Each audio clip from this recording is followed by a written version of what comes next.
เกมนี้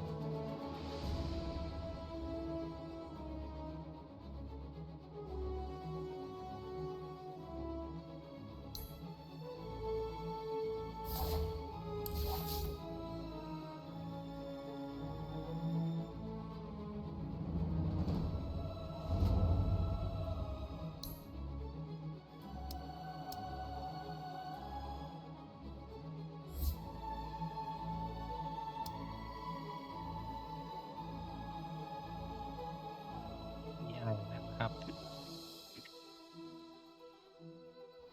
My quiver and bow are ready.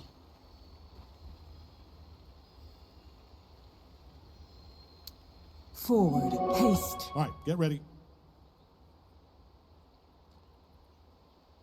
Yes.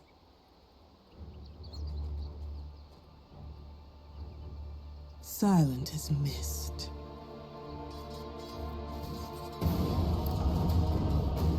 เปลี่ยนแมป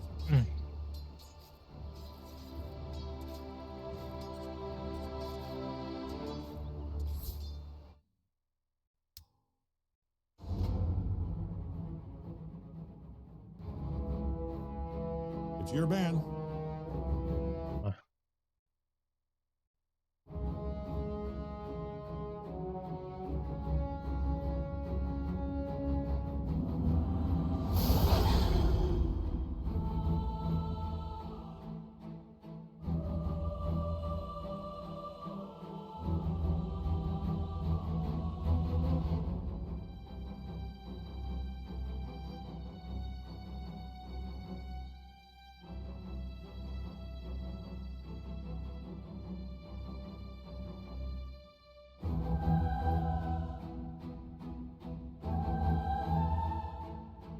Ten seconds.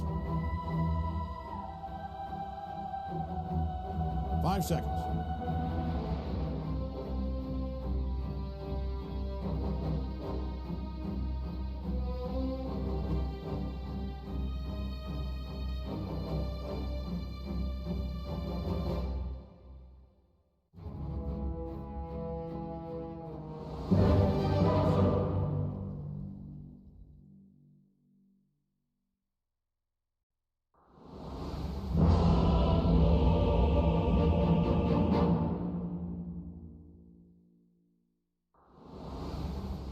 My beast and I hunt our prey.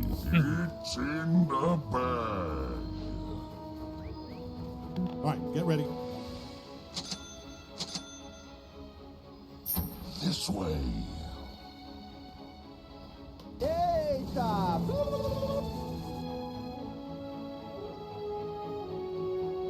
Чуть-чуть не хватило. Yes. Heads up. 30 seconds. I'm just humble. I move.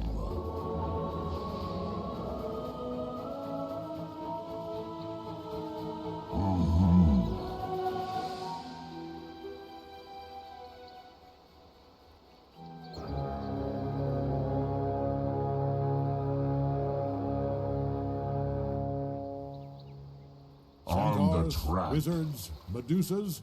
You're here because we want the best, and you Unleash are the it. beasts So, of who war. is ready to defend some ancients?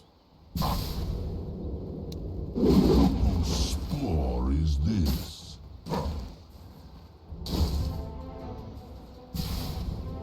I run.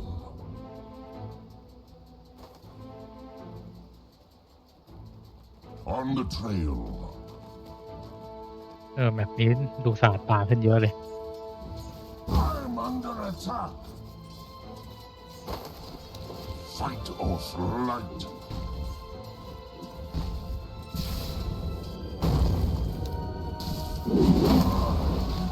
โอ้เหี้ยไม่โดนเหรอวะ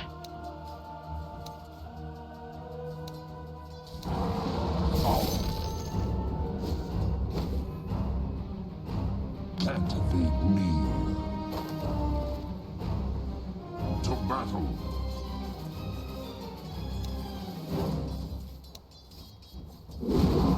Said.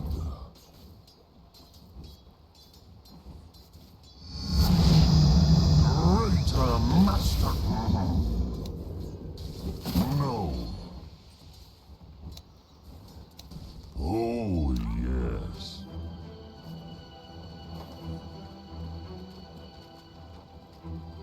A short migration.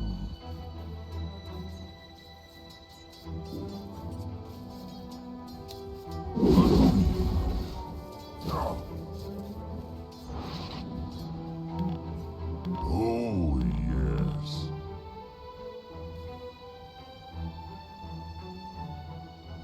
Agreed.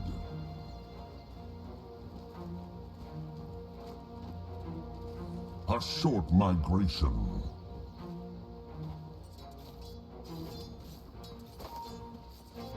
Enough said. เออเฮีย This way. เล่นยากเว้ย Yes.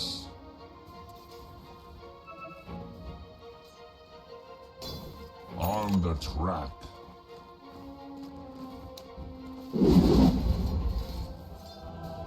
Fight or flight.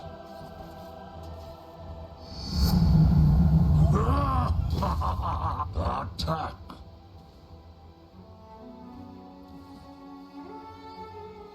On the trail.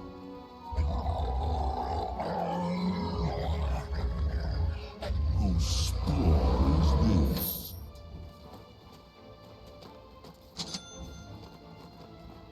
I run.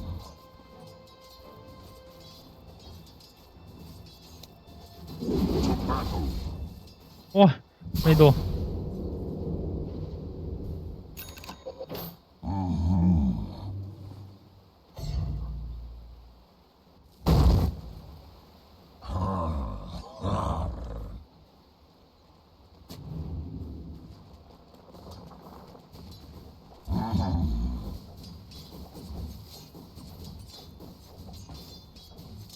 I move. เฮียครีปตัวแรกวะเนี่ย Agreed.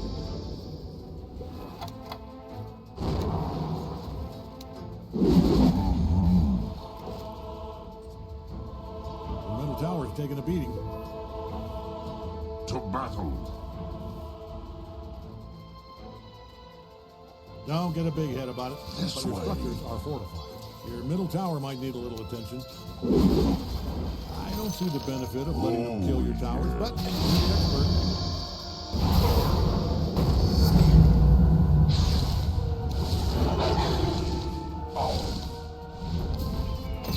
On the trail.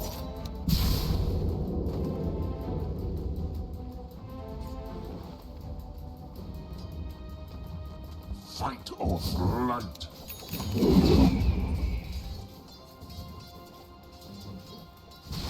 Run.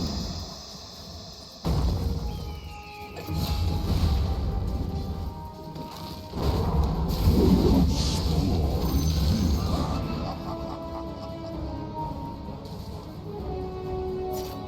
I move.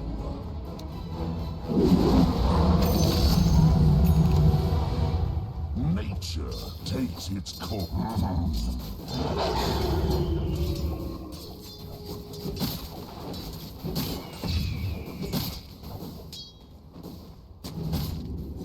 Yes.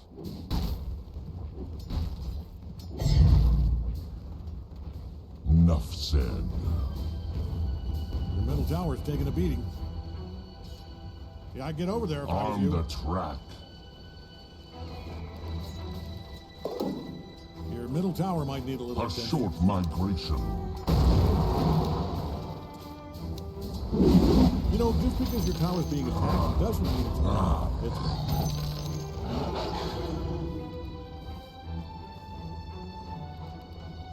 On the trail.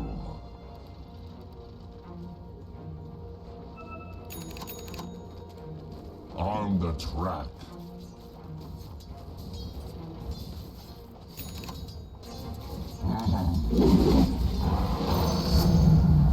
Feed the beast within. This way.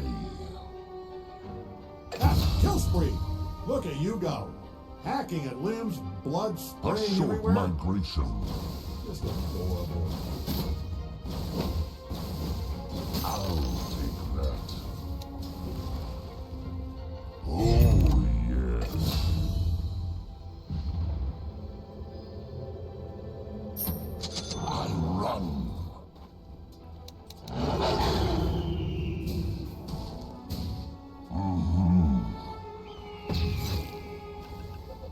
Uh-oh. Dyer's fortified their structures.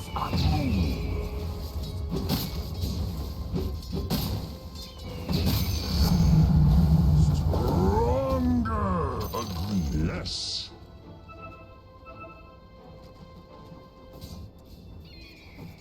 Fight or flight.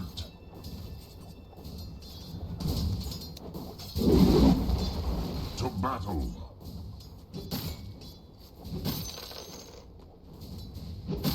Who's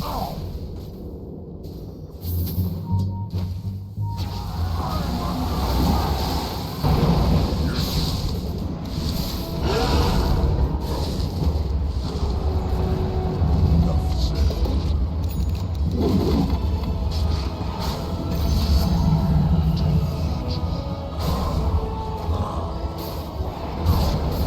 Get off board and Might want to haul ass over your town now. Ah, good. Perfect example. See, this right here, this is what you want.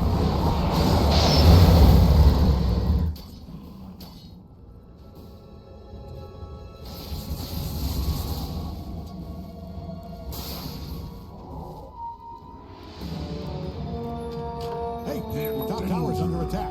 but far from Are you its letting sting. them do this? I mean, if this is an insurance scheme, say no more. I can keep my mouth shut.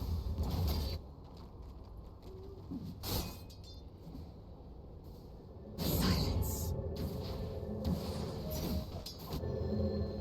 Enough said.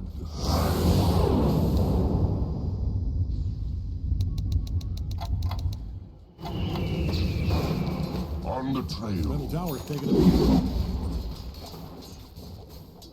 Quick death. Whose spore is this?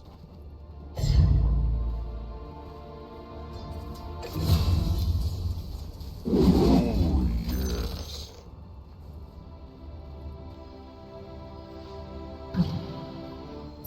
A short migration.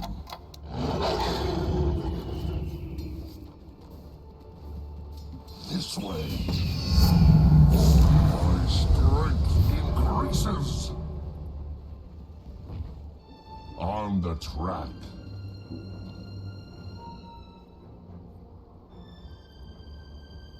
Fight or flight.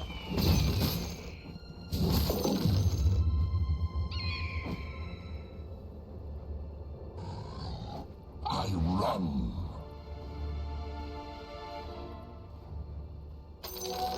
Greg, you looking at that? Because that is dominating.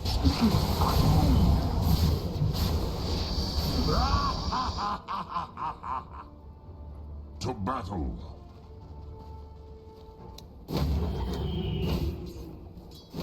Forward.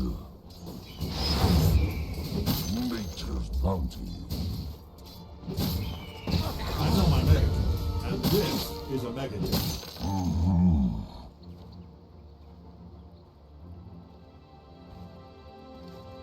Yes.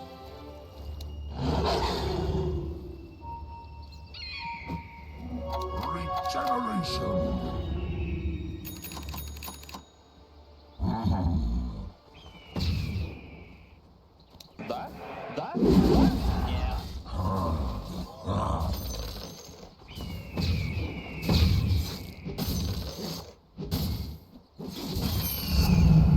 Agreed.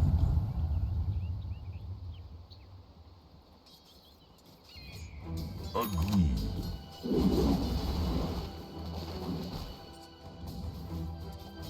This way.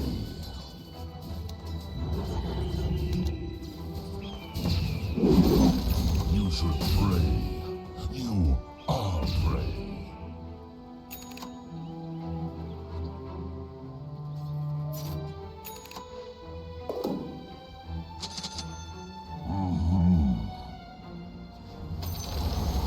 Their bottom tower's down.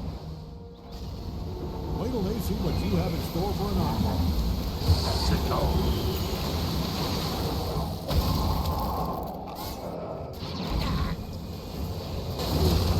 A short migration. Well, one less.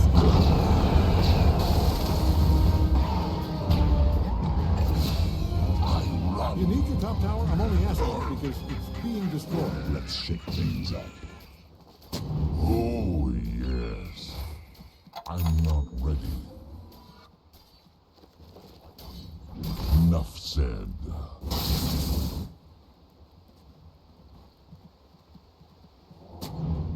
Mastery.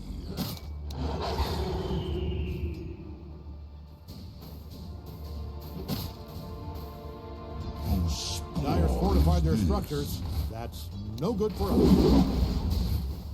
Of the master. I move.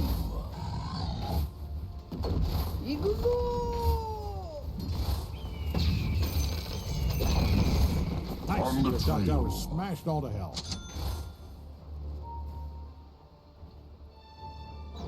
The tower might need a little attention.1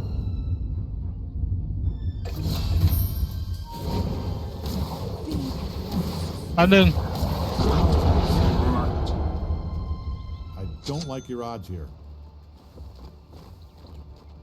To battle.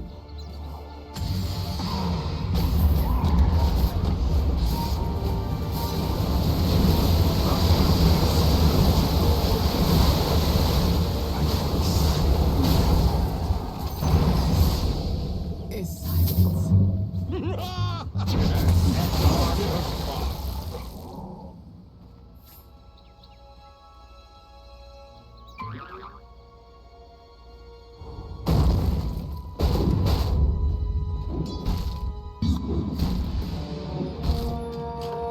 My bite is worse than my bark. Yes.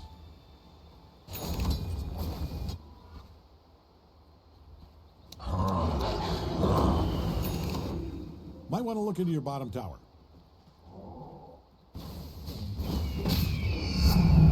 All right, bottom tower's down. Sharper I bite. But hey, this is On why we the keep score. track. It's supposed to sting. Throw some salt in there and go get some payback. The beast grows. Whose spore is this?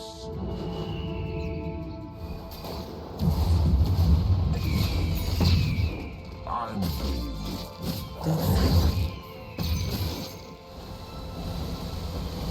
to battle. Killing spree, killing spree, killing spree. Colony! Was that a double Yay. kill? Hold on. And, yep, it checks out. That was a double kill.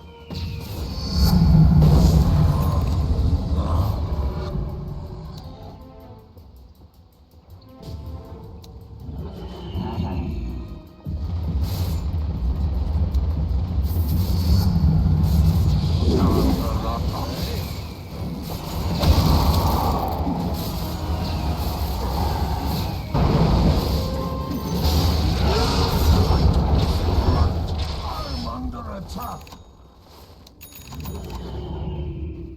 On the trail.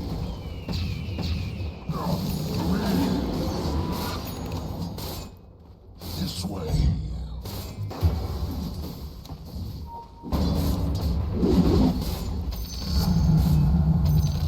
I run.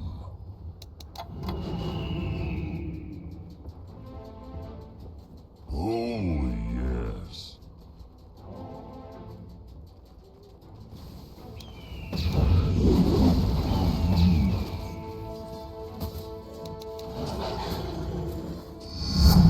Greater mastery. A short migration.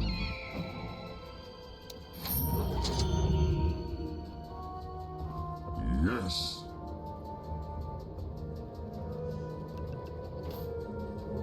To battle.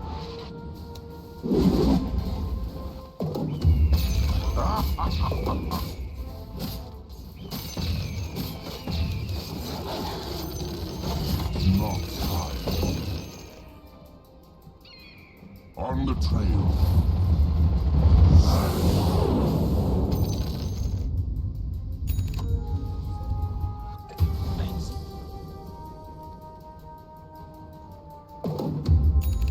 I run.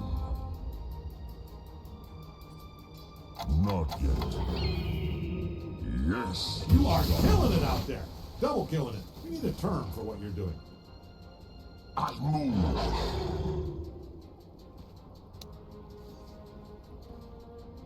On the track.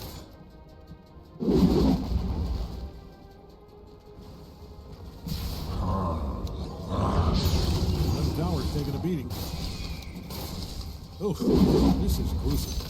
I mean, you have to feel some kind of responsibility for this. The middle tower might need a little attention. Let's see how this plays out. Maybe it's just a very stupid trap.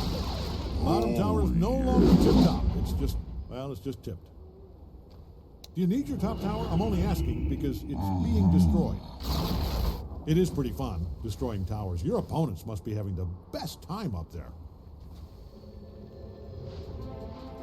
Hey, Agreed. your top tower's under attack. I mean, I'm no expert, but yeah, that's coming down. Enough said.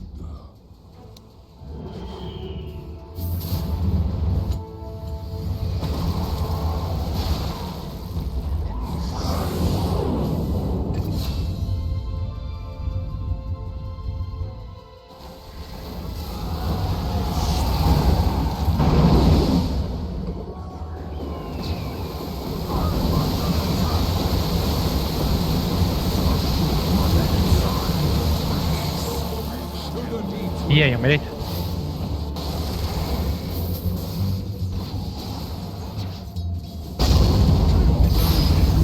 My place.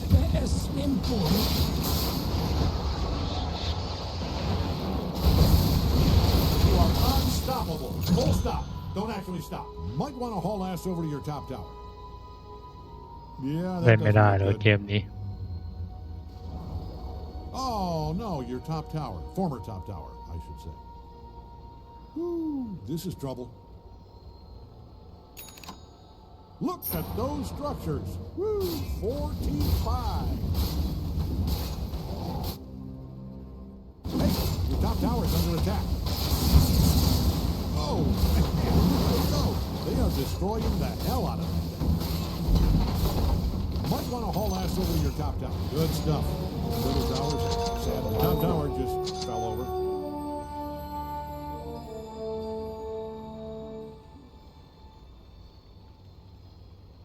Yes. Sit down.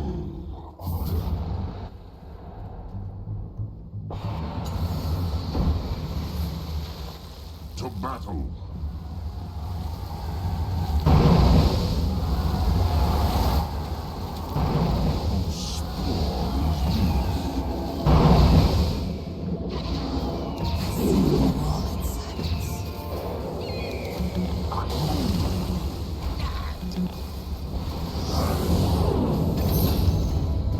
Kill spree! First, you have to earn it.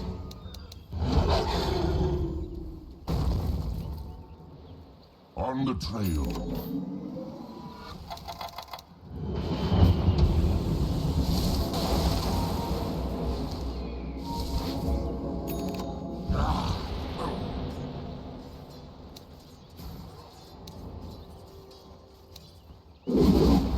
On the track.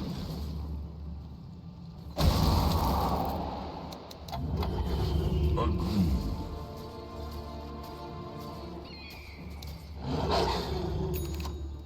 Fight or flight.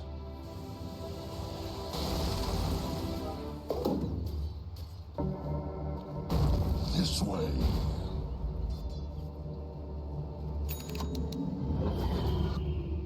Enough said.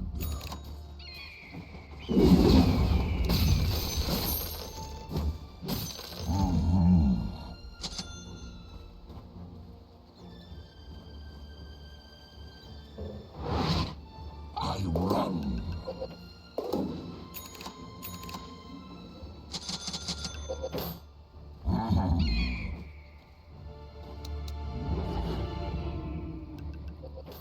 Oh, yes.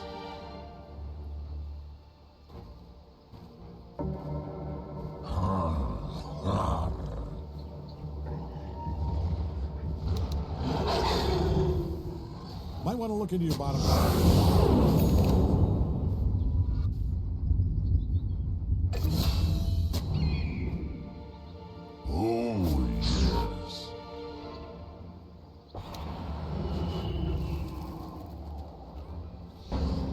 Fight or flight. Dominating. It's not time.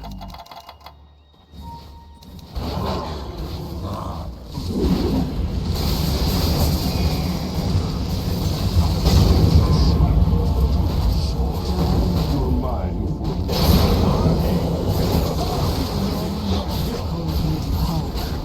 But I find it brittle.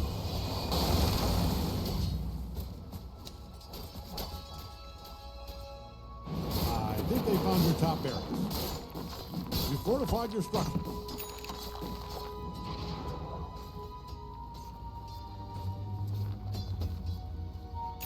Top barracks, defend, now!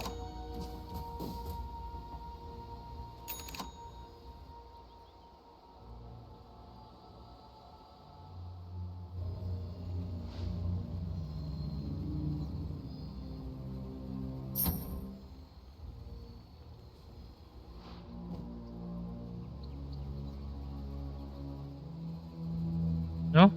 ขายไปวะ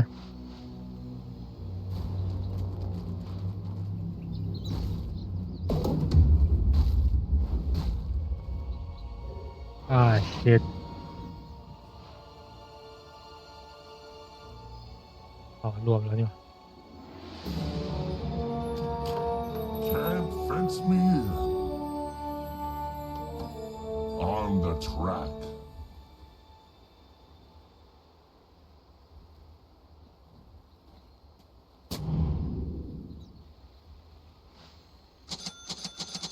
On the trail.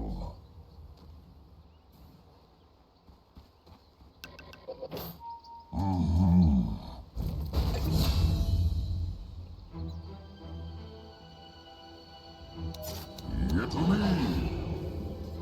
The bottom tower's under attack there. To battle.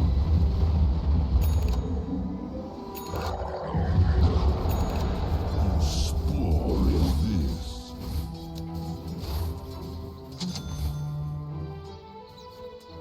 I move.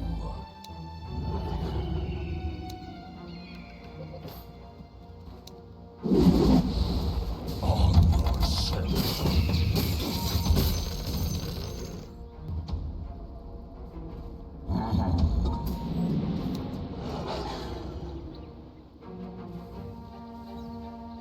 Enough said.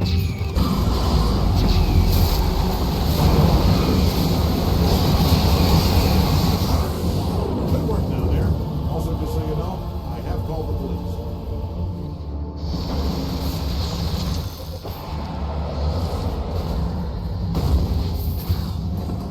Can't this be? ไอ้เหี้ยมันพาวเลย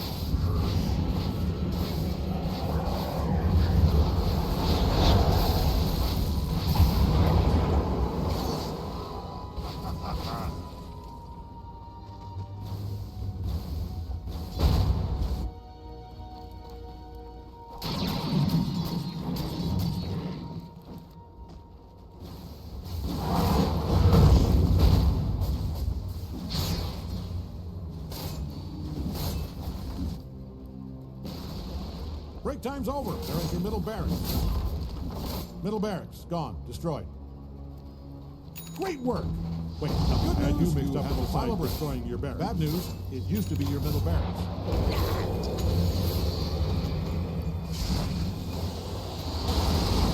The top barracks are taking a serious pounding. Yeah, they just do the top barracks. Looking good out there. The top barracks are taking a serious pound. Every tower that was well defended, raise your hands. Not so fast. Maybe the top tower. A short migration.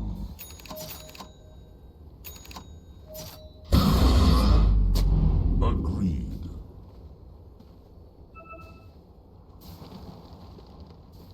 I run.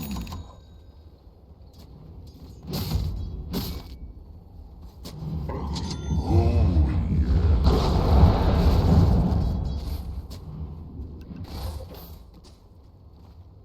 Enough said.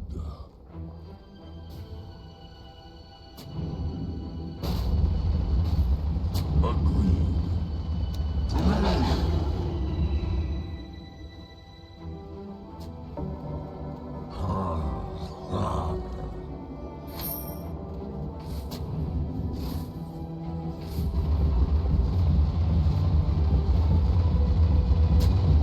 short migration.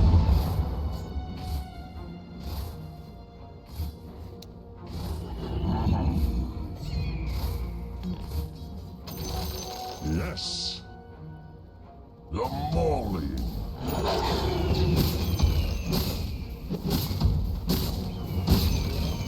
To battle.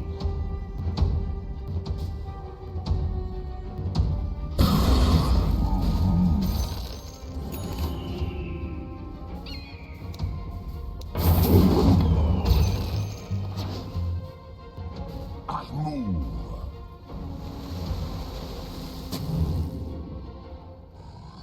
Whose spore is this?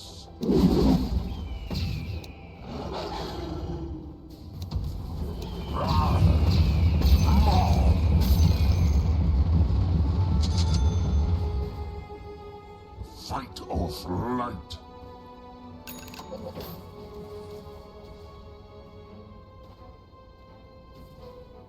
I run.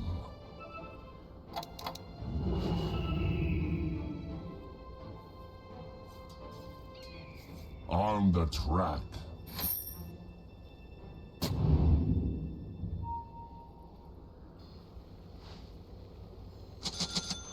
This way.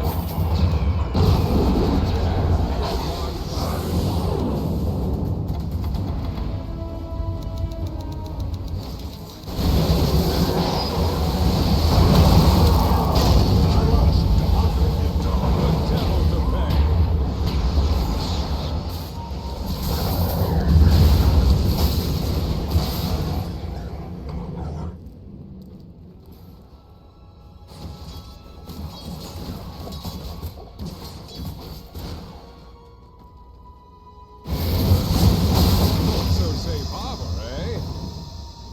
Might want to look into your bottom tower. You are not going to like this.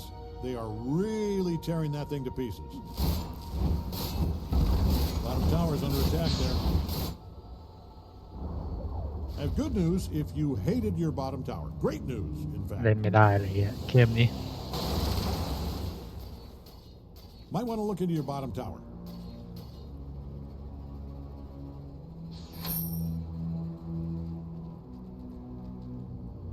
Bottom tower is under attack there.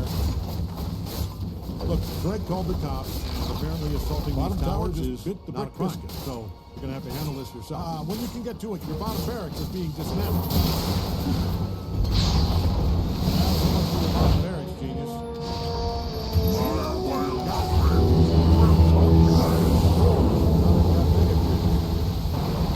I'll be honest, I was kind of hoping they'd forget.ไอ้เหี้ย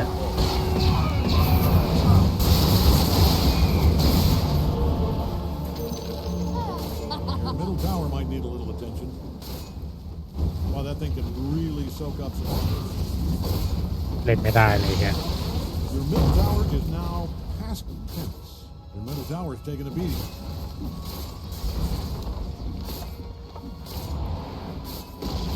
Uh-oh, I think your engine's under attack.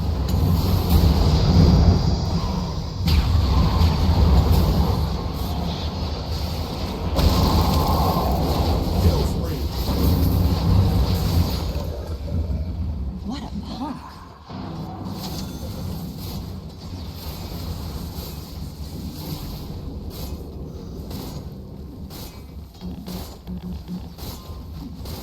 Hey, don't look now, but your engine's under attack.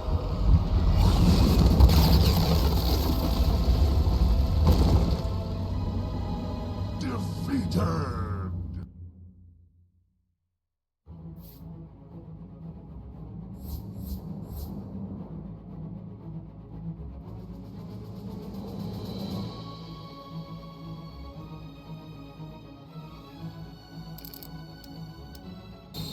เล่นเฮียก่อนโอ้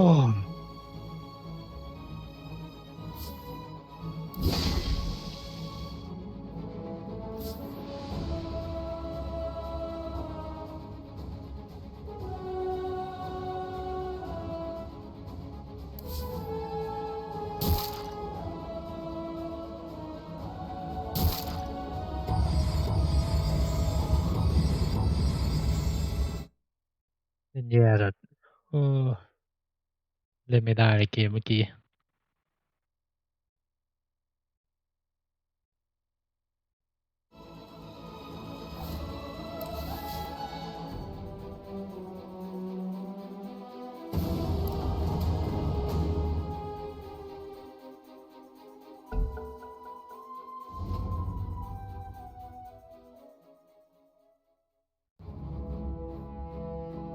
Who are you going to ban?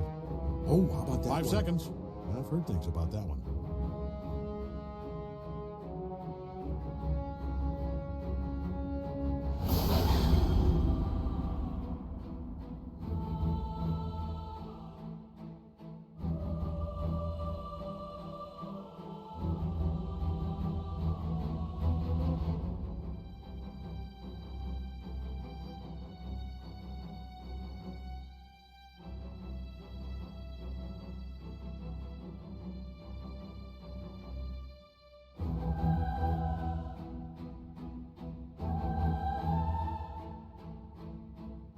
นาที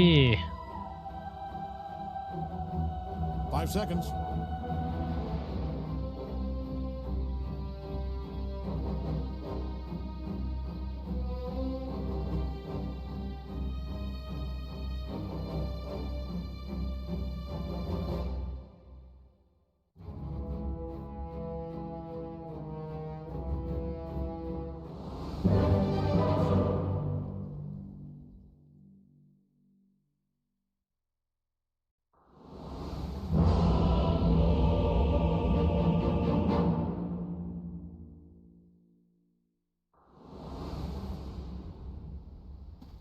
I'm a natural disaster.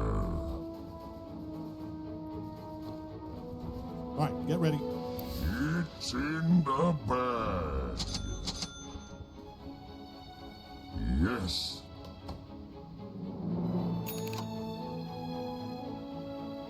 On the trail.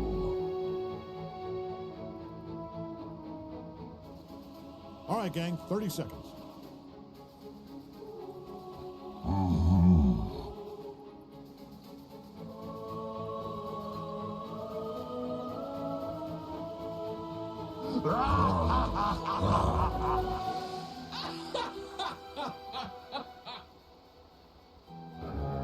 Enough said.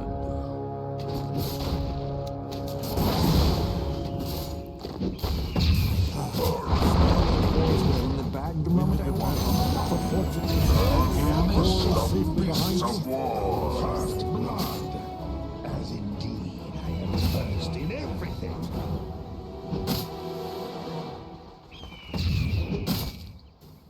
On the trail.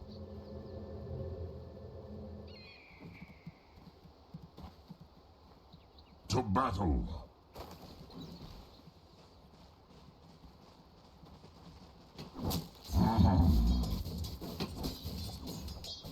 Top is missing. I run.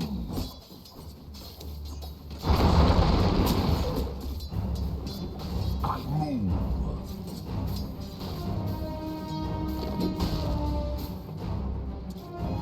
A short migration.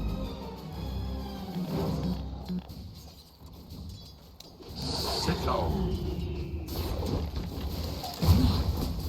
เออ My power matures.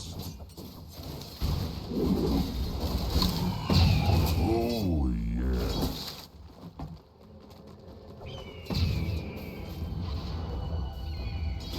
On the track.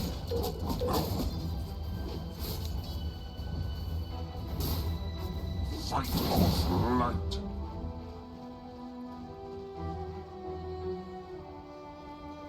Yes.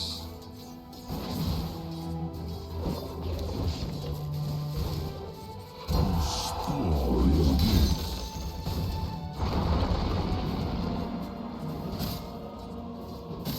I'm under attack. Agreed. Stupid meat. Sharper I bite. Feel my bite.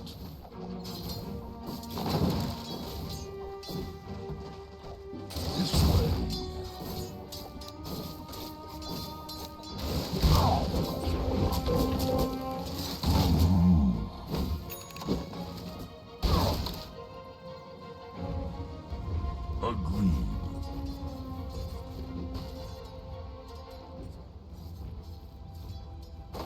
Fight or flight.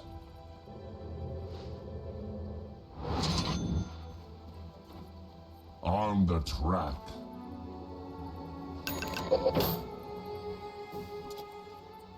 Oh, yes.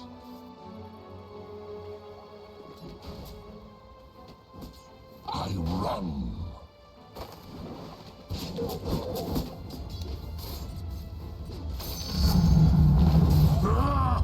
To battle.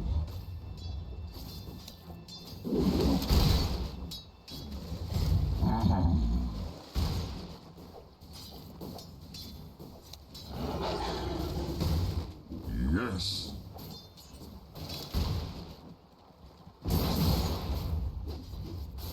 I move.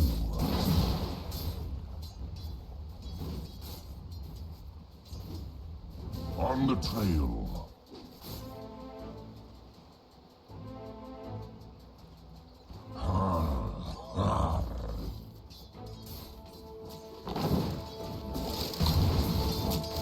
Enough said.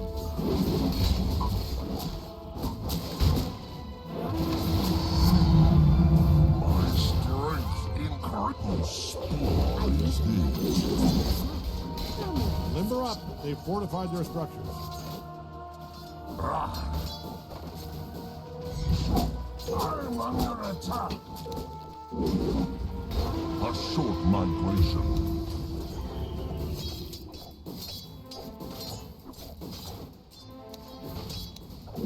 One, two, double kill.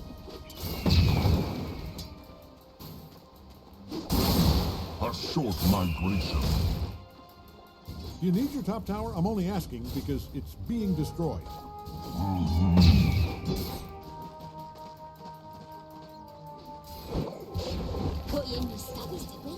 This way.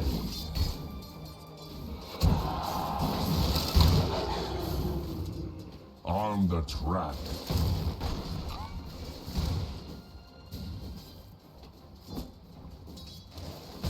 Agreed.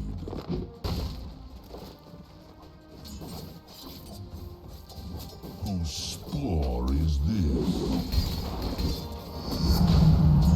Stronger! Enough said.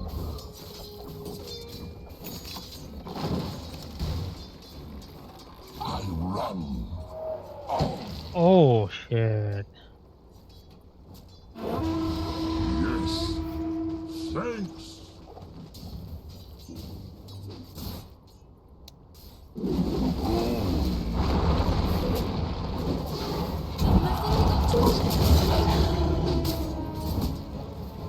Fight or flight. Ah, yeah.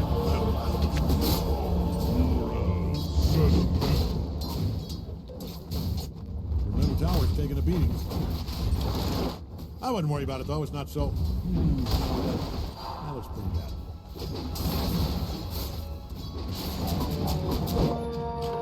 Here Fortified your is structures. but far from extinct.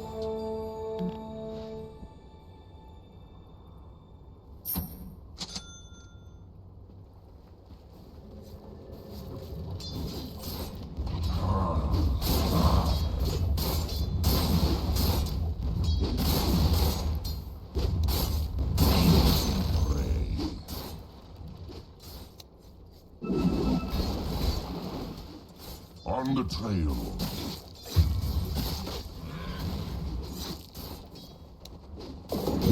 I move.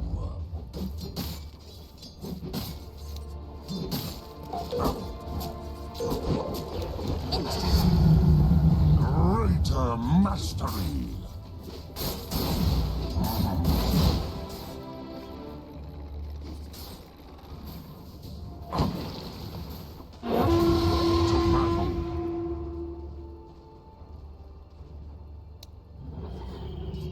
Mark one haul ass over to your top tower. Your top tower is gone to be with the big brick in the sky. Enough said. Your top tower is down. you just hate to see it. A short migration. Well. Bottom is missing. I run.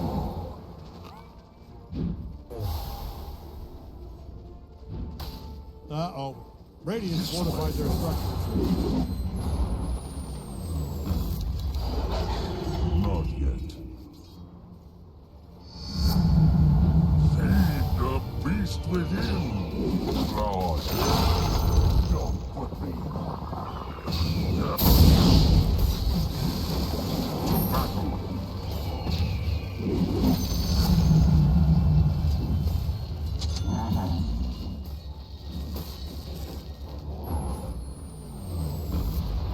On the track.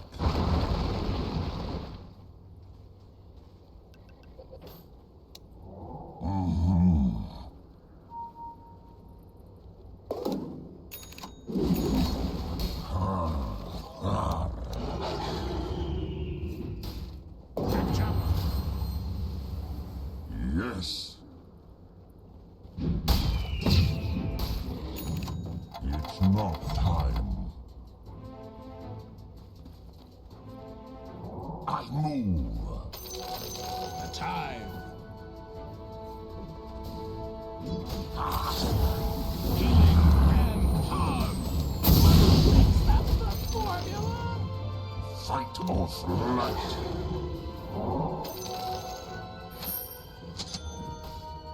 Whose spore is this?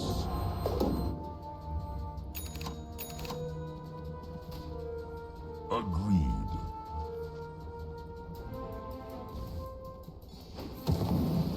I run. Methinks you wanted that. Enough said. The beast grows.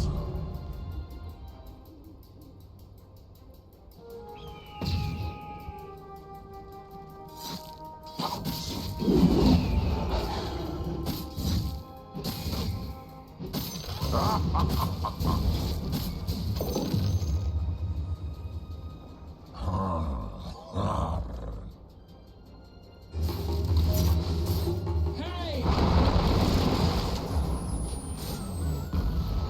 Yes.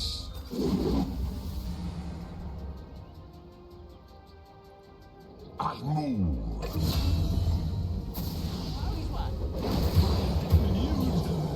No?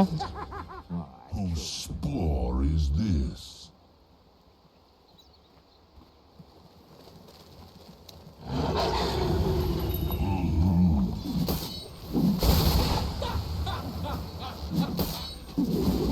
To battle.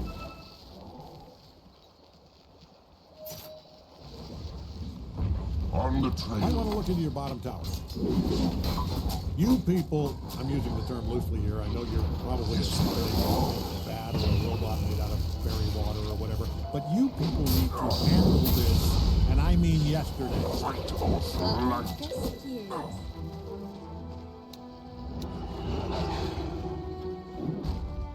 On the track.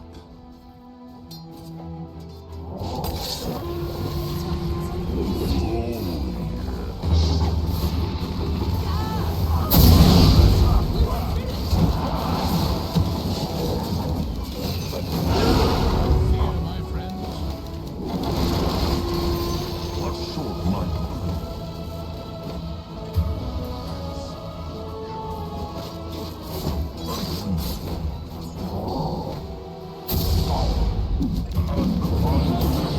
Oh, You want I should keep punching him, boss?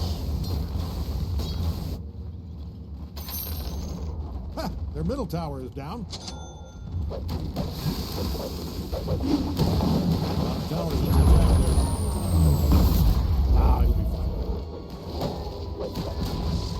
All right, bottom tower's down. Can't fence me in. Might want to look into your bottom tower.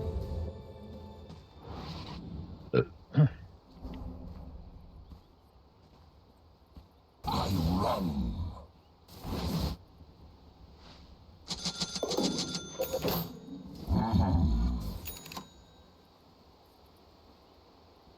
Your middle tower might need a little attention. This way. To me. Oh, yeah, really taking it to you there. Your middle tower's taking a On beating. the track. They say history is written by the victor. You might save yourself a writing assignment here. Middle tower, we will miss you. Largely ignored, badly protected. Goodbye, middle tower. On the trail. He didn't need it anyway. Would it have helped? Yeah, I mean, yes, absolutely. But his middle tower might need a little attention. Right about it.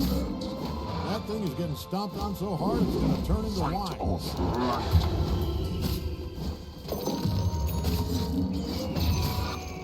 Swoop to battle.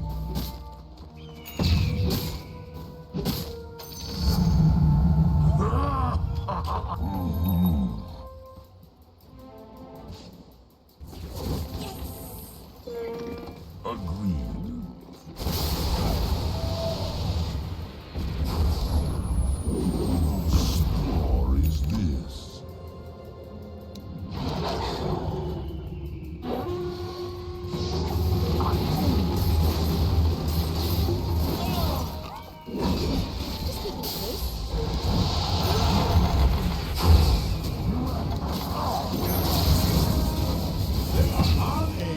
A short migration.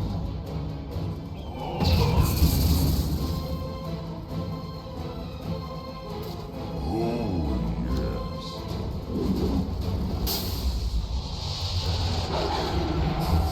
Enough said.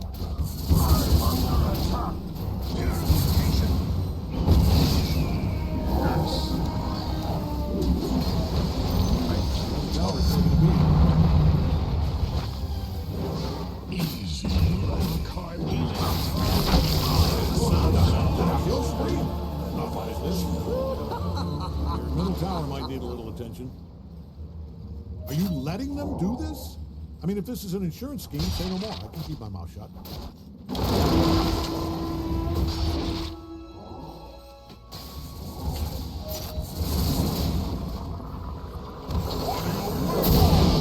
Goddamn proud of you. I can punch a wall right now. Trees Really offer need to no handle it. protection from me. Bottom tower just bit the brick biscuit. I'm off the endangered list. To me.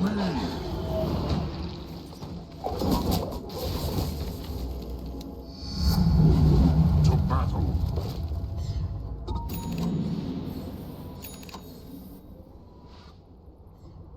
Enough said. Middle tower might need a little attention. On the trail. How do you like your middle tower? I hope you like it destroyed, because it is. Greater mastery.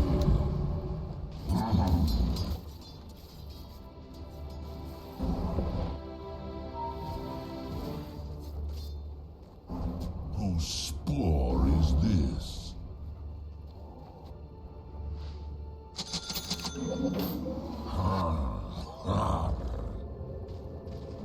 I know my mega kills, and this is a mega kill.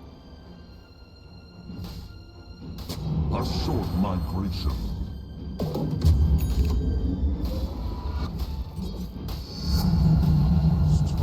Stronger! I run.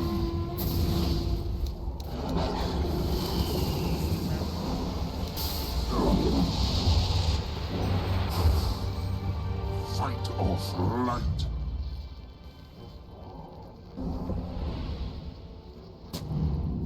I move.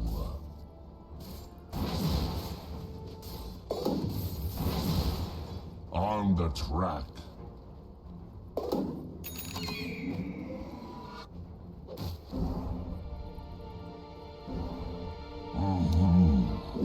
Sickle. Sharper I bite. Oh, yes.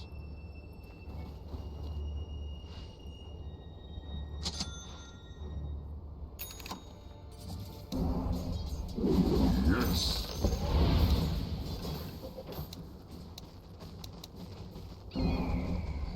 You are unstoppable. Full stop. Don't actually stop. This way. Do you need your top tower? I'm only asking because it's being destroyed. You know what? It's probably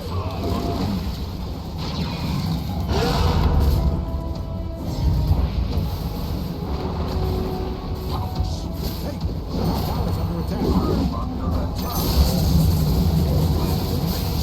Take roll.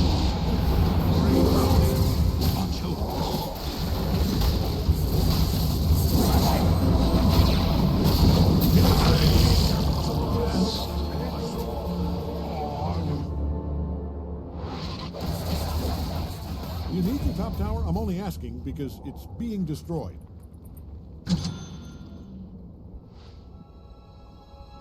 Hey, your top tower's under attack. Your top tower's down.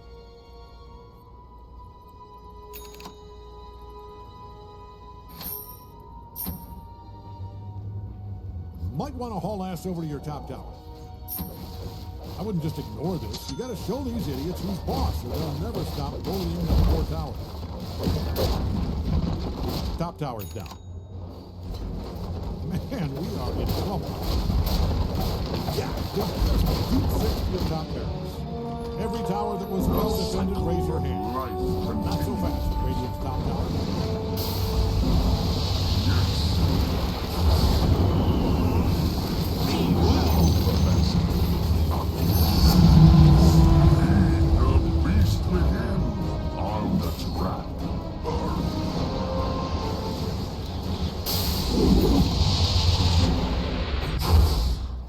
A short migration. Your middle tower's taking a beating. Whew, it is getting smashed all to hell. Your middle tower might need a little attention. I'm not going to sugarcoat it. I don't like your odds here.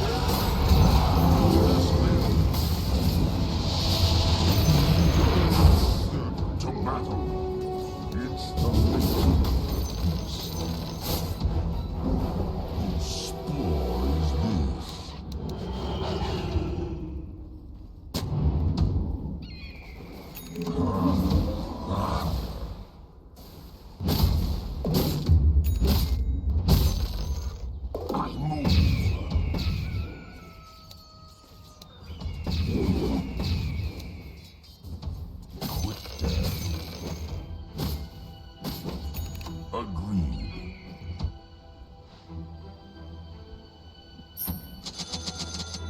This way.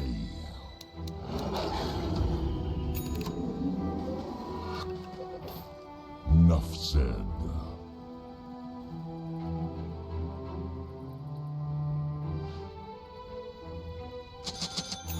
On the trail.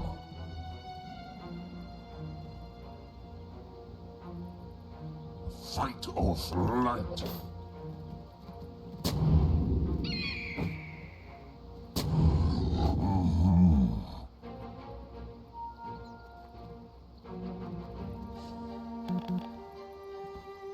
This way.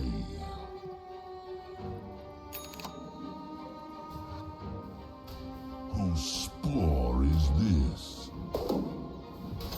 This will do nicely.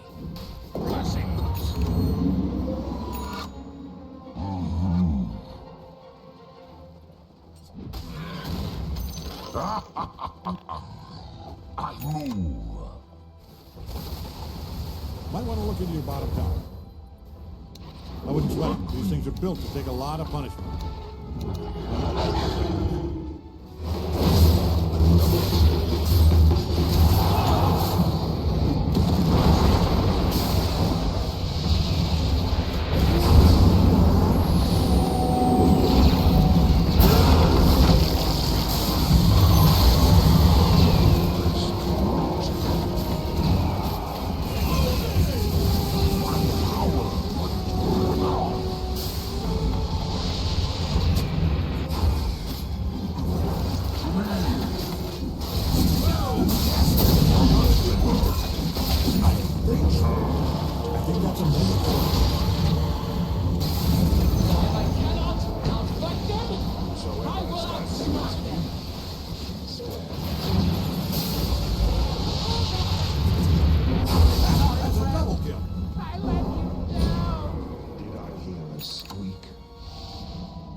situation.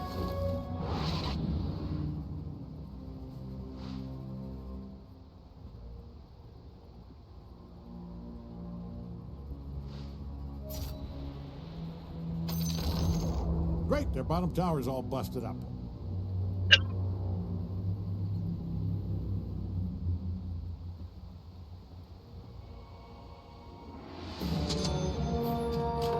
My wild friend Sicko.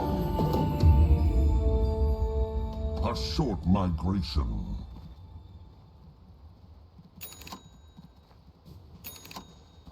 I run.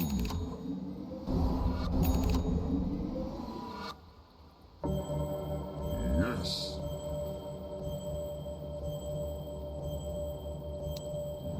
To battle.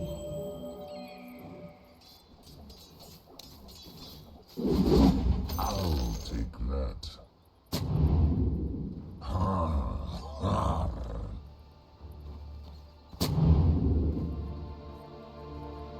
On the track.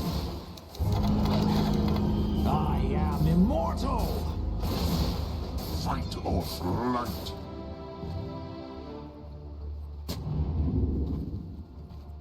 I run.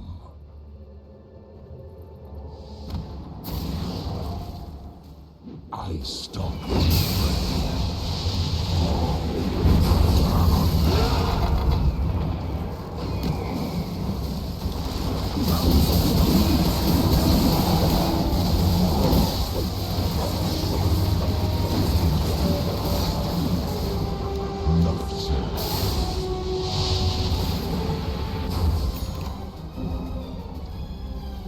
On the trail.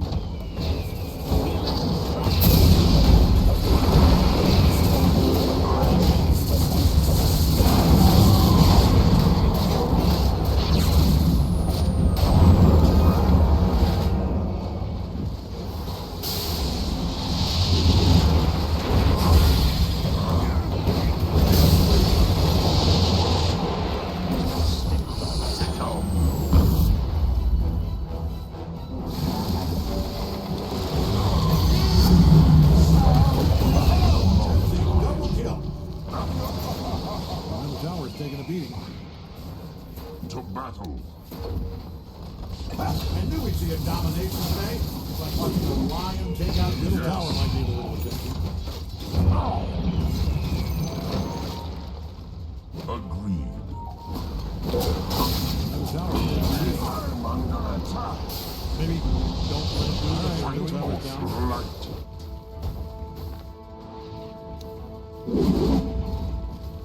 Swoop to battle. Yes, kill spree. Look at you guys.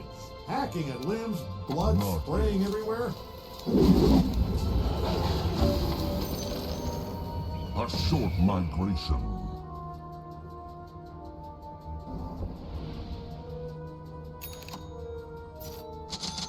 Oh, yes.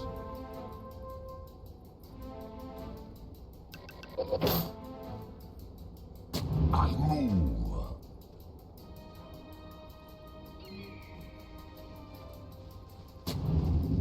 Whose spore is this?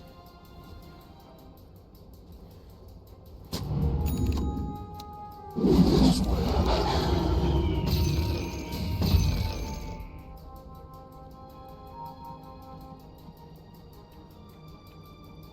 Yes.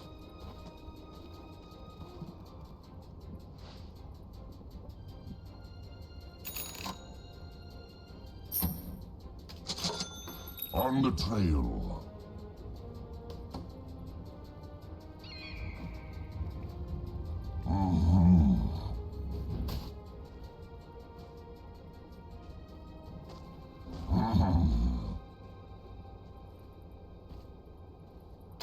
The seeds of fortune. This way.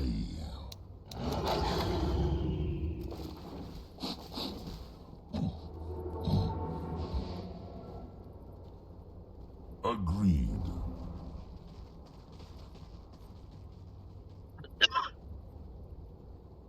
I run.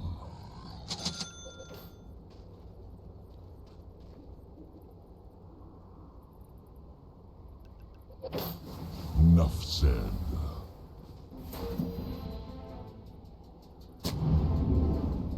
A short migration.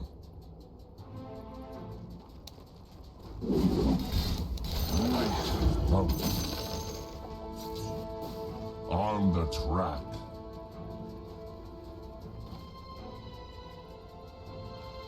To battle.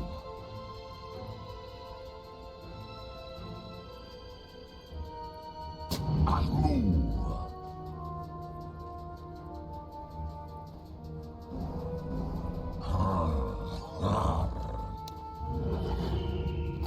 It's not time. Fight or flight.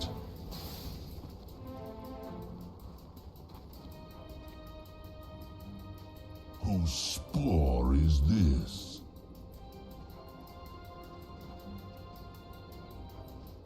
Oh, yes.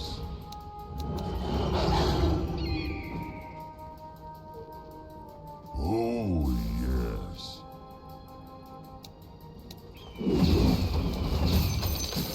I run.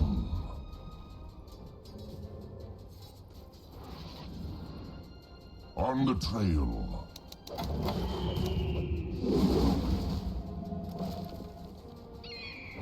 This way.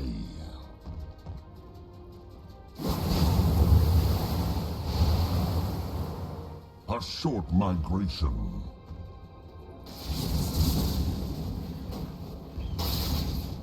To battle.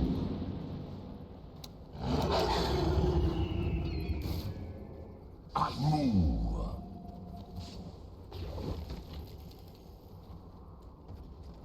On the track.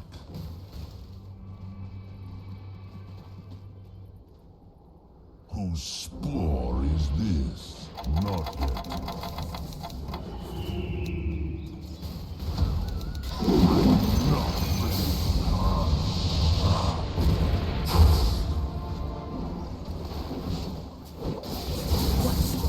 Fight or flight.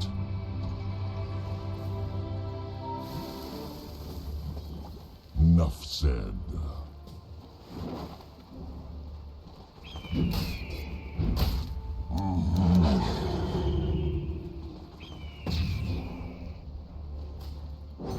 Agreed.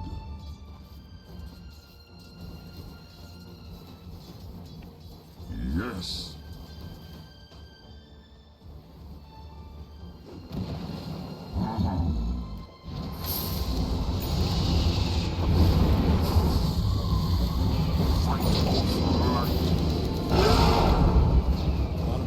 Attack there.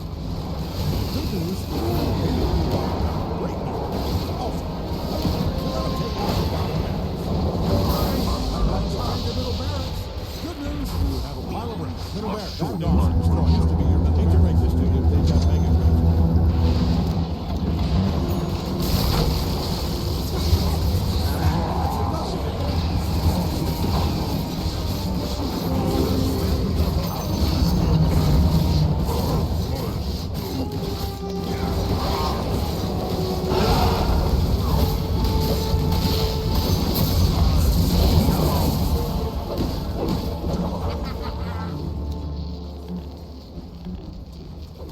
Someone just got disconnected. I think your ancient's under attack. Let's brush up on some of the basics. It's called Defense of the Ancient. ไวๆวะเขียนตัวกัน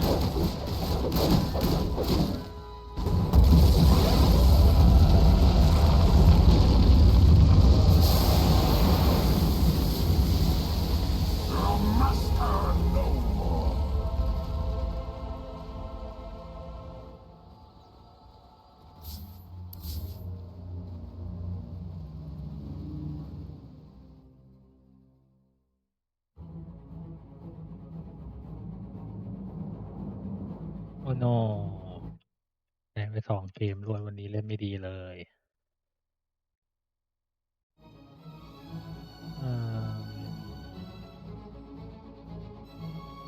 แม่งเลยนั่นวัด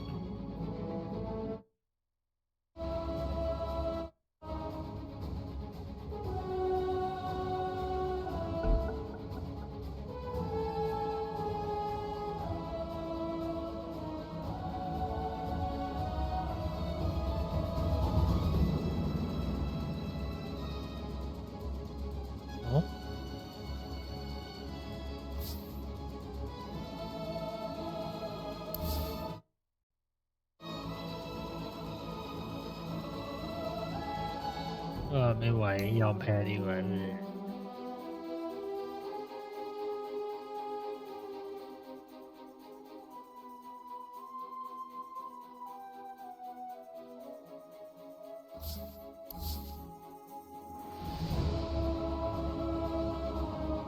จริงเหรอวะเนี่ย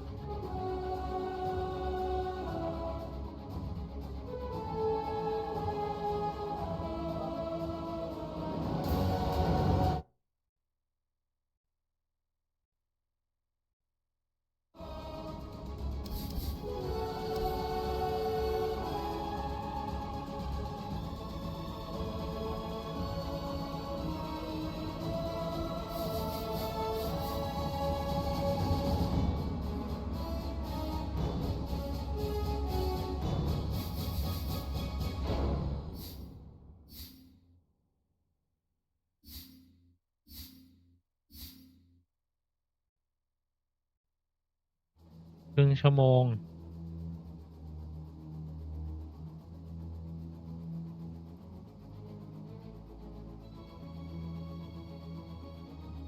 ช่างแม่งเอาวะอีกสักเกม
You're up. Make your band. 5 seconds.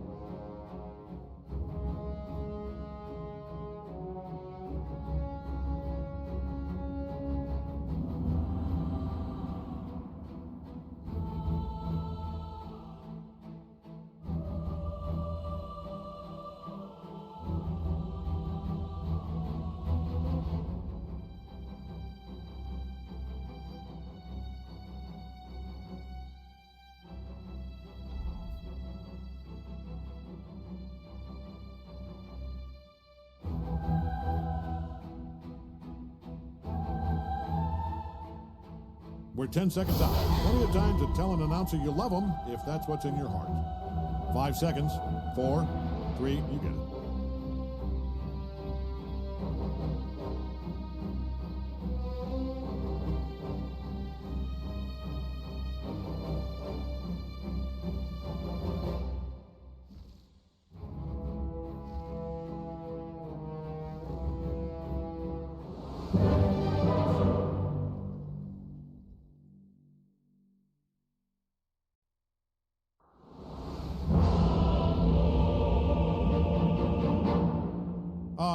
they came back after all. All right, I owe you $5. Meet your master, Beastmaster. You ready? You don't look ready. Well, we're starting, so get ready. It's in the It is bag. in the bag.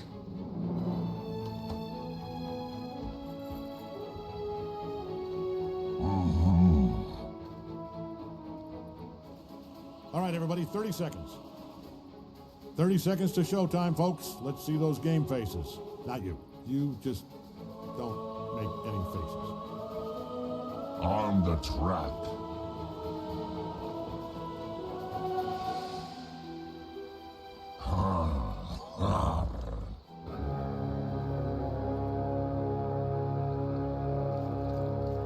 Yes. Thank God, we're starting.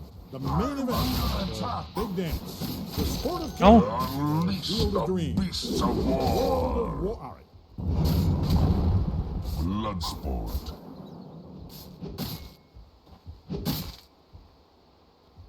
Rawr.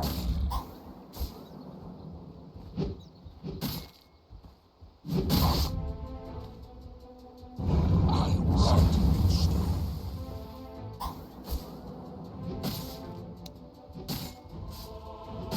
I move.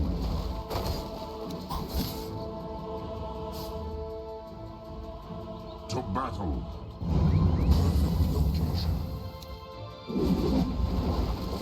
On the trail.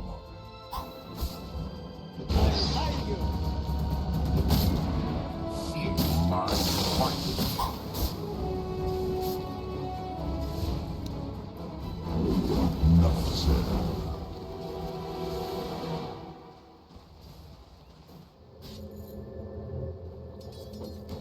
Agreed.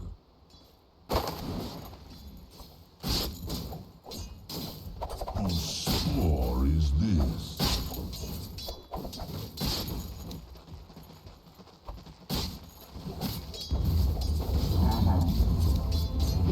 Mark my territory.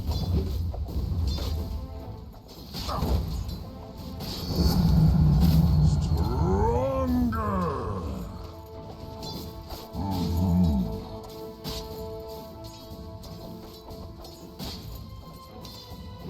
Oh, yes.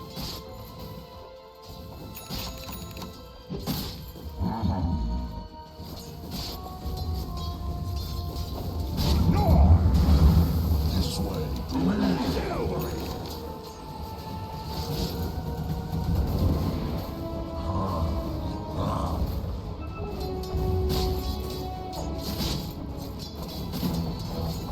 Yes.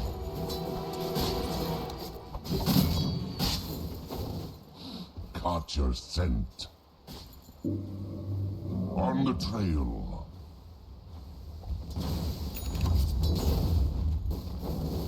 Agreed. No.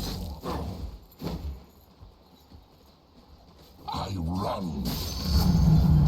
Feed the beast within. Whose spore It happens sometimes. That's first blood. first blood. Remember, Tower's taking a beating. I came here Enough to test said. it. I stalk my prey. On your song.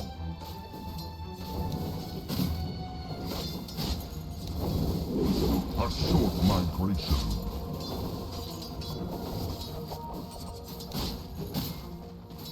I move.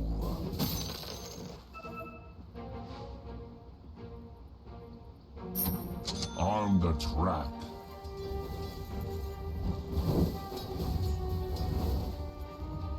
Fight or flight.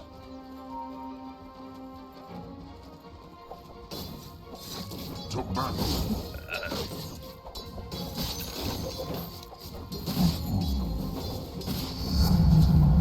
My strength increases this way.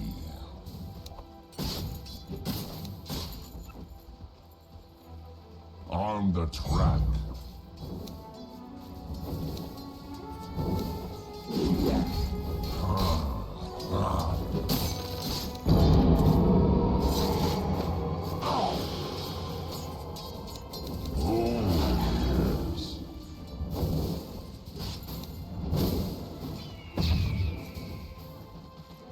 On the trail.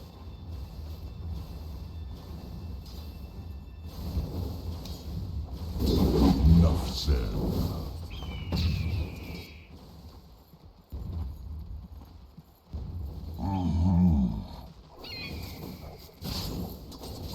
Be the beast. I move. Object. I run.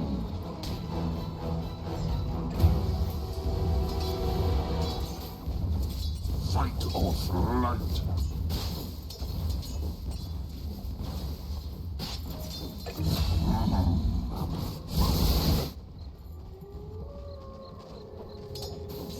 Agreed. Your middle tower might need a little bit. Ah, it'll be fine. A short migration. My power matures. Yes.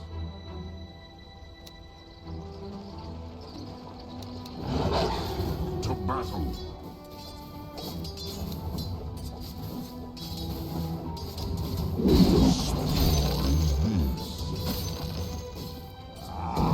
Voice mate.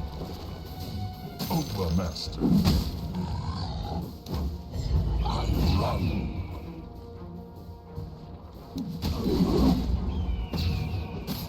This way. Claimed by the beast. I move.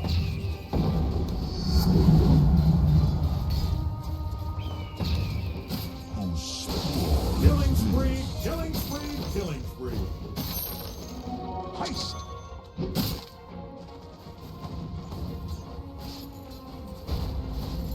That Greg? On the trail. That there is Double kill. dominating.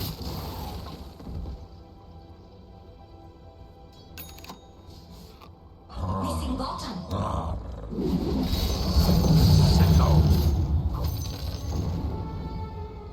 Fight or flight.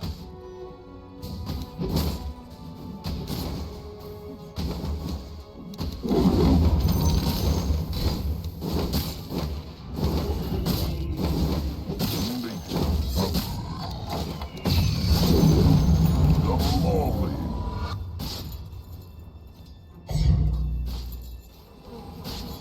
Forward. Middle tower's getting beat. Yes. Whew, it is getting smashed all to hell.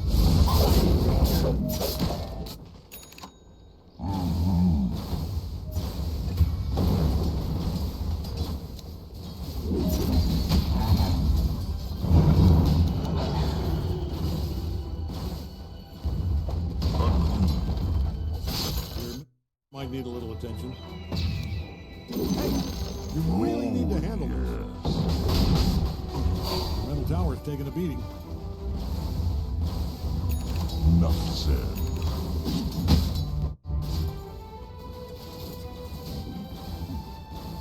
A short migration.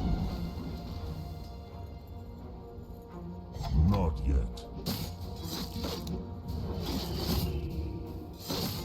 On the track. Your middle tower might need a little attention. Maybe middle tower. Goodbye. Still have an ancient. Less protected. Probably very worried ancient, but you're still in this.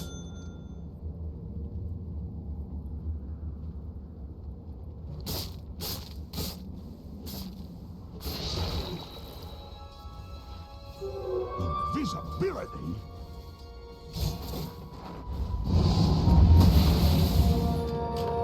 My Hey, bite. your tower's under Outrage. No.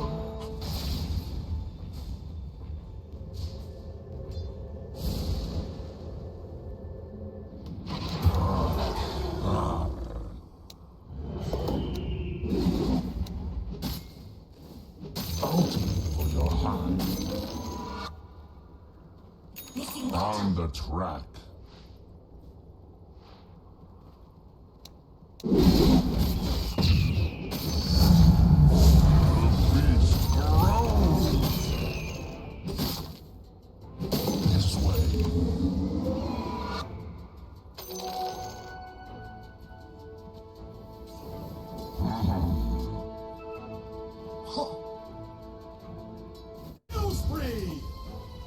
Yes.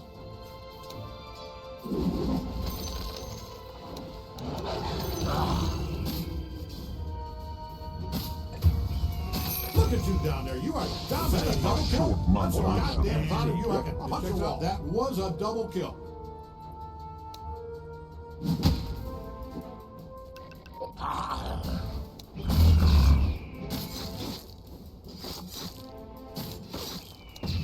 On the trail.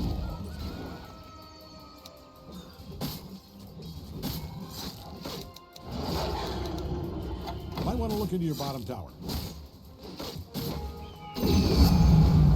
Claws out.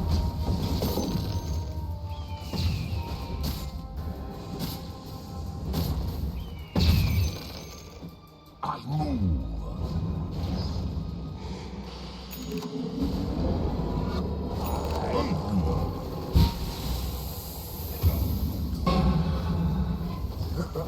Enough said. And good news if you hated your bottom tower. Great news. Cut down in the top tower of its tower life. Taken too soon. Fight or flight.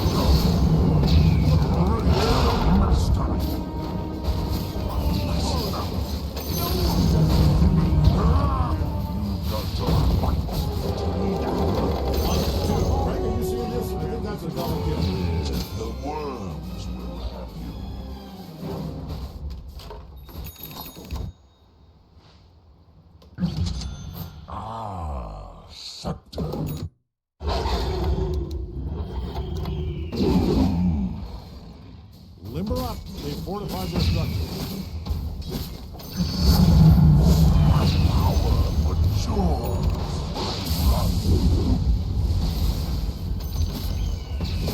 Their bottom tower is down. To battle.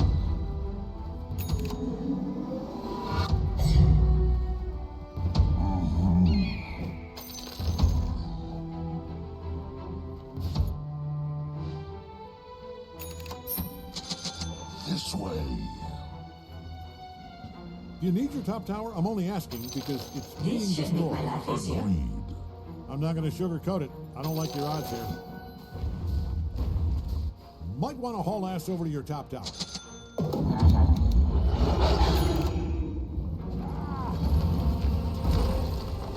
On the trail.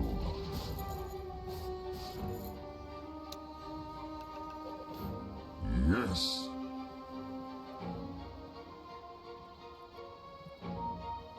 I run.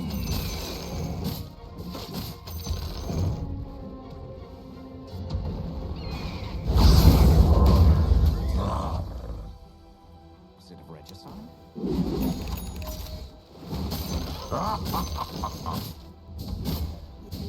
Enough said.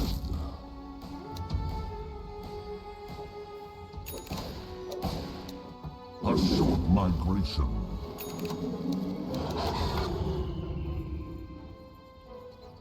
Oh, yes.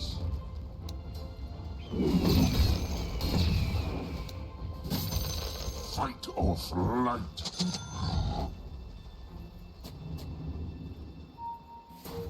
On the track.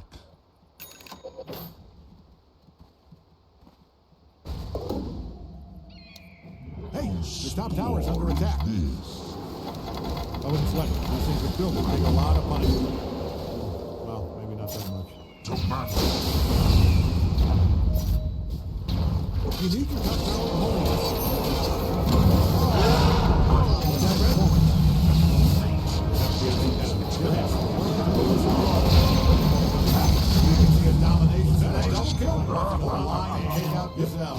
That was a double kill. On the trail.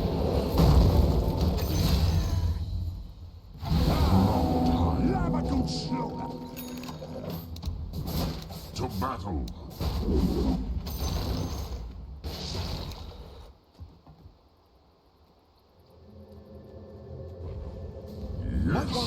this over to your top tower. That's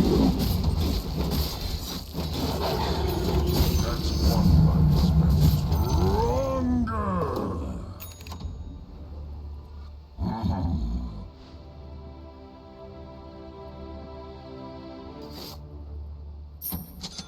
Fight or flight.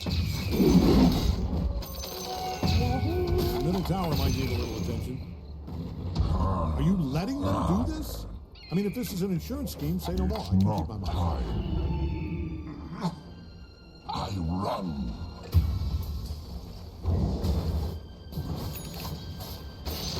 Oh, yes.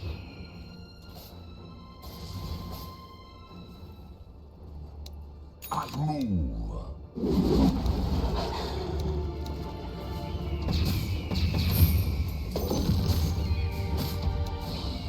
On your scent. Middle tower's down. Enough said.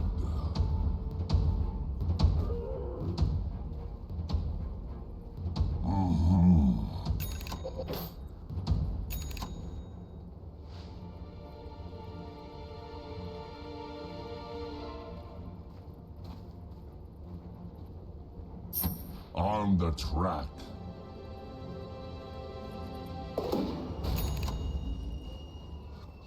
Agreed.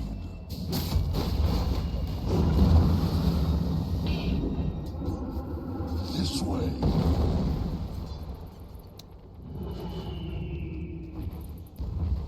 A short migration. Feed the beast within nature's bounty. Whose spore is this?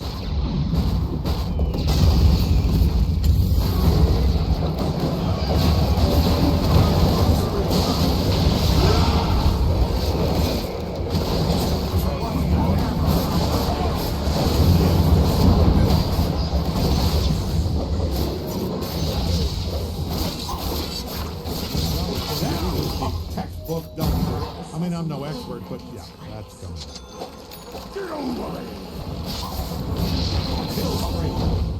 I don't believe this. Middle tower's taking a beating.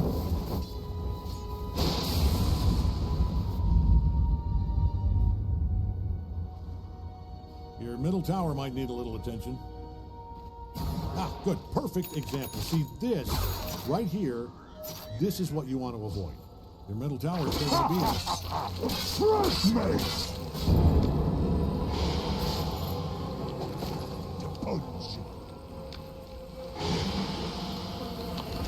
The sad thing is, I think they're actually trying.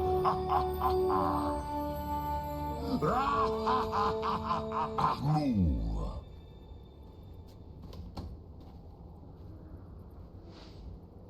On the trail.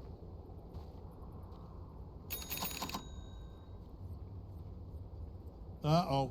Radiant's fortified their I structures. run.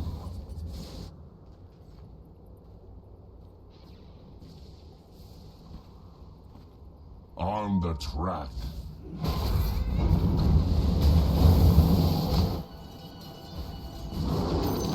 Spore is this?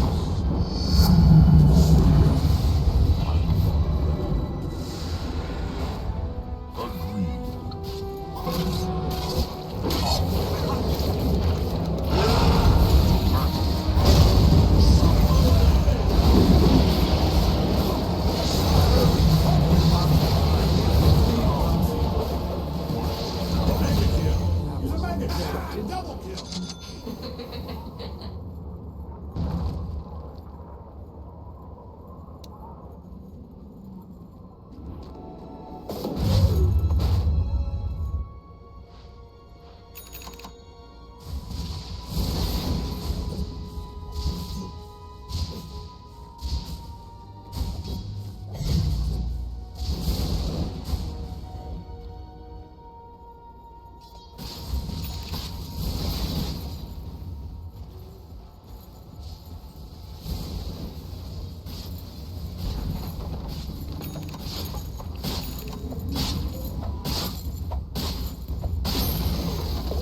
Tower's down.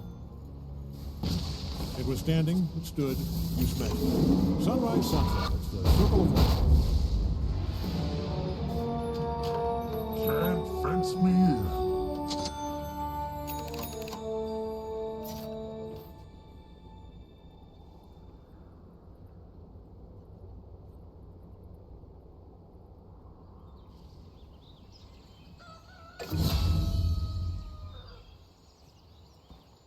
Oh, yes.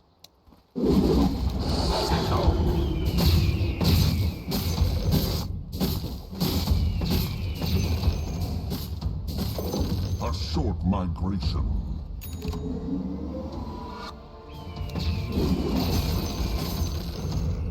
Greater mastery. Invisibility.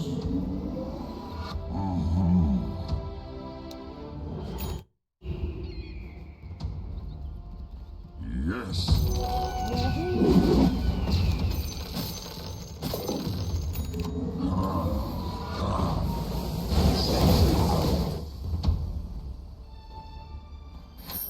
I'm not ready. Fight or flight.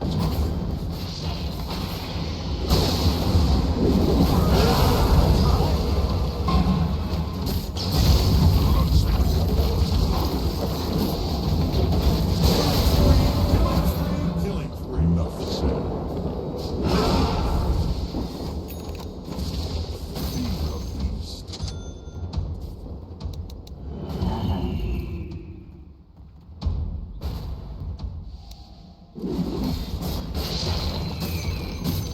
Fight or flight.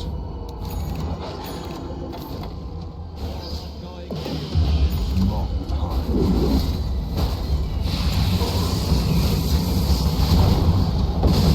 I fight.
Immortality.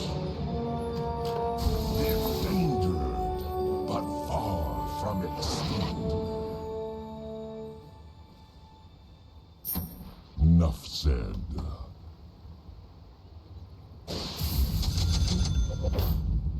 A short migration. To me, Even I could do with more of that.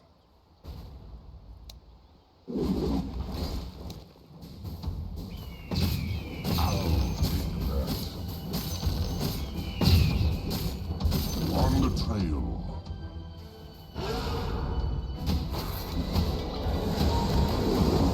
Yes.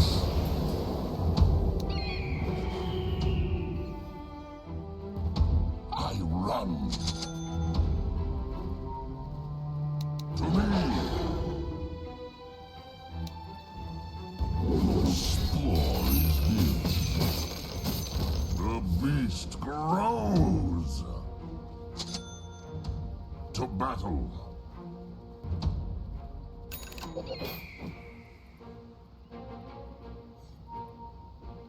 Agreed.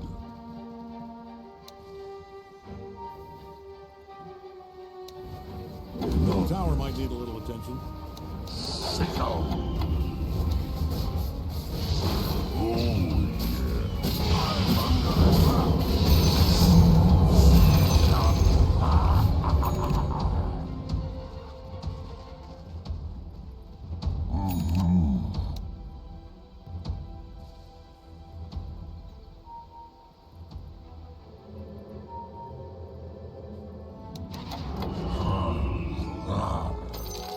This should make my life easier. On the track to me.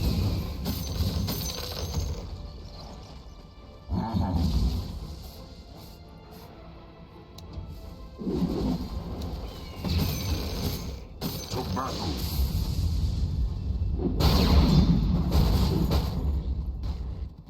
Oh, yes.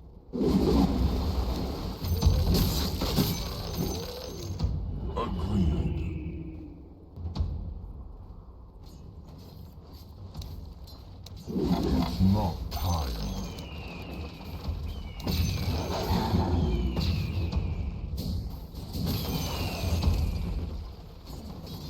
A short migration.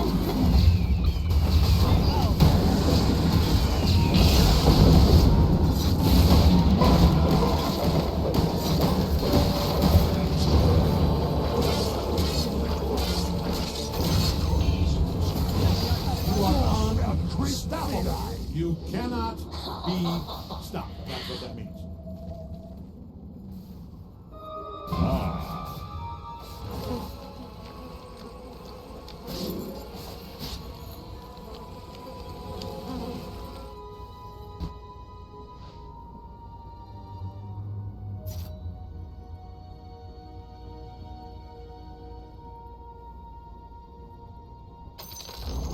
Their middle tower is down.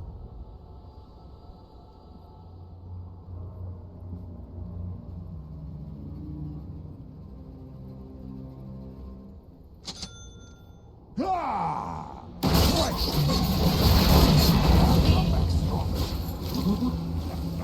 That was unreal. มาแล้วทารอนมาแล้วเดี๋ยวรีบจบ Good stuff. Their middle tower is a sad pile of gravel. Got him on the roll. Hit him again. That was a masterclass in middle barracks. I'm off the endangered You list. fortified your structures. On the trail.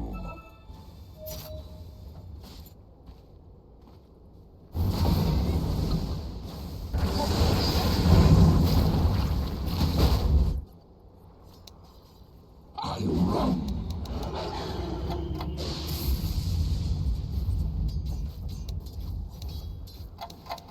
Not yet. On the track.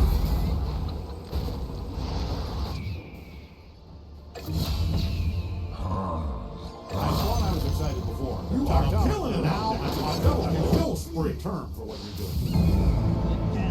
I learned life's This. mysteries.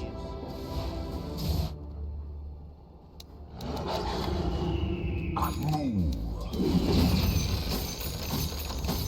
Nice. Their top tower is smashed all to hell. Yes.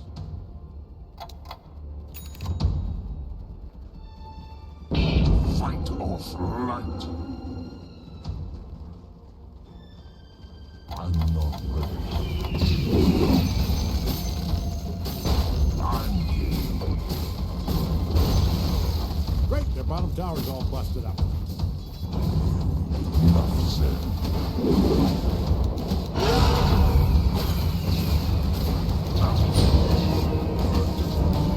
This way.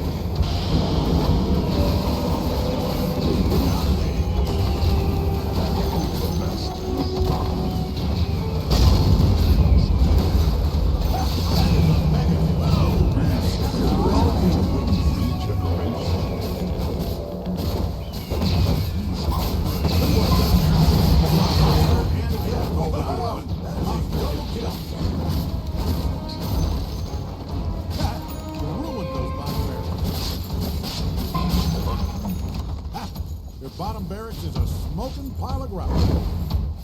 Sicko. And there's all the road for their top barracks. Into the road. This is just great. Middle tower is down.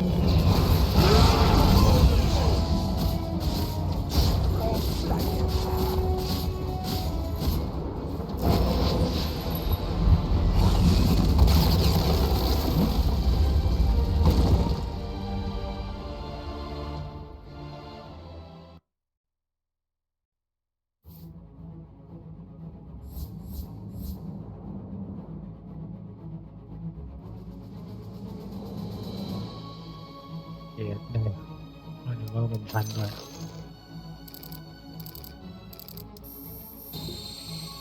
โน้เว้น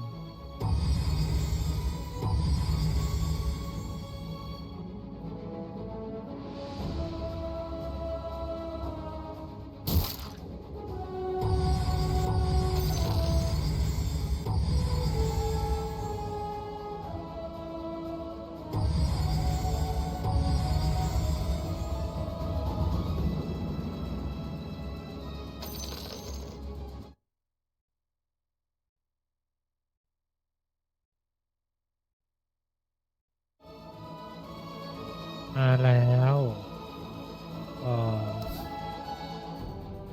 ทารอนสิครับ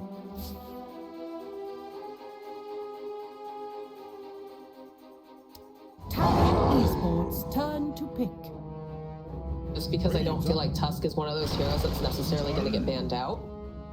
How do you feel about it?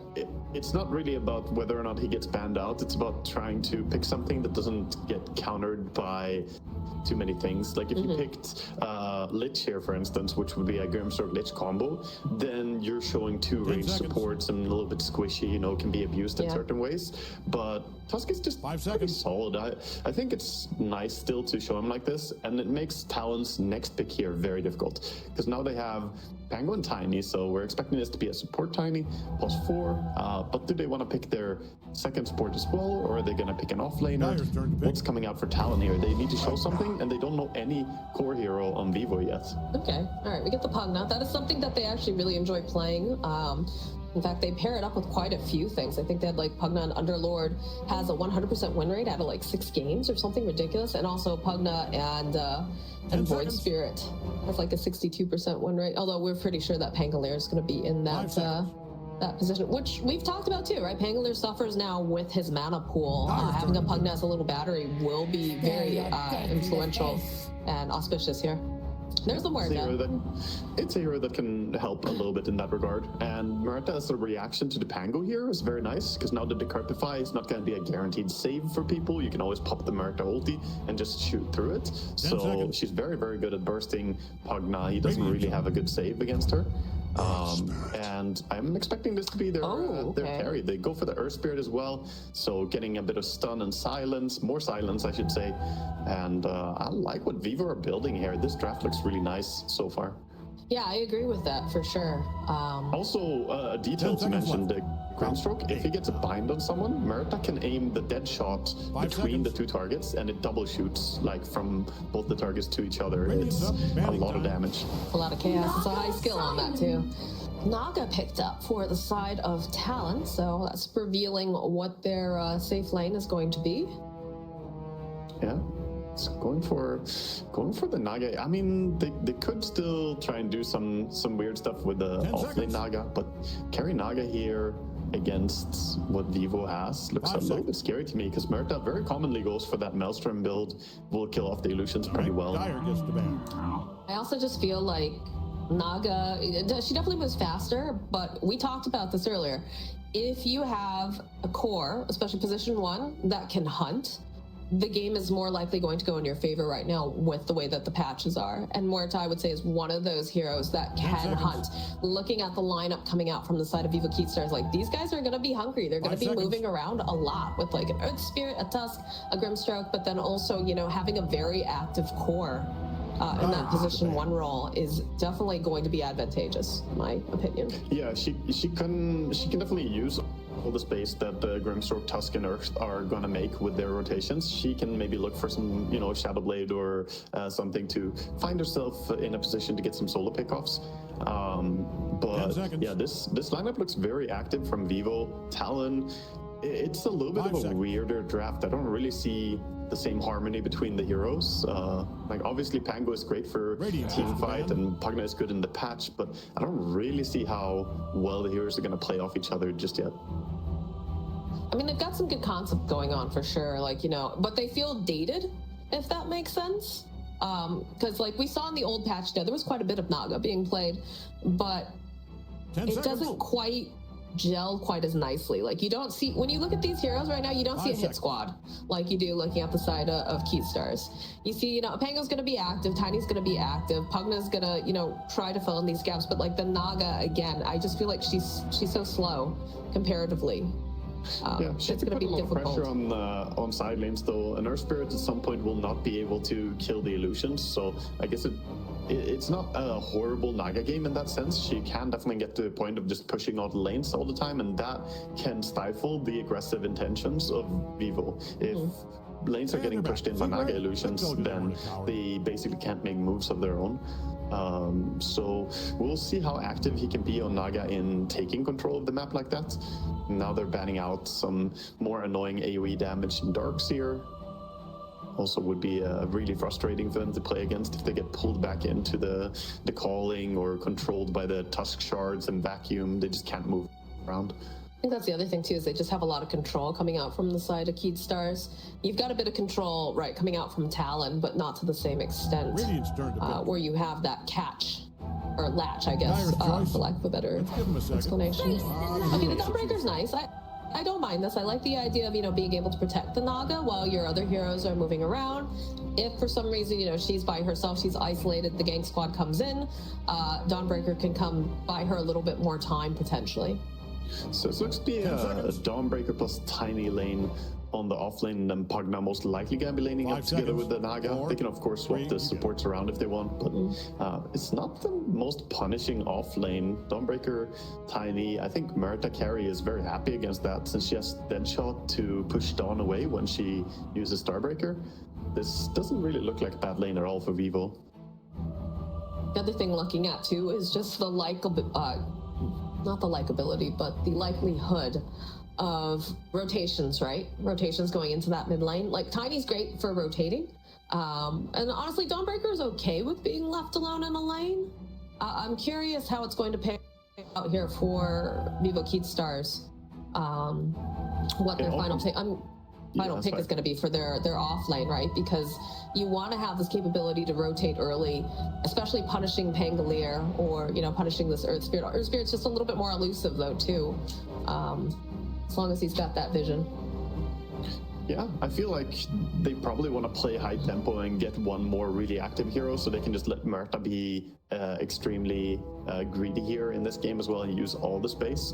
But they definitely need a hero that can deal with Naga well in the laning phase. So the bans by Talon were pretty smart after removing the Darkseer, removing the Pudge as well. I think that hero destroys Naga in general. Once he gets Aghanims, it's just unplayable. But I'm not sure what they want as a last pick, and Vivo, they're digging in a little bit here, thinking between each other.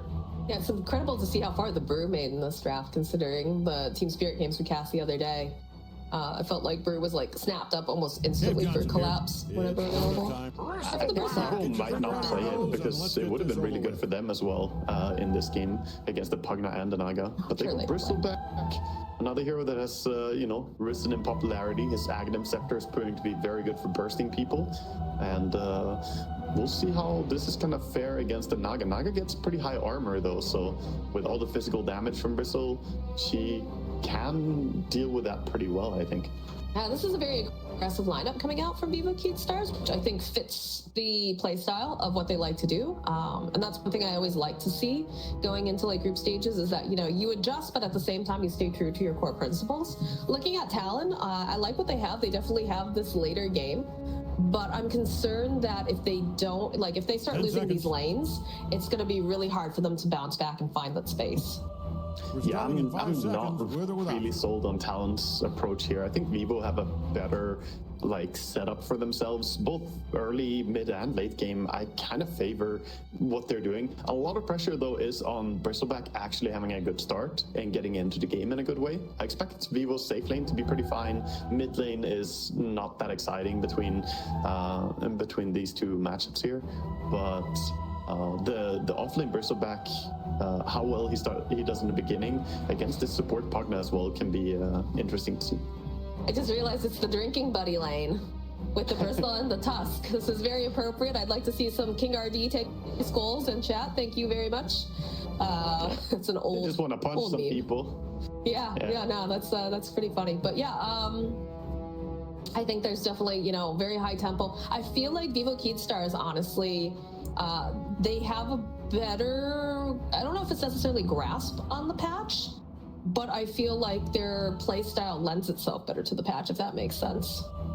Yeah, it's possible. And they also, you know, get to play what they had success with as well. Yesterday, they played some Merita carry back then as well. And it worked out really well for them. So we'll see if they can get a repeats. They used it against Tundra then.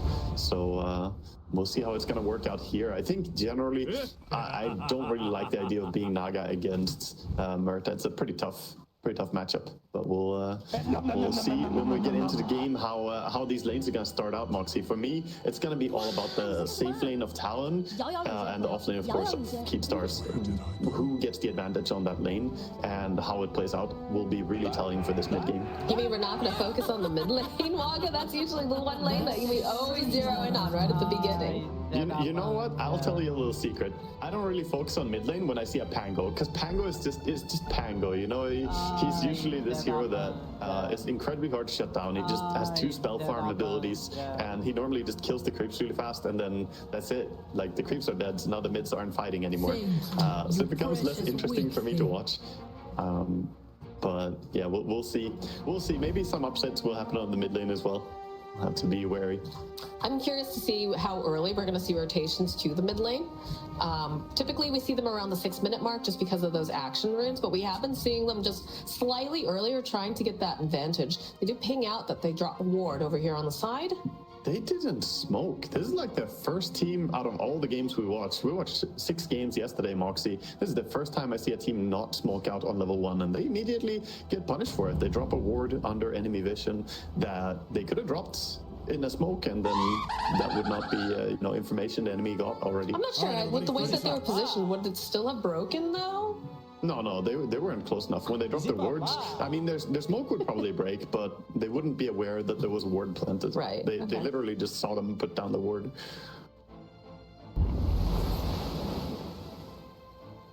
So they're playing for the bottom rune still, but this reaction by Talon is pretty good. They're understanding their level 1 isn't strongest. The level 1 of Keepstars here with their heroes is way more powerful. The name of the game here is defense. Just give up the bottom runes, play for the top ones.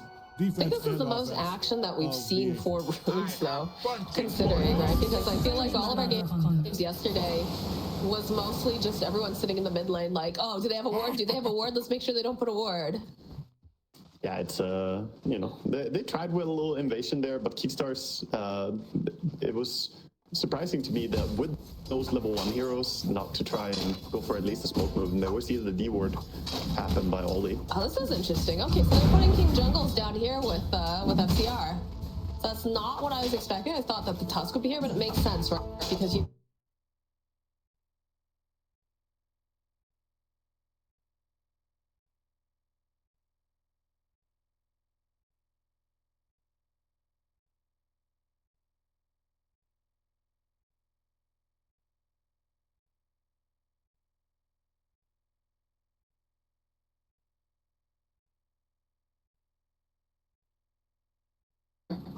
He's being very cautious as well, trying to get some denies under tower, but not taking the tower aggro. Doing a good job being in there and stressing the Pango a bit. So he only got 2 last hits on the first creep wave. I like this. I like that. I didn't consider this at the time, but King Jungles being in this lane means that he can stroke a fate on these Naga illusions and help clear them up a lot faster.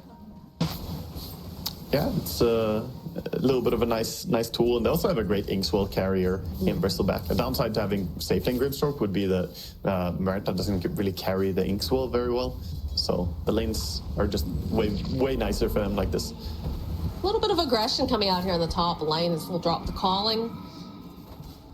Yeah, not quite gonna commit there. They had level 2 on Tusk, but didn't really see a chance to turn it.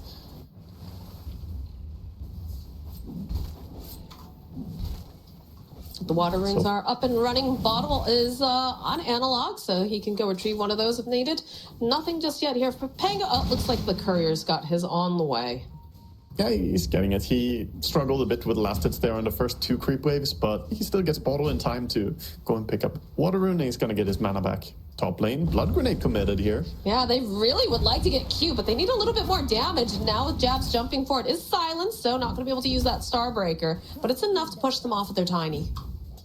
Yeah, didn't really get the kill, but at the same time, they are the ones controlling the lane a lot. They're putting the hurt on the enemy, and that's what we're seeing on all lanes pretty much. Keystars are just slightly more aggressive and leading the way a bit in CS, especially mid lane. Zerg Spirit is kind of bullying the Pango a bit. I mean, I feel like they have to play this way. I feel like they have to keep up this aggression and tempo, or else they just kind of start sitting dead in the water. Like, look at these heroes. You've got the Earth Spirit, you've got the Bristleback, you've got a Tusk that's paired up with a Muerta. Like, this is definitely, you know, the way they want to play this for sure. Jab silenced up here, so already gone and used the Celestial Hammer.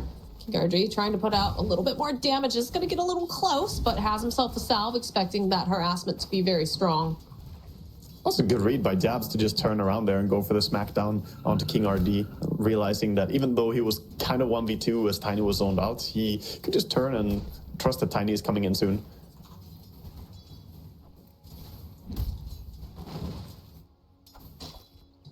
Mid lane, we see a little bit of a comeback here by Pango as he was starting out really rough. He's not caught up fully, and CS has the levels on his nukes, of course, so Creep Wave very quick to be burst down here as the 4-minute runes are spawning.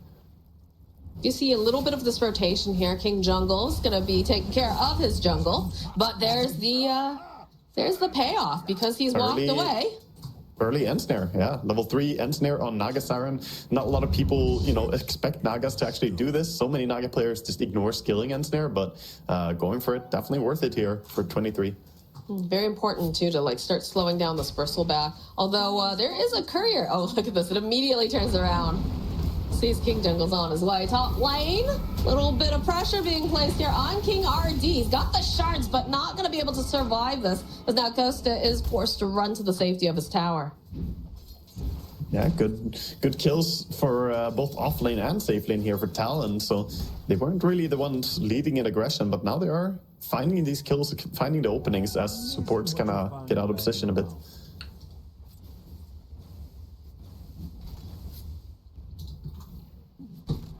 Radiant's middle tower is under The Bristleback is only 250 gold away from his Vanguard. At that point, the kill window kind of closes on bottom lane, and they won't be able to kill him again. So getting that one kill before he got Vanguard was really crucial. Yeah, I feel like that timing is excellent as well, because we're reaching the point where we're going to see King Jungles probably make some more rotations. Top lane, pressure getting placed down again, but it's not going to yield any kills. That's a nice toss back, but he has the snowball, of course. Analog's here. Analog's only 5. But he's looking to kick make this someone out of position. rotation. Yeah, he's going to run right into Q, gives him a kick back over to King RD, but King RD didn't really seem completely ready for that. Snowball coming into play, buying a bit more time. Costa, though, in danger. Oh my god, Costa ends up dying. So does King RD, because Makoto makes a very good rotation. And it's just going to be an absolute disaster for Vivo Keystars. Oh, that was not very coordinated there. That dive, they didn't really know who they wanted to go on. I think the roll was not intended to land over onto the Tiny. They wanted to get the Dawnbreaker, but as they randomly caught the Tiny instead, who was not in their vision, it messed up their initiation. Ooh, Ollie just a little bit faster than that denial on the rune, so Pugna's already a very speedy Skelly boy. He's even faster, and I think he saw that being stacked, too, here on the side. I should have the information there. Also, that punishment for Pango coming up top, just easily being part of what turned out to be 3 kills. He's now very happily working towards, you know, his next item here. We'll see if he goes for mana boots to deal with issues. He's going after Makoto, and they have the Ink Swell. Not a lot of mana left over here, too, so this is pretty desperate. They need this, but Makoto, looks like he might be able to survive this, because in comes a TP from Q, which is going to slow them down. He's ticking down. No, there it is. The final ticks. Yeah, I thought Analog may have made a mistake there kicking him, because it's like, oh, you got to safety now, but no, the damage was still enough from the ulti. It, you know, slowly brought him down. He didn't get an urn charge for that, though, as he wasn't close enough when the Pango died. Oh, what? Who expects the safe lane core to go and grab the Wisdom Rune? Yeah, I mean, this is a Naga classic. If she doesn't use her ulti for it, she's gonna send illusions over there to deny the Wisdom Rune immediately if you're not there in time. So Naga, always a safe lane carry who is very interested in those Wisdom Runes. Some movement here towards the mid lane. Got Q and Ollie making their way over. So would like to see a rotation coming out from Keystars as Analog does have King Jungles nearby. Might like to see this Tusk too. So they don't want to let this tower go down so soon. Yeah, gotta be pretty careful about not stepping too close here, as they're of course sitting around on Talon and they have the Pango ulti ready. Yeah, they have 3. Does go down though, so towers can stay pretty safe. They've got 3 points in the Nether Blast though. It's doing a lot of damage. Yeah, that was buffed a lot recently. Uh-oh, Analog should crash a little bit off the mark here from King Jungles. He's gonna go use the stun on Makoto, buy them a little bit more time. As you can see, there are rotations coming in. King Jungles, he's trying to figure out, where do I go? What do I do? Can I get a denial on myself? No! Neutral Keep comes in. Followed up now with the Dawnbreaker, smashing it over onto FCR and Analog. They just ripped them apart. It's a double kill. Oh boy, and they're now going for the stacks as well. Oh, that hurts. I mean, Bristleback dying there and now losing the stacks as well. Bristle in particular is getting hurt by this, and they're kind of bullying the Tusk as well here with the Naga.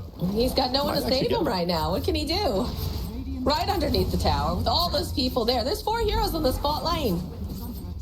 I like the Naga and Pango in tandem as well. That's a nice duo of heroes. Not that he has Lucky Shot yet, but once they get it, Lucky Shot and the Riptide, that's a lot of minus armor. Some Arcane Rune top. Looks like Jab should be able to snap it up or at least protect it for his Pango. This is looking real awkward. The toss back, not quite onto that low ground. TPs are coming out, but they're too late. The aggression from Talon, man, they know they're at the bottom of their group, but they're like, guys, we cannot lose a game. We cannot lose a single game today. This is looking more like what I expected from Talon, though. Like, Talon, you know, we think of them as a team that is supposed to be, you know, very strong in representing their region here. And being at 4 losses, of course, it looks like they took it as a wake-up call. And Keepstars, we'll see how they can swing back here, because 9-1 already. And I think Keepstars were the ones to be leading early on here with their draft. No, absolutely. I 100% agree that they should be the ones who are making the aggressive plays. But Talon, again, they're just showing up. They don't want to go home.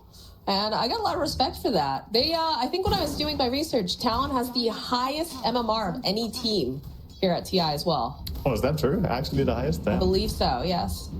Yeah, I mean, obviously, a lot of these teams, they all have the individual skill, but now they're playing like a team, right? Talon are finding each other really well on the map and making these moves work. So now they already open up mid tower, top tower, stole enemy stacks. They're doing so many productive moves right now. And all this time, Naga is just enjoying her free farm.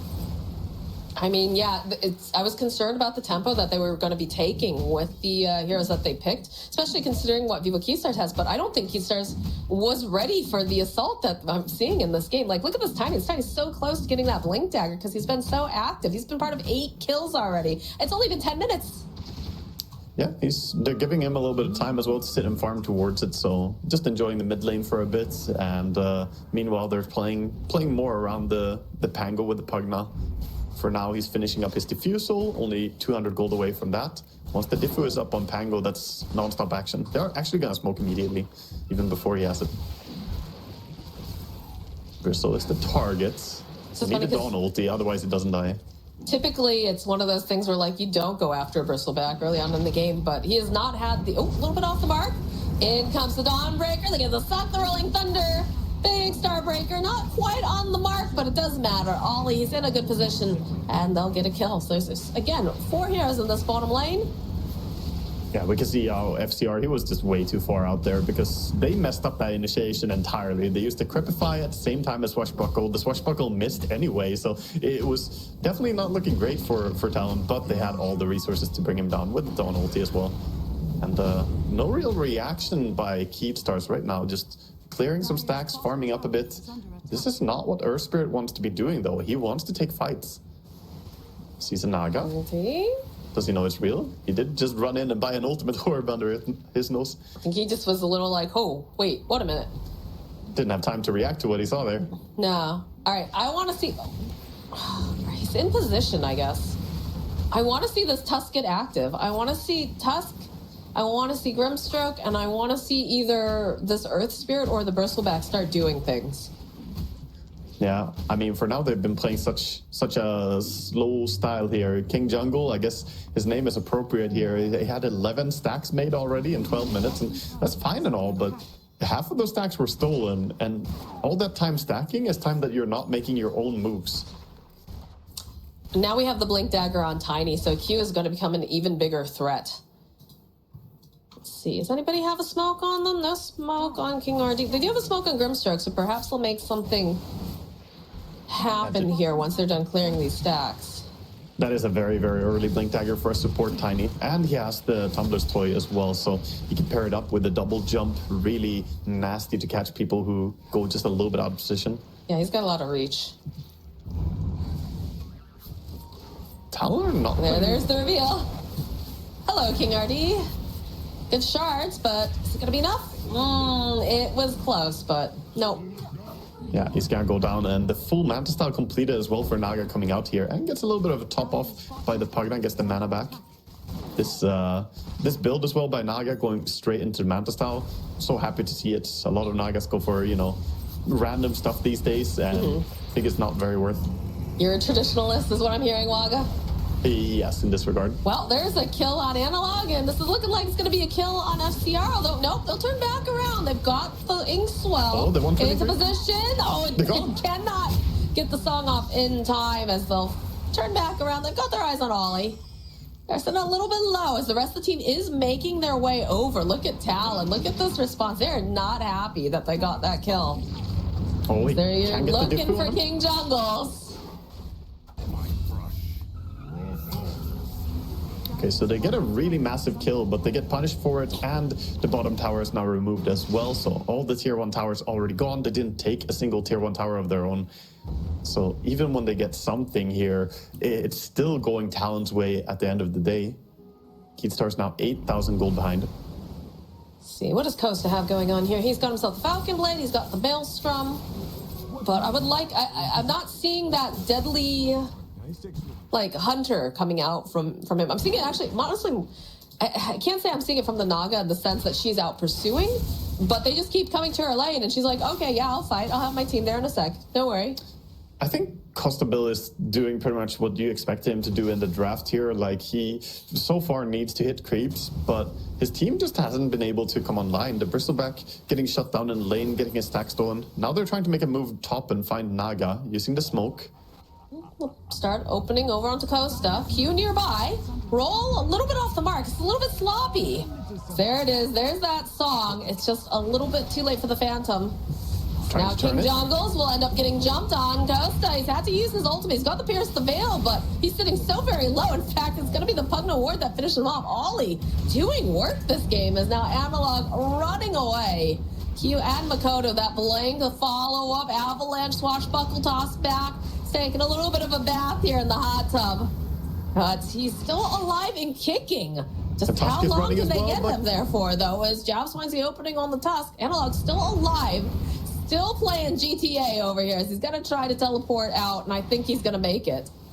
Yeah, they finally get out with him, but they lose the Tusk as well, and just another massive lost engagement that was supposed to be them going for a kill on enemy carry, using the smoke as well, but they didn't find the correct initiation. They didn't have a ward with them to put down to try and get vision on the Naga, as she was in Fog of War, and the roll just didn't connect. So, I don't know, the reactions are really good by Talon. They come in, swing in behind, kill off the Merta as well very quickly, so she doesn't get to do anything in that fight. This is just all coming up Talon right now. Yeah, it looks great. And I know if you're a C fan, you are so excited to see Signs of Life because they were just sitting at the bottom of the group. They need to get these victories. And if you're a Keystars fan here, you're kind of asking yourself, like, they need to wake up. They need to start doing things. Yeah, Keatstars, they are waiting for timing. They have the Aghanims now, so this is the timing they need to punch it right now. This Bristleback, they need to get the most out of this this Aghanim Scepter. Go for kills, go for some pickoffs here towards the bottom lane. It's so hard too, right? Because you think you have the numbers advantage, but you have to remember that Dawnbreaker can be there in a matter of seconds. King RD reveals himself and just is immediately obliterated. So you're at a very disadvantageous fight now. Yeah, such a quick pick off. I mean, he showed himself on the lane. I don't think Tusk can try to be the bait like that. Not against the heroes that they I think have. he sent in the Bristle, right? Yeah, Bristle ideally would be the one to go first. They kind of need like Grimstroke Shard to protect them. It's coming out now. So they actually do have the Shard. Now they can give it a heal and, you know, a bit of extra damage as well to turn it around. So just jumping the gun a little bit by having the Tusk show up that early? Yeah, I think he needed to sit back and just be patient. But it's so hard because every second that goes by, both the Dawnbreaker and the Naga are free farming somewhere else on the map. And they are pulling ahead hard in net worth right now. Yeah, Naga's looking great currently. Another 20-something seconds, though, on cooldown for her song. So if Keystars get some vision up, because I feel like they're lacking pretty strongly. They're jumping in mid. And they're going to go for the jump on FCR, and this is looking a little bit better for them now. As the Walwards punch over onto Q, but Jabs is here. The Dawnbreaker ulti keeping them alive long enough as now Analog is forced to run. They got the Magnetize. They'll go snap up the regen. You can see KRD, he wants to go in, but this Pugna Ward's causing a lot of issues for them. Between the Pugna Ward and the Naga Illusions, it's hard for them to keep going in there. They did get a minor victory in that fight. The Pango ulti was used, the Dawnbreaker ulti was used, and they did get a kill themselves. So finally something going their way, but they need more of this. They can't just sit back now, play off these cooldowns. They need to make something happen while the Dawnbreaker is not ready to react. Looks like bottom is going to be the target. Opening up the map at all, getting any of these tier 1 towers would be lovely, but the bottom tower is completely untouched still. I don't like how they immediately split up after some of these fights. I feel like you said they need to continue this pressure. They're wandering a little bit too much, almost like meandering. Whereas we've seen Spirit the other day, like it was just objective after objective after objective. This didn't work. Okay, next one. Like it feels like they're splitting up too much. They could probably have made a move immediately for bottom. The thing is, they're probably respecting Naga as well for having so much farm already. But you just have to go, right? That's what Spirit were doing in their games. Even when it looked grim, they just made these moves anyway.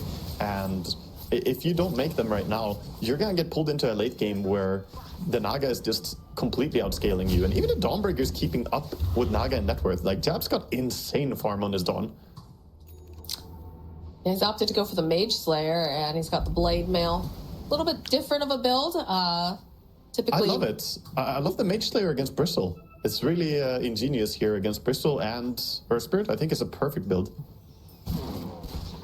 It's like he removes so much of the magic damage. Taking away 35% spell damage from either Earth Spirit or Bristle is massive, since it does work on Quill Spray and the physical damage nukes.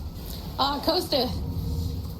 They immediately find FCR. They're putting the pressure over onto 23. Dawnbreaker, though, ulti coming in hot. They get the Soulbind, though. So they are holding the Pango in place. Can they finish off 23-7? Yeah, they'll finally get it. But now the roll around here, that's not looking good for FCR. He's going to have to run out because the Pugna continues to just put the damage down. Roll forward, though, coming out from Analog. They're in a good position with Costa being here. Analog sitting very, very low. Somehow he's still alive. They'll end up losing King RD and King Jungles, but Jabs will fall as somehow FCR survives this the entire time. Although he sees Ollie, there's the invis. Gotta It be was careful, a little Tanya's close. blink soon.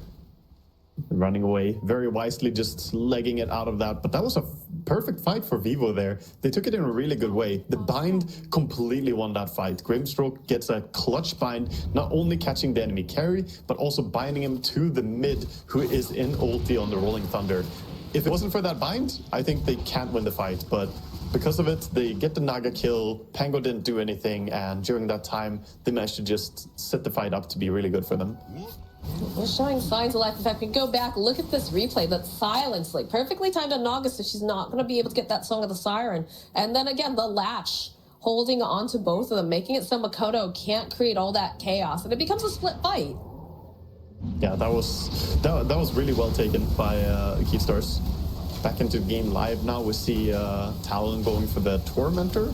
21 minutes. Gonna get themselves the shard over on Pugna. Nice little shard to have. Extra cast range on the Nether Ward, and you also get to life drain straight onto the ward. I still would say, though, Vivo Keystars, they are not out of the woods yet. One good fight definitely helps, but I still think that this Naga is absolutely terrifying, as well as the Dawnbreaker with what Jabs has. Nice FCR completely solos the Tormentor as well at the same time here, so they get themselves their own shard over on Tusk. A little bit more control, never a bad thing, for sure.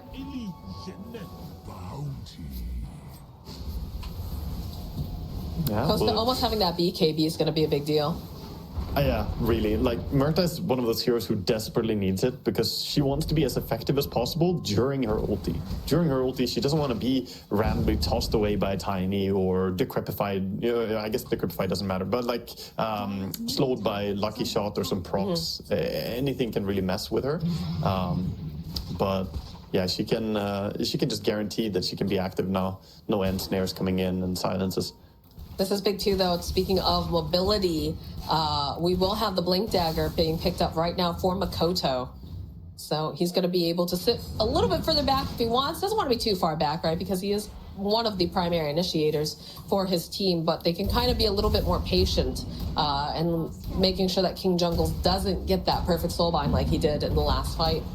Exactly. It gives him a chance to more quickly jump into the correct spot without randomly being bound. So always a good item on Pango, getting them Blink Dagger. He's going for a Linken's next as well, so you can say that he's definitely prioritizing not getting a repeat of what happened there.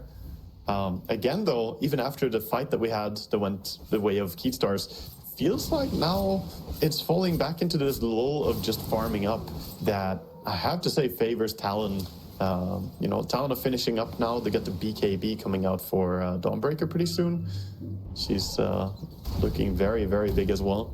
I mean, looking at like item timings, right? So I personally, I would rather like to see them, making these plays coming out from the side of Keystars, but we do get the BKB picked up now for Analog. They're working towards the Blink Dagger for the Tusk. We've got the Lotus Orb. They opted to go for that. Okay. So, they've got some big item timings. Now I'd really like to see them, that with these BKBs on both these heroes, start to make these plays. Although BKB, again, picked up for jabs too, so should see some brawling very soon. Yeah, definitely. We should expect them to be fighting. And Talon, though, they're expecting, this game to go pretty late. They are playing for the long run here. Even Tiny went back for a Midas after his Blink Dagger, and going for a Shadow Blade next is not only for repositioning, but it's going to give him some of that right-click damage as well. Get some attack speed, get some damage, and he's going to scale to slowly become a core. Okay. I like this. They've gone for a smoke play. Smoke play from the side of Talon, too, though. So it's going to be some ships passing in the night if they're not careful. FCR is going to be the one who gets revealed. Running to each other. Running in. Q. Ready with a blink for a toss back now, but doesn't really know the positioning, so going to play it careful.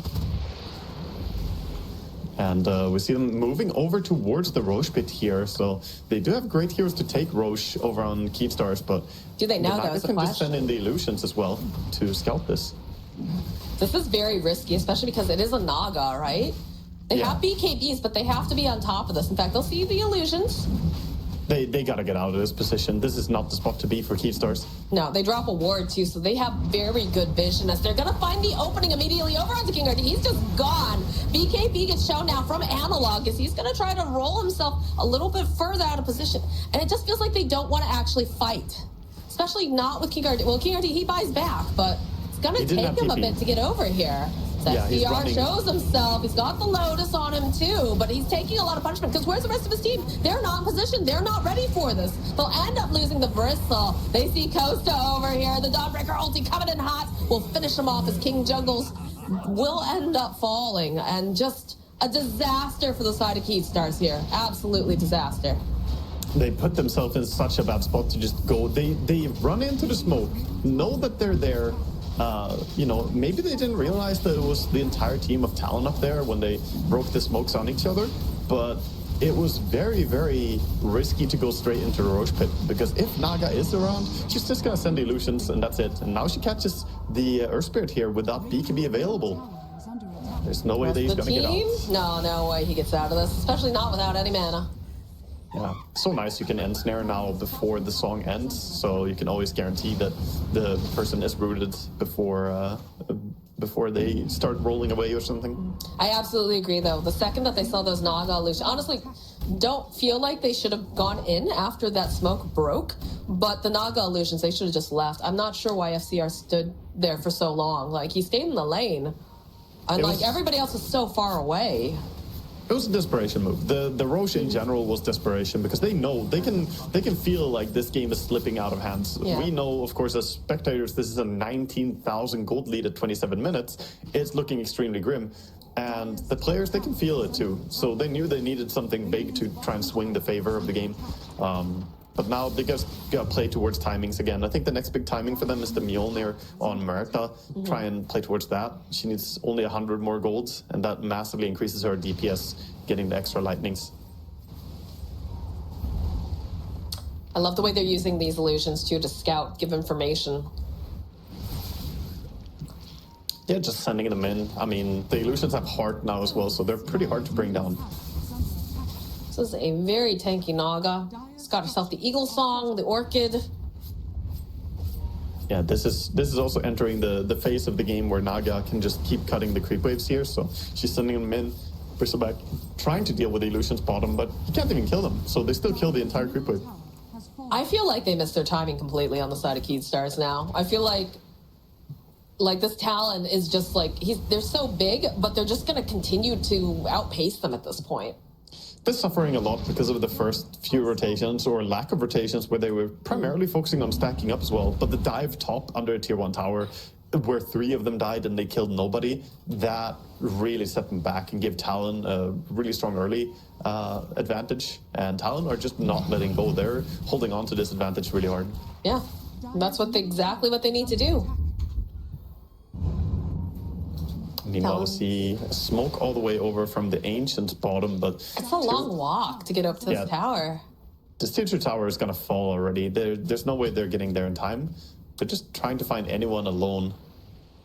Maybe they could get like a wrap play, like if they move their way towards this high ground, but it's still just so dangerous for them. It feels impossible when you're in their shoes right now, because bottom creep wave got cut, mid creep wave got cut, and the top is pushing. So they have no map presence at all. The map is completely dark, and like Talon know that they have to deal with these creeps. They have a blink now for the Grimstroke.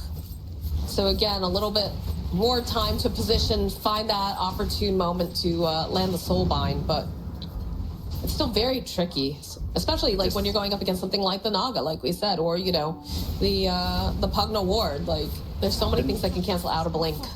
They need like a full Aghanim's and Grimstroke or something. This Naga now with Butterfly as well, she's just, going in and doing so much building damage without committing anything really, not endangering herself.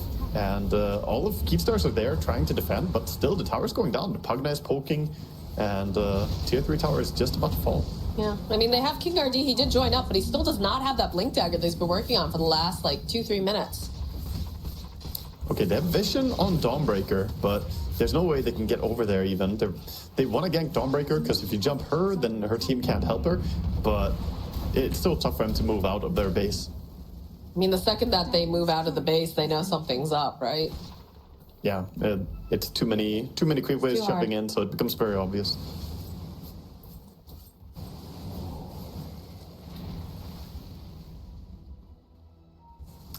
And this is a rough spot right here for Keystars, as they're basically trapped in their own home, and Talon, they're looking to do something more with the Aegis. 40 seconds on Pango's Aegis. They are thinking about breaking high ground on top lane right now. I'll take that. Looks like they're not going to do it, though. They're just playing towards next Roche.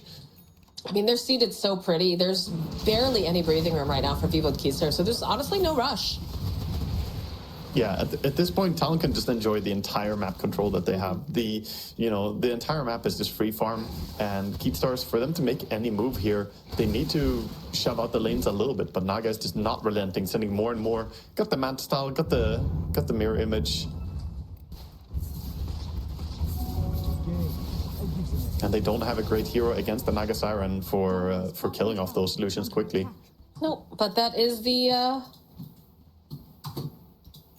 At least the Merta kills them at a decent pace, but would be so nice for them to have a support hero like a Lion or something that can actually insta-kill them.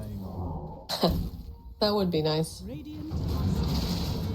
I don't know, I just feel Like we're in the desperation zone right now, but it just feels like a lot of farming occurred in this game when it needed to be aggression, I guess. Yeah, you could say that. I think they just messed up their first few rotations as well on Keep Stars, and good reactions by Talon. But now Talon just they're playing a really solid game. You can tell that they are not accepting one more loss here, as they're already in a very critical spot in the group stage. So they want to close this game out in a nice way. We have 2 minutes until Roche could spawn. Yeah, they're sitting pretty right now with the 86% chance win rate. Like, that's nothing to sneeze at, and definitely feels like, Keat Stars, their backs are against the wall.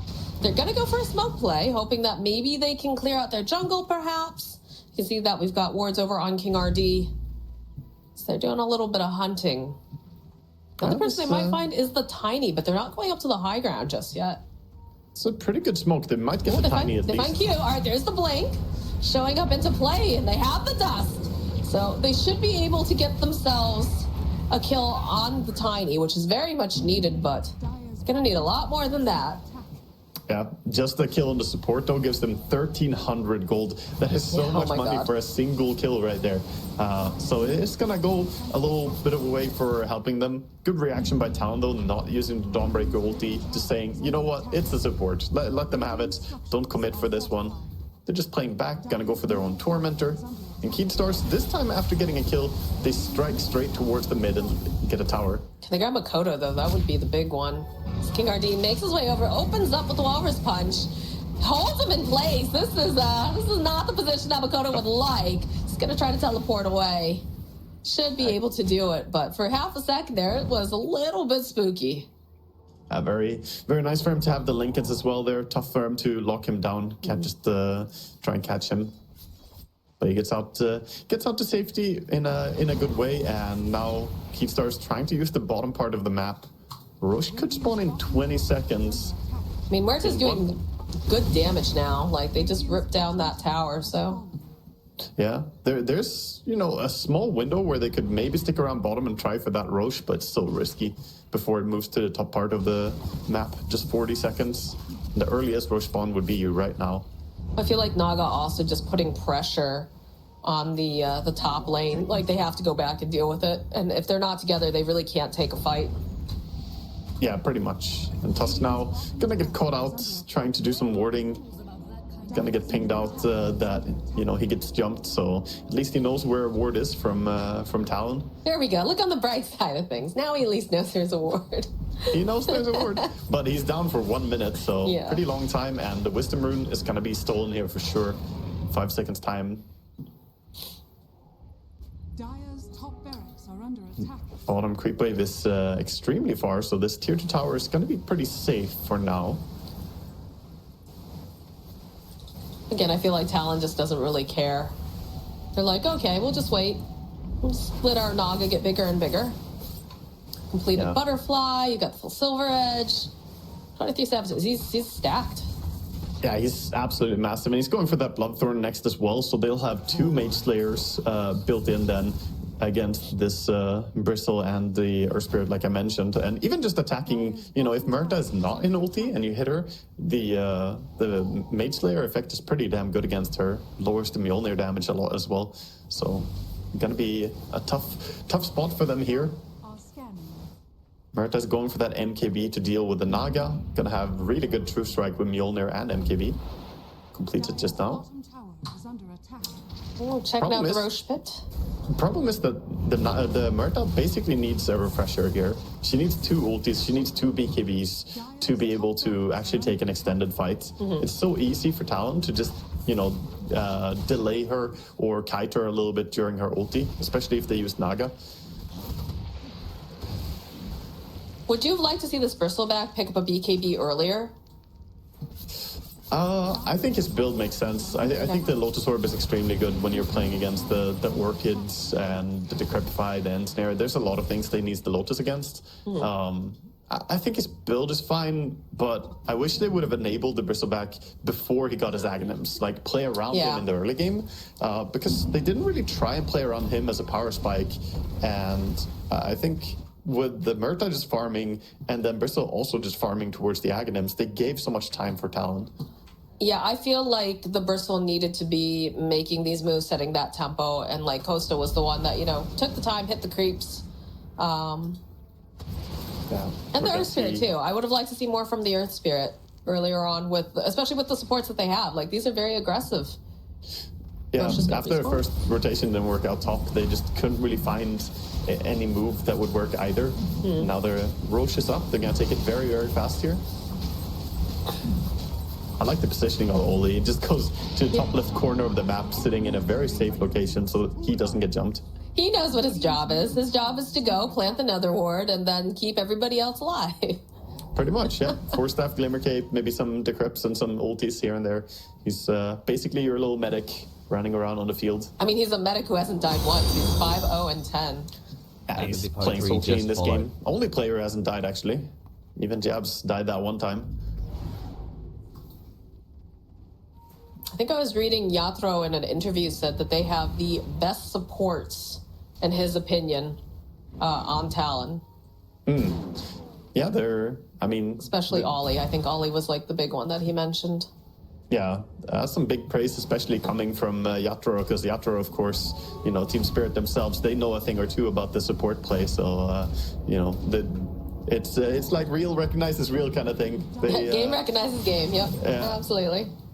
If you're a carry player, it's always nice to have support to position well and tank the ganks for you, or just has one step ahead of the enemy in the ward game. Makes it so easy. All right, well, they've got the Aegis over on Makoto. And the creep wave is going to slowly start to clear up here to this bottom area. Checking in with Q on Tiny here to see how his transition to become a hard carry is going. He's got his... It's going pretty well, honestly. Yeah, he's got his level 18 now as well. Got the BKB, of course. Going for a Silver Edge next. Yeah, that early Blink Dagger really paid off for him and being able to help set up ganks and whatnot. Even just getting the Tumbler's Toy is a big thing for Tiny. If you find Tumbler's Toy, you're so happy. You basically need Tumbler's Toy or Faded Brooch to enable some of your ganks. All right, all the outer towers now have been removed for the side of Keystars, and it looks like they're getting ready to launch their assault. This is going to be the slowest assault, I think. It's just going to be like Nether Blast spam. They're going to sit back, send illusions, and Nether Blast spam. I mean, it's not fancy, but it's honest work. Yeah. This is a very painful death by 1,000 cuts kind of feeling, and Keystars are unfortunately going to be the ones who have to make a move. Normally you have the defender's advantage, but against Pugna, that's not always true. You kind of have to strike out. Does Keystars try to get like a smoke and try to wrap around? Because I feel like you can't just let them siege you like this. Yeah, it's tough to say what they're supposed to do. They have a smoke ready on King Jungle, so he could try to look for something. Because right now, Top Rex is falling, man. It's 300 HP. Naga is taking it. I mean, that's the problem, right? Is that they want to smoke, they want to try to make this play, but the Naga just keeps sending all of these illusions that are so tanky. Yeah, and she got the ninja gear for herself as well, so she can be pretty sneaky with how she does it, having both Silver Edge and the ninja gear. She's hard to spot. Oh, they got the S tier 4 item for Murta, though. She got the Mindbreaker. That's an absurdly good item on Murta. Costa looking like he wants to try to hunt this Naga. Notice that she's just been in this top position the entire time, but... Yeah, he's also locked to this area, because if he leaves, then the illusions immediately take his base, and he's the only one who can kill the illusions fast enough. So he wants to make moves, but he's basically shackled to the lane a bit. FCR taking some steps outside of this base. Going Bristle. Putting a little pressure down, but not hard committing just yet. They are smoked up behind. Thought better of it. Naga was going in for a second there. Looks like she went to Silver Edge. They're thinking about jabs here. Oh, the blink, though, at the right second. Dire's bottom tower is It was a good try, but not going to yield anything. Yeah, meanwhile, bottom Bristle dancing. He's towing the line here. Toss back from Q. He's tanky, but he's not tanky enough. My goodness. All right, the snowball by him. A little bit more time. And they do mention Makoto together with 23. King RD, though, taking so much damage, as now they'll turn their attention over onto Analog, and everything's just glowing and spying everywhere. But they do get 23, as now Jabs chases after FCR. Need to get a little bit more damage into place, but they'll have it. And Oli, the medic has fallen as well. The first death of the game for him. He loses his gem down there on the lane. He's pinging out like, guys, my gem is here. Multiple gems got dropped during that. Yeah, his team is pretty confident here, though. Murta not having ulti and Bristleback being down along with the Tusk and Earth Spirit. It's very free to walk up here. I mean, they managed to get the perfect soulbind, though. Again, over on the Pango and the Naga. They got a good soulbind, but they're just so far behind in, items overall. The Dawnbreaker came in, just smacked people around there. A very nice deep ulti, and he could just go in. With the Blade Mail on, Murta can barely even keep attacking once the BKB runs out. That's another reason why she needs almost a refresher to be able to attack into that. See, this feels bad because their big heavy hitter and their medic are both down on the side of Talon, and Keatstar still is very much pinned in their base. Yeah, they're maybe gonna get the Wisdom Rune at least here, though, as Talon not making a move. I think Tiny could maybe sneak over and steal it. They see King RD. Goodbye, King RD. He just fought back, too. That's a big oof. That's a really painful one. He did get the D ward, but yeah, now it's going to be 5 people coming in. 70 seconds, no Tusk. And again, these illusion stuff just forcing Costa Bill to defend. He's getting a lot of gold. I wonder how much gold he got from illusions this game. I bet you it's a pretty high number. That'd be a very interesting stat, yeah. They're on the racks. Nobody defending bottom. They're being split across their base. Oh, Analog, he was off the mark again. Luckily, not going to get immediately jumped and attacked, but they have their sights over onto Costa. Oh, Starbreaker not going to be able to quite connect thanks to the fact they have the BKB, and they're just going to push them back. Both BKBs used on the side of Dawnbreaker and on the side here, but they're also going to see Q fighting here with Analog and FCR. He's going to try to get out. It looks like he'll make it in time, but these Naga illusions, this is just so painful. Yeah. Chases on after Jabs. He's going to try to teleport out. They've got the Lotus over onto FCR, but they're just hightailing it out over on the side of Talon.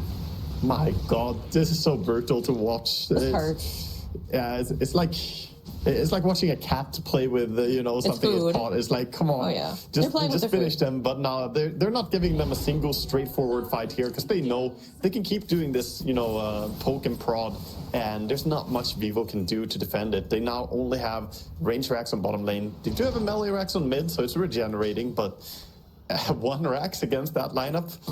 One good sleep, and you might just lose your racks while heroes are not nearby. Yeah, this is definitely very, very scary for them. But if you're a Talon fan, things are feeling real good right now.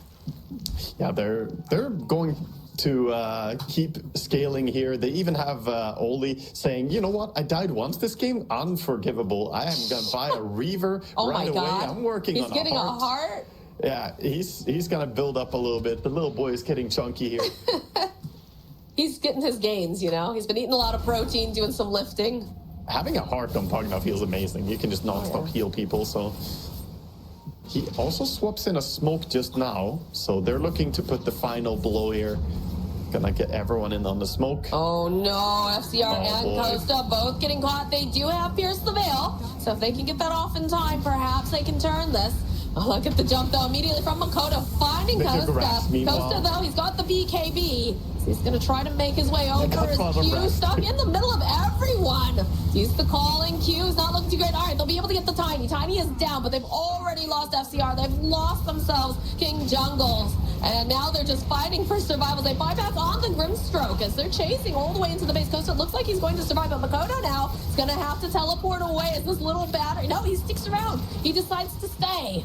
He's got to blink his way back, and they still have to deal with FCR. Ollie says, leave me alone. I don't want anything to do with you. As they'll chase after him. 23, he wants this. They've used the Silvers. Lotus is not going to save them. 3 dead on the side of Vivo Keatstars.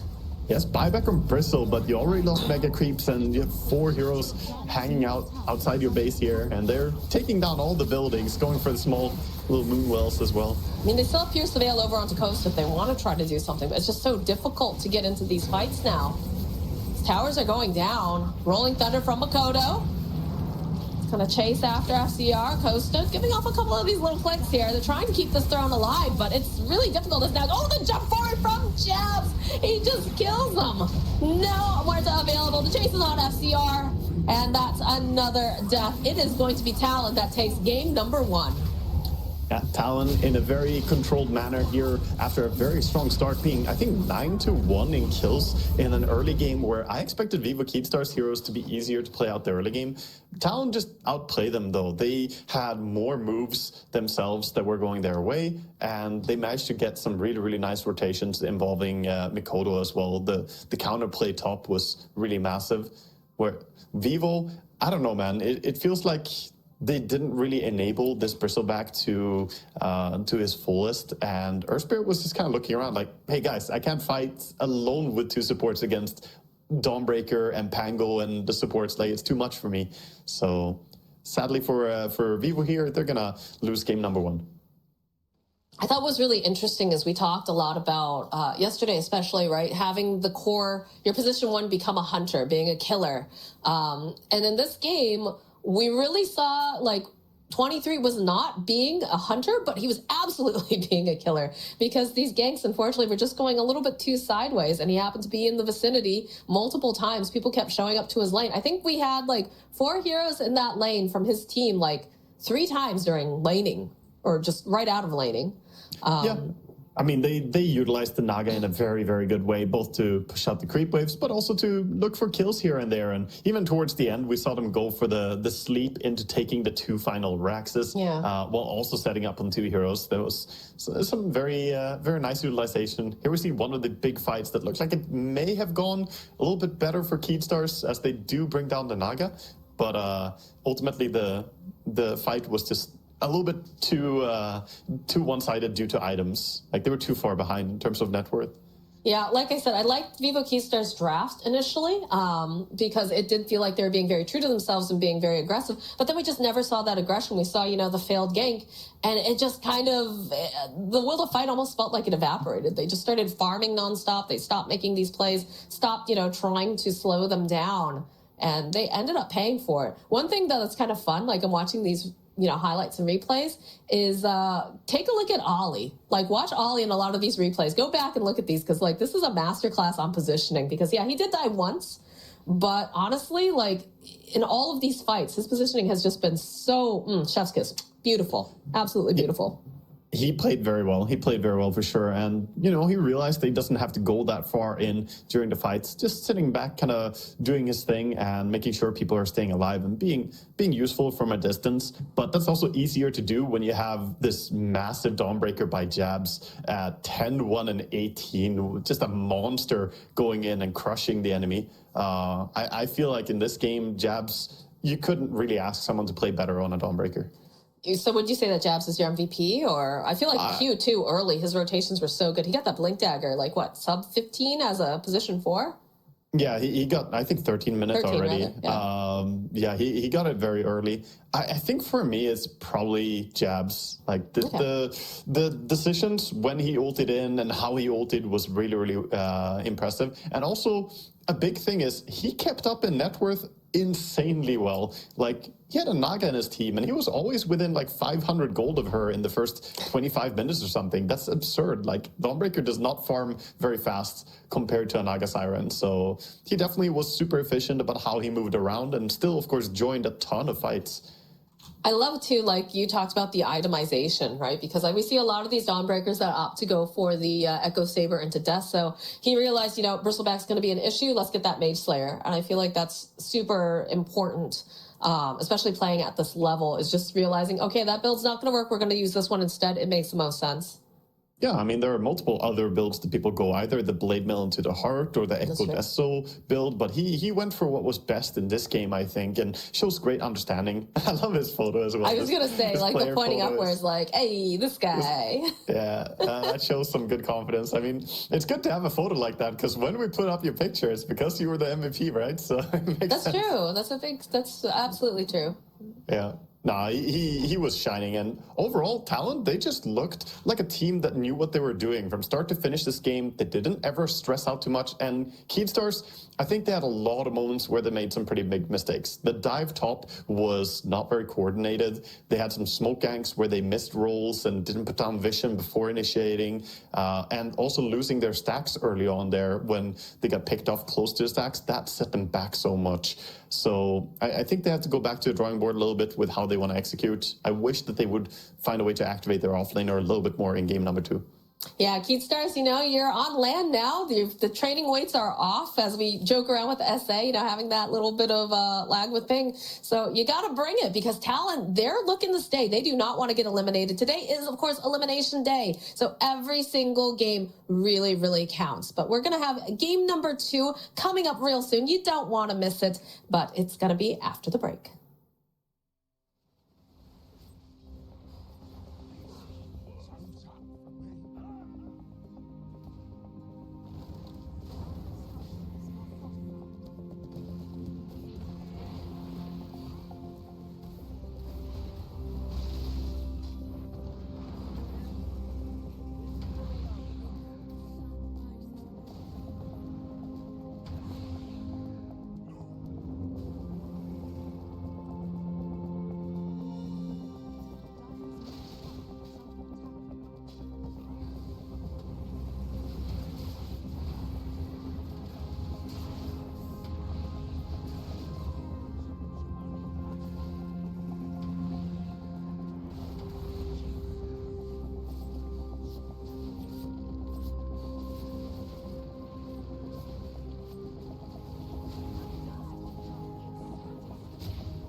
Welcome back, everyone. It is group stage time. It is day 2 of group stages, which means that it is time for eliminations. And Talon has had their backs against the wall most recently, but in this last series here, facing off of Vivo Keystars, they've shown signs of life. They've got a victory under their belt, and they're hoping for a 2-0. But Waga, do you think Vivo Keystars can fight back? Can they come back swinging? I think they can. I definitely think that they have it in them to do so, but Talon, playing like this is a tough beast to deal with because they were really, really active. You could see that they were definitely very coordinated in how they played. And I think Keystars, they just need to find a way to activate very well and have possible moves. I think maybe Dawnbreaker could be a big hero for them to look towards next game, actually, both to maybe have for themselves or maybe ban out, because we've seen it time and time again in Southeast Asian region and South American region. Dawnbreaker is a massive, massive hero. And, obviously the hero has been, somewhat played here and there in other regions, but both these teams, they should know this hero is just priority. Yeah, I'm wondering, almost like thinking back to the first draft, they started banning a bunch of the offlaners, and I wonder if they were hoping to grab the Dawnbreaker for themselves, and then they just got outpicked faster, or what happened there. But yeah, I think that, that would be a great hero to add into their repertoire, or, do something a little bit more meta within the patch. We talked about the Wraith King, we talked about the Chaos Knight, even the Spirit Breaker. I would love to see the Spirit Breaker actually picked up for Vivo Keystars, just because I know that King RD plays that quite a bit as a position for support, but also I think FCR could pull it off quite nicely too. So lots of options there. Yeah, I think if you want to Spirit Breaker, you gotta take it immediately, because he always gets banned like second ban phase, possibly sometimes even banned first phase. But I think he's really priority. I think he's worth taking, maybe even over the Grimstroke. Last game, they were playing against the Pangolier, and they ended up banning out or picking the Grimstroke, and then the Spirit Breaker was banned in the next phase. But maybe Spirit Breaker is a bigger one to lean on. He's having great success so far in TI, is showing to be a good hero overall. And I don't know, I just like the way that you don't really have to worry about anything when you play Spirit Breaker. He can always lead the way. He can be played, flexibly between +4 and +3 as well. But yeah, I don't know. We've seen Team Spirit play it and make it look absolutely broken as well.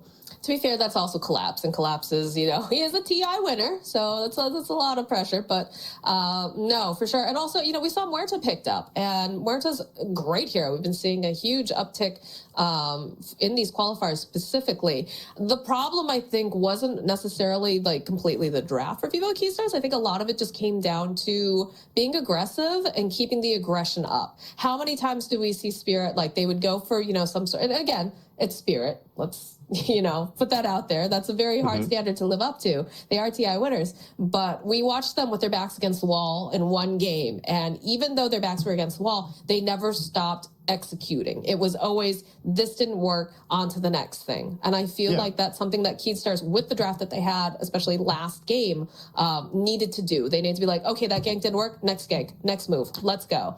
Instead, it was a lot of waffling. I felt like I watched them walk around in the jungle a little bit too much, trying to figure out, what to do. And again, you have Costa on this great hero. You've got a Muerta, start moving together after, do it a little bit earlier. I don't know. Yeah, I also feel like Spirit did the same thing when they played against Entity after the games that we were casting. I was watching that matchup, and Entity had them on the ropes, had them in a very good spot, but Spirit, they are a very, very good team at not just playing ahead, but also understanding how to recover situations. So I think there's a lot to learn from them that could be useful for, Vivo when they find themselves in a spot like game 1 here against Talon. But heading into the next game, we'll see if they're going to have any change in approach. Talon, though, already looking very similar to what they did last game, banning out the Lone Druid, banning out the Dazzle. They don't want any of these heroes to come out of nowhere and make mid lane a living hell. Well, that's what's worked for them before, so they're sticking to their guns. This time, though, the Pangolier, not going to be something that is available. It caused a lot of problems, despite the fact that King Jungles, he had some pretty good soulbinds, but it just wasn't enough when you fall that far behind in farm and experience. So we'll not be seeing that hero. No Nature's Prophet. I don't feel like Prophet is necessarily as strong as he used to be, but he is still a headache, especially if you don't like playing with it, so... Yeah, he's definitely nerfed, but at the same time, he does enable that global rotations that we saw from the Dawnbreaker in last game as well. Having the presence to help out your team and quickly get outnumbering on the opponents is very hard to put a number on how valuable that is. So still banning it out. I think you could probably have left the Nature's Prophets and rely on some of the other counter heroes like Dawnbreaker or Spiritbreaker themselves to counter Nature's. But they decided to get rid of it. We'll see what Talon remove here. By the way, Talon, they've banned the Lone Druid first phase every single game that they played so far. They are just not going to play against Lone Druid this TI. It feels like it's not about a specific team running Lone Druid. It's just, no, we don't want that. Yeah, they really must hate that hero then, for sure. So I was like thinking about it, I'm like, I don't think that Keystars necessarily plays like a lot of Lone Druid, but yeah, no, I also haven't seen that. But it's I think I've seen Analog play it like once or twice, but all right, no Primal Beast. So what's the first pick then here? What's the most valuable? Do we see something like a Brewmaster get picked up for them, or trying to think? Oh, sorry, yeah, I actually saw this wrong. Oh, all right, Makoto's Invoker. I saw it wrong. I was going to say that, no, actually they didn't ban Lone Druid every game. It's that everyone has banned it against Keystars, so I guess they are respecting the Lone Druid specifically against them. I guess Analog has been playing it lately then. I didn't see it. Okay. But, it's like I thought that he did play it, like maybe not that often in officials, but... Yeah, I mean, this is a great patch for it, so all the Lone Druid, players are going to be happy to play it now. But Talon gonna get their hands on Invoker as an opening, just a solid hero that can be flexed a little bit, but usually we're just gonna see him towards that mid lane and utilize his universal build, get pretty strong, run around, gank a lot. And the reaction by Keystars is gonna go straight into Kunkka. That's the Analog Kunkka. That's one of his favorite heroes. He's well known for it. So seeing this mid matchup, it's the time to pick it up.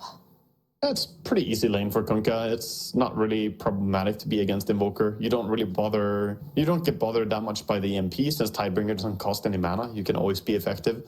And with the bottle, you can easily keep your HP up as well. Spiritbreaker banned out. No Spiritbreaker for us. Womp womp. Yeah, Talon remove it, just respecting the gank potential of this hero. And I think, we'll see what Keystars want to go for here. I would like to see them go back a little bit to what worked for them in day one. Because day one, they were running these, of course, Primal Beast got banned out now, but they were running these Undying plus Skywrath Mage combo in both the games that they won, like I mentioned. And that was against Quest and Tundra. So two very potent teams lost to it. And Talon, though, they've done their homework. They ban out the Skywrath in the second phase here as well. So taking away that little bit of a potential. Interesting how Undying's been completely ignored here. I feel like we saw him banned in many games yesterday, and he is a lane dominator. Yeah, we could see Keystars still use that, I feel, because just making sure that you win your safe lane pretty hard with Undying. There are certain carry heroes that scale really, really well off that.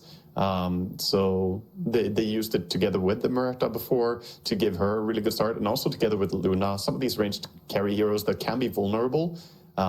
See if they want to do something similar to that again in this game.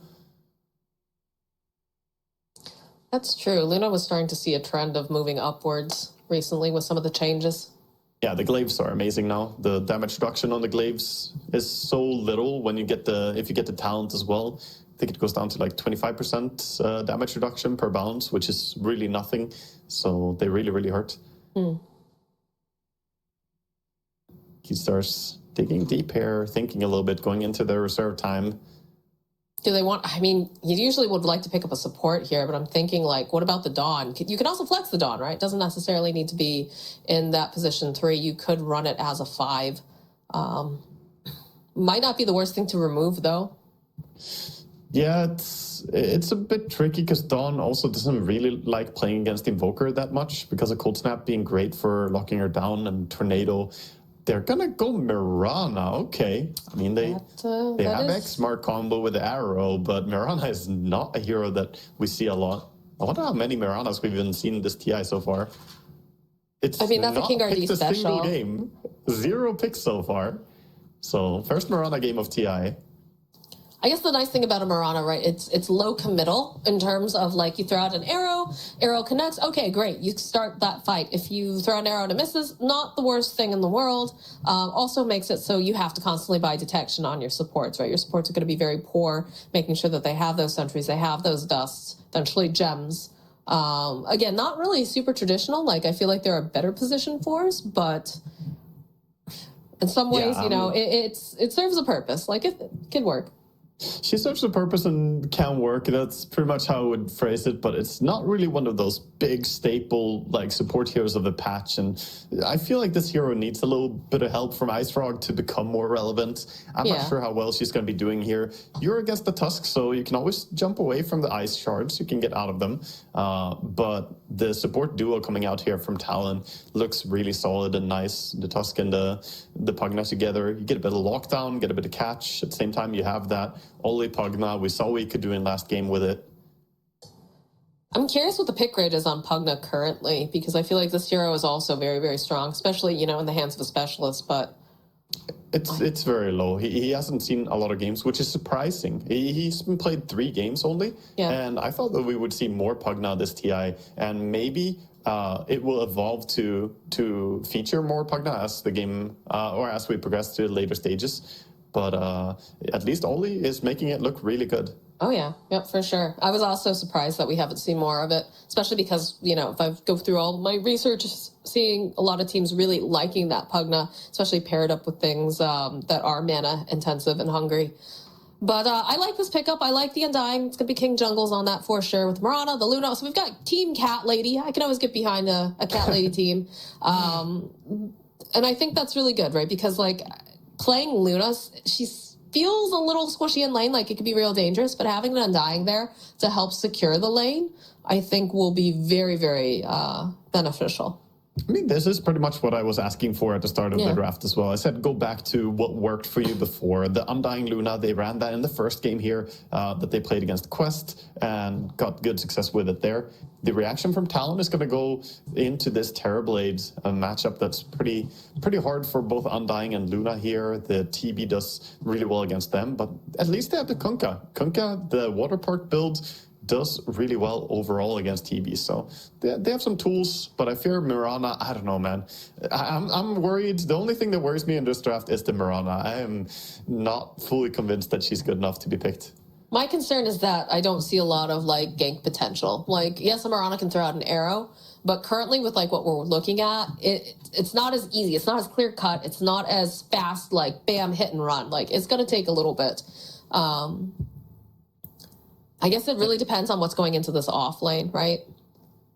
Yeah, we'll see exactly what they want to pair up with it. The good thing is that they get to pick an off laner into Terrorblade now, so they can get a matchup that's pretty good for them there as well. Mm-hmm. And that's where Talon, we see them banning out the Tidehunter, a hero that kind of shrugs off the TB right clicks a lot early on, and with the Meteor Hammer could set really good tempo to take towers. Right.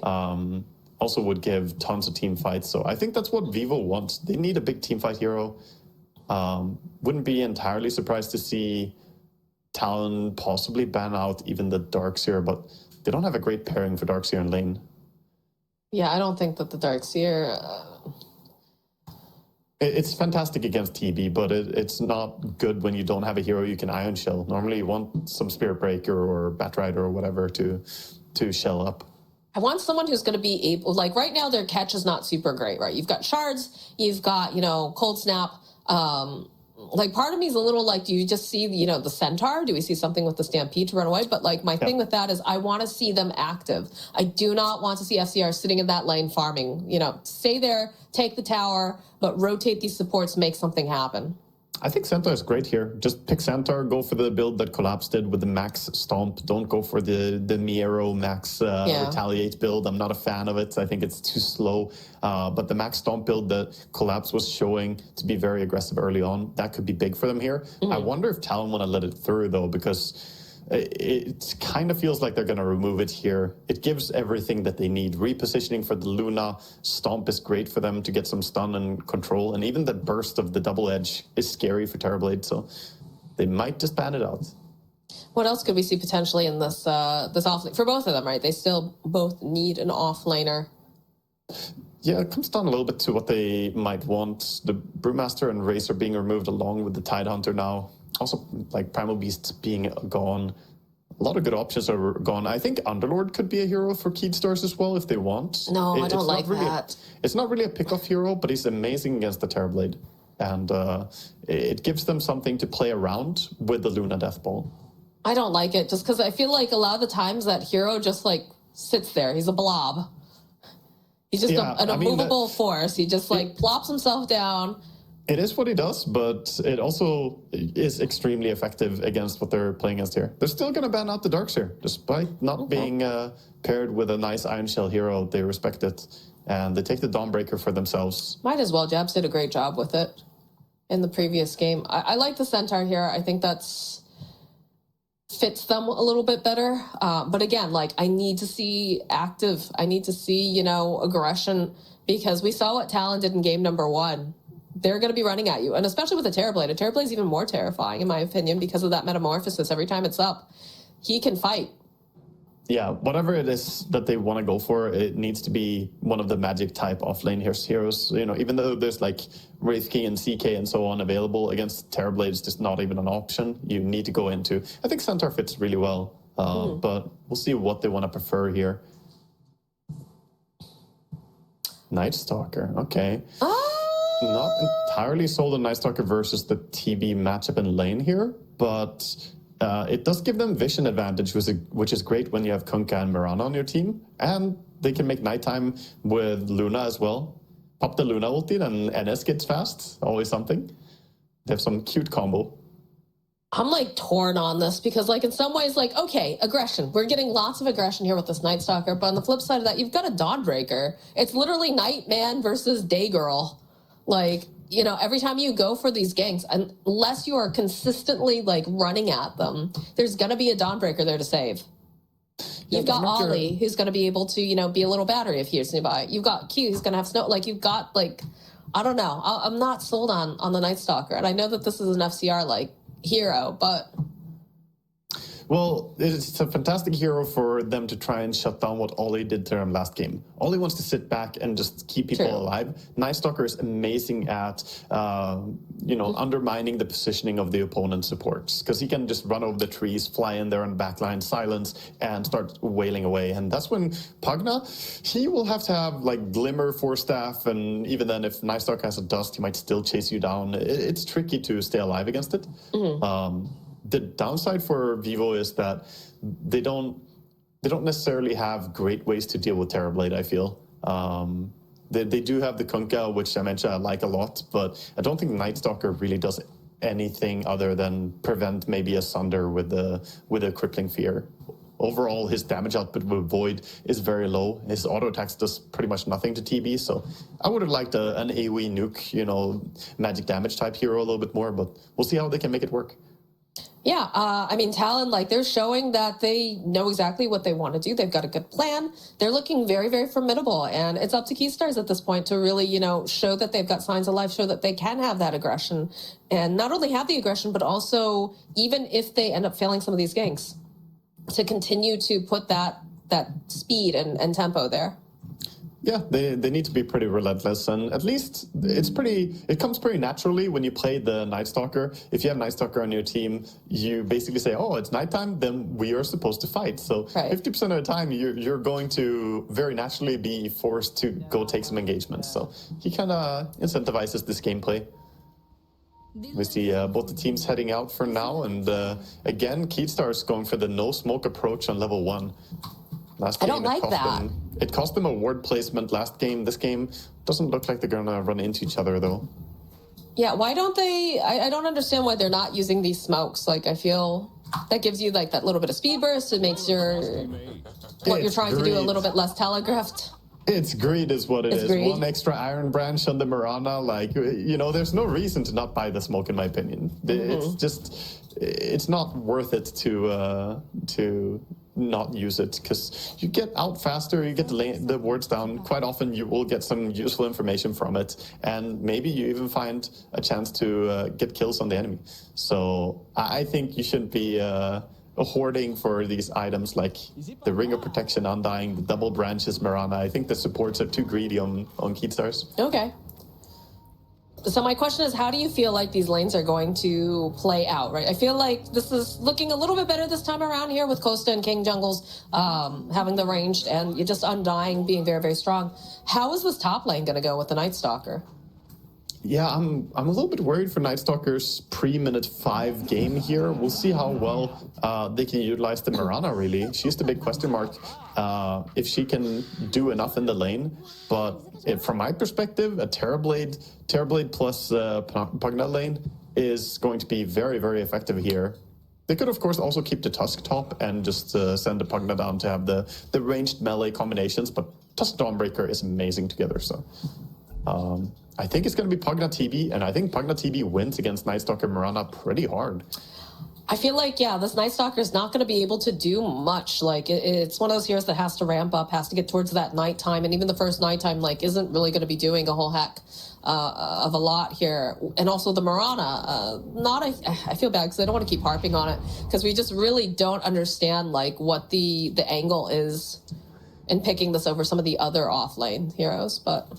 I mean, I see the Mirana, and I think back to, you know, when Nature's Prophet was first busted, and I saw Nature's Prophet just clap down the Mirana with a few auto attacks. And Pugna, it's not like, you know, top-level Nature's Prophet days, but he's still going to outrange Mirana. He's still going to easily harass her. Just sitting back, or I say outrange. They have the same attack range, but Pugna has better harass overall. He smacks way harder. Just a battle of the supports here in this top lane. King Jungle's going to end up losing his courier, though, because you can see Q's already thinking, all right. Ooh, he's going to get the Luna courier, too, you think? Nah, it's not quite going to be over there. And not committing for it. Has to go back as well and help his Dawnbreaker here, who's being kind of 1v2'd mid lane. Nice torrent connection on Mikoto there by Analog, but he's getting wrecked quite a bit by the Invoker.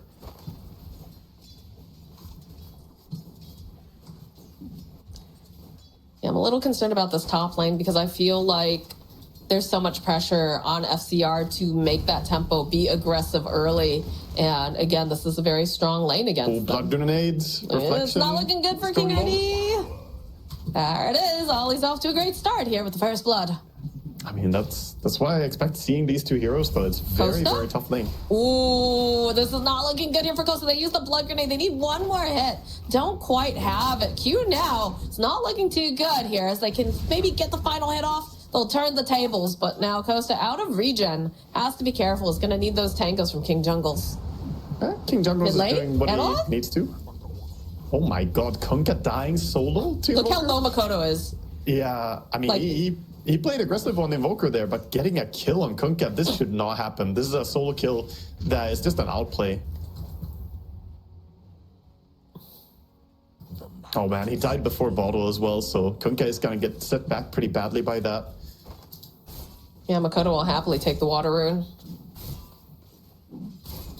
Yeah, sending out some attack speed as well, sending out gloves. Not sending out extra HP though on Invoker. Not going for the bottle build that we saw a lot of people go for as well. How do you feel about that? They did fix the EMP bug. EMP apparently didn't give any mana back even to yesterday. Yeah, until yesterday. Yesterday was patched out. Yikes. Big yikes. Yeah, so that's probably why we saw the bottle Invokers on mid lane still. Right. It's a little bit more even this time around. They've got a kill on the board for Vivo Keystars, but again, having that that death in the mid lane, delaying the bottle for Analog definitely hurts. Yeah, I mean, you don't expect to get this kill for Invoker as well, so he's just gonna get himself in a little bit of a nicer spot in the lane. In top lane, we see again TB standing strong, even pretty much 1v2ing here as Pugna goes for the pull. I mean, they really can't hope to burst down a Terrorblade during the day. Like, these heroes just, that's not really what they do right now this early on. It's not like, you know, a Dawnbreaker paired up with anything with a stun. Hi. Mid lane. Mid lane. Damage, but he has the Ghost Walk. Oh, shit. The regen kicks in, so he's gonna just slide over, take a water rune. He's gonna be pretty fine in HP again. Jabs down here, taking some harass. I also feel like we're not going to be seeing these rotations necessarily coming out from the side of Keystars to try to help out Analog in this mid lane, right? I feel like the Mirana's kind of tied here with FCR to kind of keep him safe. And then Luna is just, it's too dangerous for her to be left alone. Yeah, in this looking bottom at lane. 23 as well, the way he plays the lane. Creepwave goes on the tower. He actually goes in 1v2 with aggressive reflection and starts auto-attacking in on the enemy. So a lot of confidence Rotation? here by 23. We'll land an arrow over onto Q plus a blood grenade. Is this going to be enough? They had that water rune. X marks the spot over onto Q. Do you have to be careful though, Makoto? Looking to get a couple more clicks off. Not going to be able to get the kill, but will be able to keep him alive. Was that the Lotus that was used on him? Yeah, Lotus and Magic Stick over on the Tusk there. Otherwise, he would have died to a Tidebringer. It was really, really close. He's gonna stay alive. They're still going. They really want Analog. King RD, he has the arrow available, but there's a tornado. It's too late. He's going to have to hop away. There's 3 heroes in this mid lane. Look at Ollie. He's like, maybe I can get another hit on him. Hit the tower too. Efficiency. This is one big reason why I don't like Mirana as well currently. Her leaps have so long cooldown. Getting a leap forced out like that is a 52-second cooldown. So, yeah, you have a lot of charges, but it's going to take a while to get those charges back now.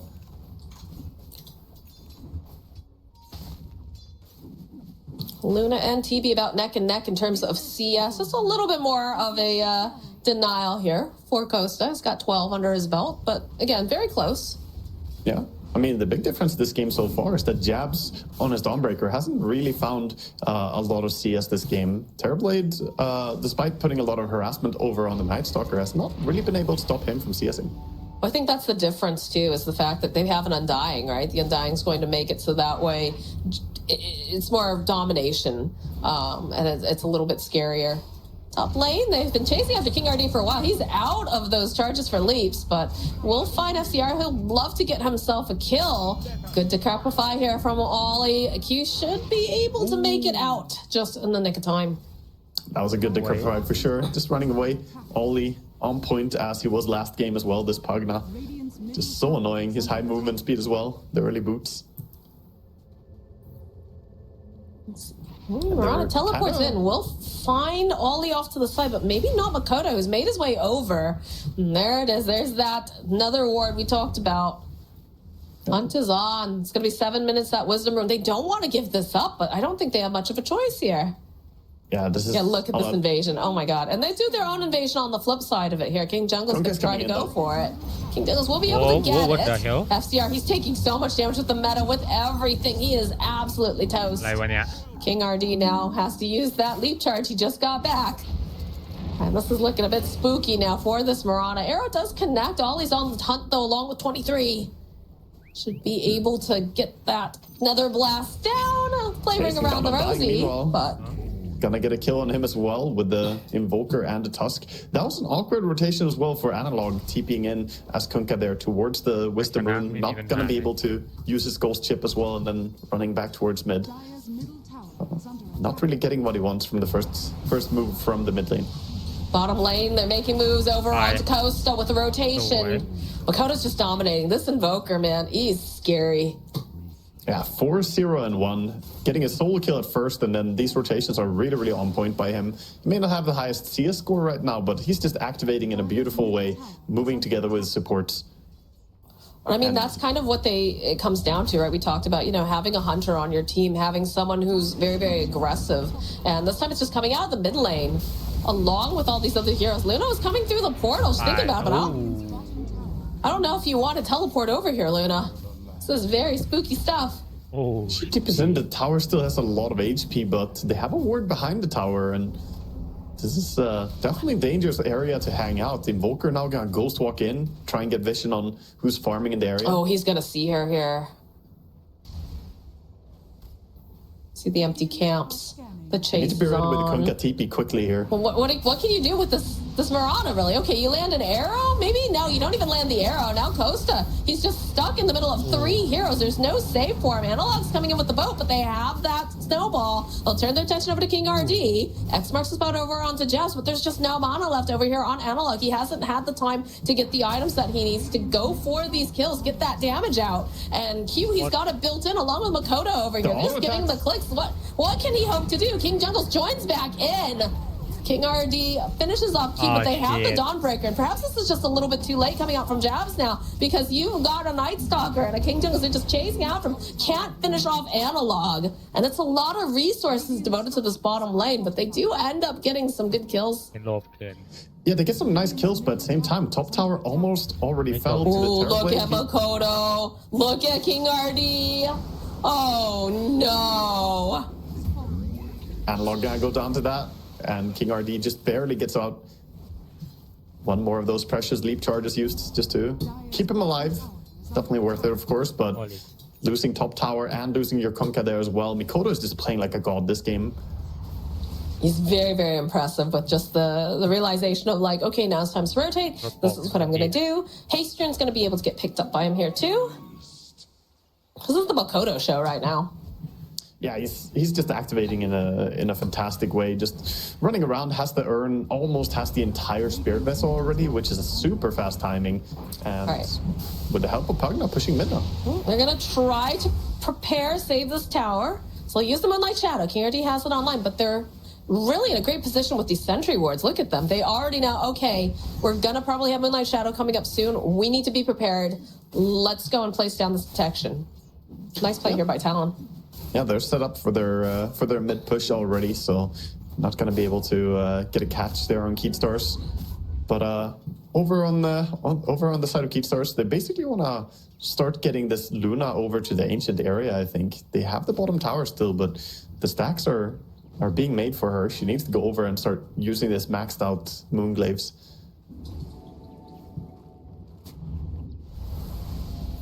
Pigpull is such a funny item. A little bit of speed. Mikoto coming in bottom now together with the Pugna. They have a big creep wave. They have catapults. Keatstars are just running away. I think they realize this is a very tough hold to make if they're going to stay here and defend. I've got the Spirit Vessel completed now for Invoker. So pressure on the bottom tower. And like you said, I would love to see Costa move his way towards this top area. It just feels too risky to be down in this area, especially with the gates, with the tower being removed. Yeah, but they're just going to keep going as well. They can keep pushing. And meanwhile, Mikoto says, okay, if they're not defending bottom, then there must be somewhere else. So this Invoker, literally just hunter mode. He's running towards the ancient area now to try and check for someone. And mid, King RD getting a cheeky bit of push done to the tower. I love the way that Makoto's playing this. I love the fact that he's constantly on the hunt, searching for what, using that Ghost Walk to get any information. We'll see the Night Stalker. Does have the Dark Ascension if he wants to try to use it to try to get the skip. Then we'll teleport people over, but look at the damage. A lot of T's coming in here. The X marks the spot, the boat over onto Makoto. But again, they have these batters. They have ways of saving him, ways of healing him up thanks to this Dawnbreaker. As now King RD, he's stuck in the middle of all of these creeps, and they're not even gonna help him. Oh boy, the stack. Not again. They got their stack stolen last game. Oh, they're just sitting and watching Costa Billa's like, no, please, my ancients. But they don't have the boat anymore. They're gonna try and contest it, but a lot of it's falling. All right, King Jungle's going forward here. They've dropped the tomb here. They've just managed to rip apart Costa.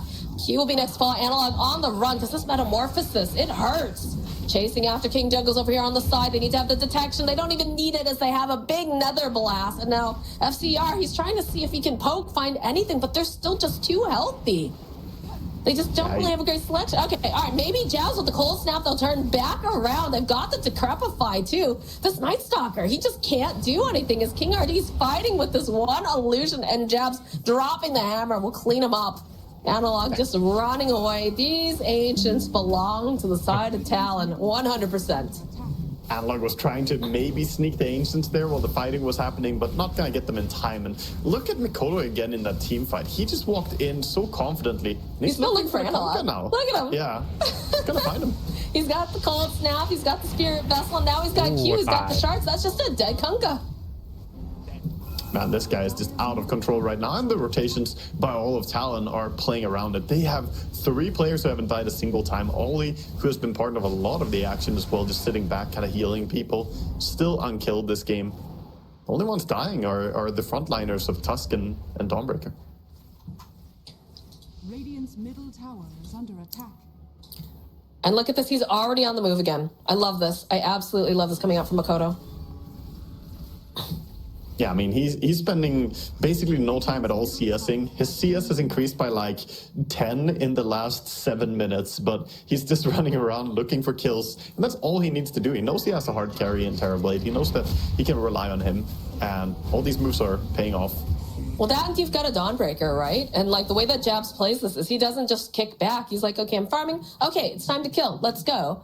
I'm loving the way that Talon is playing this. This is what I thought we were going to see out of Talon. So I was very surprised to see that they were at the bottom of the group. But whatever it is, whether they had a good breakfast this morning or something, man, they are activated.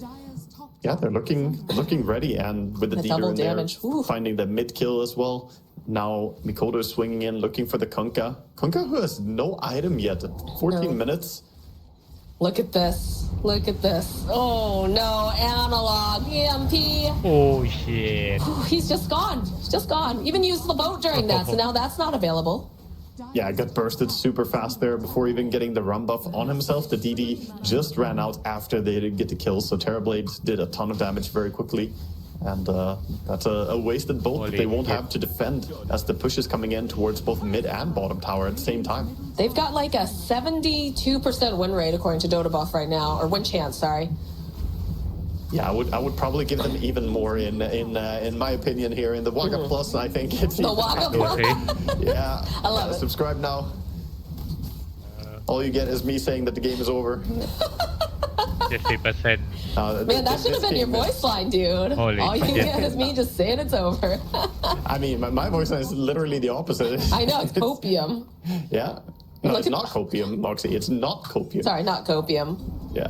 God, Makoto just running at Luna. This game, I feel like you could make a highlights video of just Makoto running at Costa and play the Benny Hill Holy music shit. over it the entire time. Yeah, he's been just chasing them around. And Always now after. Keepstars going in with a smoke. They find Ollie. Not gonna go for X-Mark. Oh. จะตายไหมเนี่ย I feel like they're a little scared. All right, we'll land the They're arrows. dead. That should be a dead Ollie. That was a good arrow, at least salvaging what was, again, a little bit of panic there. I feel like immediately, if you see the Pug now, you're on the back line already, so just take that kill. But we can see Keepstar's definitely struggling in this game. Finally, they get a kill on Ollie, and he gives away 800 gold. Comes Makoto. Here he comes again. They are in a good position here, so they will land an arrow. But Costa, he's still going to die. Is Makoto? Oh, beautiful, beautiful tornado. Snowball, he's maybe? still alive. Snowball comes into play. They're going to protect. They're going to run him back into everyone. So will eventually die. But now Jabs. Oh, finally. Vivo Keystar's getting an opportunity to put some damage down. Even though King RD sits very, very low, they'll take care of Q. We see Terrorblade quickly just legging it away from that fight as well, realizing I do not have my Metamorphosis, and my team just died very quickly. So he chooses to run away, very wisely so. And Vivo, they get their first real win here in this game, getting a nice team fight going. The question is, was that a bait? Were they baiting the Luna because they know that Makoto has been just behind her the entire time? Yeah, they were trying to bait with the Luna, but at the same time, you know, she does get brought down before they can really stop her from dying. Yeah. But they had the sentry down. She was farming with sentry next to her, so she was expecting the Invoker to come in. Sadly, the Dawnbreaker ulti just kind of spelled her doom. That is the perk of that. Just a tier 2 token on the ground here, Costa. Make sure you pick that up. And he's gonna run back and get it, just getting his stack first. And gets himself Aquila. God, look at the net worth on 23 Savage. Oh, yeah. It's wild. He's got a full Scotty. He's got the Yasha. He's got the Dragonlance. Like, even though that fight went poorly for the side of Talon, I still feel like they still have this ace in their back pocket. His name is 23 Savage. He does a lot of damage. Yeah, he's going for the Jim Park build of the early Scotty. I like it. This is the way I like to see Terrorblade being played as well. Getting, you know, towards the Scotty early, foregoing even the Manta style here. Holy this is more shit. priority because once you have it, you're pretty much unkillable. Oh, Oh my what god, the- Analog just showed dead. up to his tower. He did not expect to have the door just pushed into his face. They are gonna go on the Dawnbreaker meanwhile, so doing a Yeah. good job setting up on him, but base is falling, guys. It's taking too long to kill Jabs, honestly. Like, all right, they'll take that kill, but they're losing their tower while this is happening. They might No lose more buyback on than Dawn, that. at least. Bit of a Sunstrike tossed in there because they took a lot of punishment. And look at Ollie. He's just like, yeah, keep doing your thing, 23. I got you, buddy. Yeah, just sitting behind, throwing a blast here and there. Barracks, third health. Taking This down guy the doesn't even have tombstone. an Aegis, and he's just standing there, no problems. It's What like, the- okay, yep, thanks for the punch there, Q. We'll take care of King RD. We'll turn around. Like, how do you make this man leave? You cannot make him leave right now. Oh, All right, in he's comes solo. Costa. This one's right. Oh, so close. So not gonna be enough. Very close to getting a big kill there as well, but they take out the racks and now backing out cleanly here. Not looking to take a fight without Metamorphosis. I guess that's how you get him to leave, is that Meta runs out. Oh. And he's like, all right. Yeah. Well, when the Rax is gone, he will leave eventually. There we That- go. that's not a good. That's not a good way of defending against the Terrorblade push. That's the hope, but it definitely doesn't feel good. Just give him what he wants, guys. Job The melee rounds. Just lay down and pretend that you're dead. Maybe he'll leave. I don't think that works against Terrorblades. I don't know. It's the wrong animal. Wrong animal. But would it work against an Ursa? Possibly. Possibly. We see the rotation here with the smoke. They know Meta is on cooldown, so they're going towards the Roche. And it's a correct decision, I think, as they are going for Roche here without Meta. I mean, it's going pretty fast, though. And Luna's dragging behind. They still have a Dawnbreaker as well who can jump into the pit. Look at this. They sense it. They're like, they're on their way. Kodo, he gets the vision. Smoke. CR, gonna fly over these trees, try to see what he can find. Oh, he sees them hiding. Sees them hiding. Can he get anything else, though, out of this Ollie, here? good target. Ollie. He's so tiny, just hiding behind the trees. Immediately uses that to crapify. Now he's got to get out of here. Moonlight Shadow's going to get used on top of this, but Kodo's on the back line, so they will end up losing Ollie. Oh. Meta is coming off Kodo, cooldown. oh, what a 5 nice seconds. tornado. Connects over onto 2. In comes Q, finding the opening, plus the Dawnbreaker ulti. FCR is just going to be ripped apart after King RD. The buyback comes out now from the Piranha. They don't allow them to have this. King Jungles, he knows he's just trapped in a corner. He's going to be the next one to fall. They have lost 3 technically on the side of Evo Keystars. They bought back on 1, but this Roche, it doesn't matter that they lost Ollie. They had themselves a Dawnbreaker. Is going to be able to heal them back up again. Good Yeah, play they're with going- Q, fast fingers, the aggression. This is looking so good for Talon. Yeah, they did a great job on Talon backing out when the fight started there. At first, they were trying to hide, but with the Night Stalker ulti, they needed to reposition. They just backed out, bought some time for the TB to get his Metamorphosis online. They know that once he has that, he is the biggest and baddest horse on the field. So just waiting a little bit there. They did lose the Pugna, which, was unfortunate, but I think they were okay with just losing 1, and then they come back, turn the fight around, using a nice jump as well with the Blink Dagger on Tusk. Meanwhile, Keystar's trying to take their Tormentor. Jungles needs to be careful. He's taking a lot of damage from this bad boy. King Jungle, he dies. Saw that one coming. The But on the classic of- plus side, he got himself the shard. I like the attempt Sunstrike as well there. He's like, someone died to Tormentor, I'll throw a Sunstrike. He did connect the Sunstrike, Mikoto, the god gamer he is, gets the Sunstrike, but of course they were high enough HP to survive it. He's going for the Hurricane Pike next build as well. This build transitions nicely from just being a ganker to kind of becoming this right clicker with the universal stats really playing in nicely. This is a lot of little damage. ray of hope, though. We do have the Agnum Scepter picked up now for the Kunkka.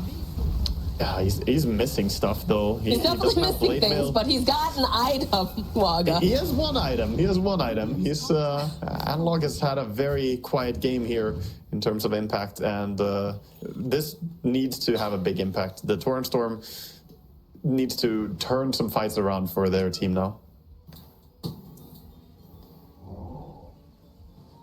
Sadly, though, Torrent Storm is mainly most effective once you get to that level 20 as well. Before it's a little bit easier to sidestep. full Daedalus on Terrorblade as well now. His damage is through the roof. 12k net worth lead here for Talon.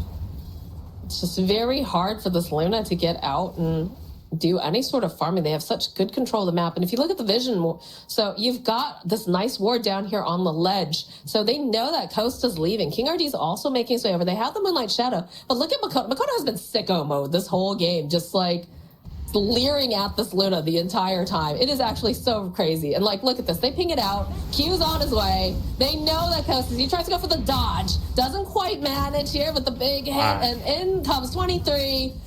They just kill this Luna. She's got no buyback. They were hoping to grab King RD2, that little bit of a leap, just enough. But Ollie, with that Decrepify, tries to slow him down. Sun Strike, nope. Not enough damage, but they've taken out their big hitter. Like, Luna is their main source of damage. Yeah, I don't know how they're going to initiate into this Terrorblade with Aegis as well. He's just frontlining for his team. Has the Alacrity, the Metamorphosis still going for long enough. They can push down this tower and maybe even Rex as well. And they still have Dawn just waiting in reserve right now. She's just sitting in the fountain. She's got herself that mana. And it's a little bit different of a build, too. I think that's, we talked about, adjusting your build for the game this time. Seeing that Blade Mail. Yeah, he did go for the Blade Mail last game, too. But the difference being he's going for the Aghanim Scepter this game. So giving that evasion can be really massive. And an extended period of healing can be very useful to keep the Terrorblade alive. Ooh, double damage. I like the decision how to itemize here. Range tracks did fall. Base is looking kind of sad right now for Keystars. They can't just sit around and wait for the next meta. They have to go out and make a play. I just like looking at this Luna's items. Oh boy, yeah, King RD. All right, they're gonna try to use the Eclipse, but again, they have the Aghanim Scepter coming out from the Dawnbreaker. So King RD, he's gonna get cut to pieces. They'll find the stun over onto Analog and Costa, and it's a little bit chaotic right now. They do have the Torrent Storm, so they have that going for them. Q sitting quite low, but they'll end up getting killed on FCRQ eventually to pull with these bouncing blades. Costa left alone. It's a triple kill from Makoto, and Ollie, he wants Analog on top of everything else. Team wipe. They call GG. Talon is back, baby. They are in good form. Oh boy, Mikoto, what a game by him as well. Just absolutely dominant force. This Invoker, I have not seen a Quaswex or like an activated Quaswex Invoker be this dominant in quite a while. Even though it's very strong in the current patch, Mikoto absolutely just got the most out of every stage of that game. He got a solo kill level 3 on a Kunkka out of all heroes, who's very tanky in the laning stage. He even had the Bracer first item build on Kunkka, which usually means that you're very hard to kill until you get the bottle. But I don't know, Mikoto just completely styling on Vivo Keepstars here. Absolute sicko mode coming out from Makoto. Like I said, we could literally make an entire highlights video of just him chasing after Luna the entire time, because he was always there. He was always on this Luna, always hunting, always just, well, again, like for lack of a better phrase, hunting. He was searching for someone the entire time, not sitting back, not just farming. And I love to see it. I absolutely thought, he did an amazing job this game. Keystars, I'm not sure like what exactly happened here. There just wasn't that aggression. We weren't super keen on the Mirana pickup too. I didn't feel like that really shown at all. And I just feel like Talon, they played so well. Like, again, whatever they had for breakfast this morning, it was just so good. Yeah, I don't really fancy the Mirana, but also I think the Night Stalker added into that. That lane, I think the entire lane was just problematic for them. And we saw, problems happening there. They did die before minute 5 came out. Even though Night Stalker got some decent last hits going, the Terrorblade was completely unbothered by this dual lane. And the first item that the Night Stalker finally goes towards, just a Midas, it doesn't change the game in any dramatic way. It's just... จะเล่นไงวะเนี่ย Fissure out. Oh shit. But nothing really follow up there. Level 25s, or rather not 25s, 30s. Everybody on Tundra except for Snake King has level 30. Yeah, meanwhile on the Radiant, is it just Noob? Yeah, it's just Noob. Yeah. Who's level 30. Whatever happened to that Midas? TH ditched it pretty fast, huh? Yeah. Oh, he rebought it. Okay. Well, that was... I mean, because same thought, honestly. Oh, wait. Oh, it keeps the... Yeah, that would be pretty funny, actually. So is he? He's rebuying because he has so much gold that he just wants the experience. Could you wait? You keep the cooldown though, right? That would be insane. That would actually be so broken. I don't know. I mean, he rebought it right now, and it looked like it was a restarted cooldown, and he has 27,000 gold. Does that work? I don't know. If he takes this and sells it and just buys another one, does it go back to like immediately available? I feel like that's not how it works. Jump in, finding one. See, this is the problem too right here, right? Like, you look at that play, he can't commit onto 9 because if there's a TP onto him with Doom, like, they're dead. And you can see Skitter runs in through bottom, able to sneak in and take away that range rack. It was always going to fall down. So they do get one of their own now on Tundra.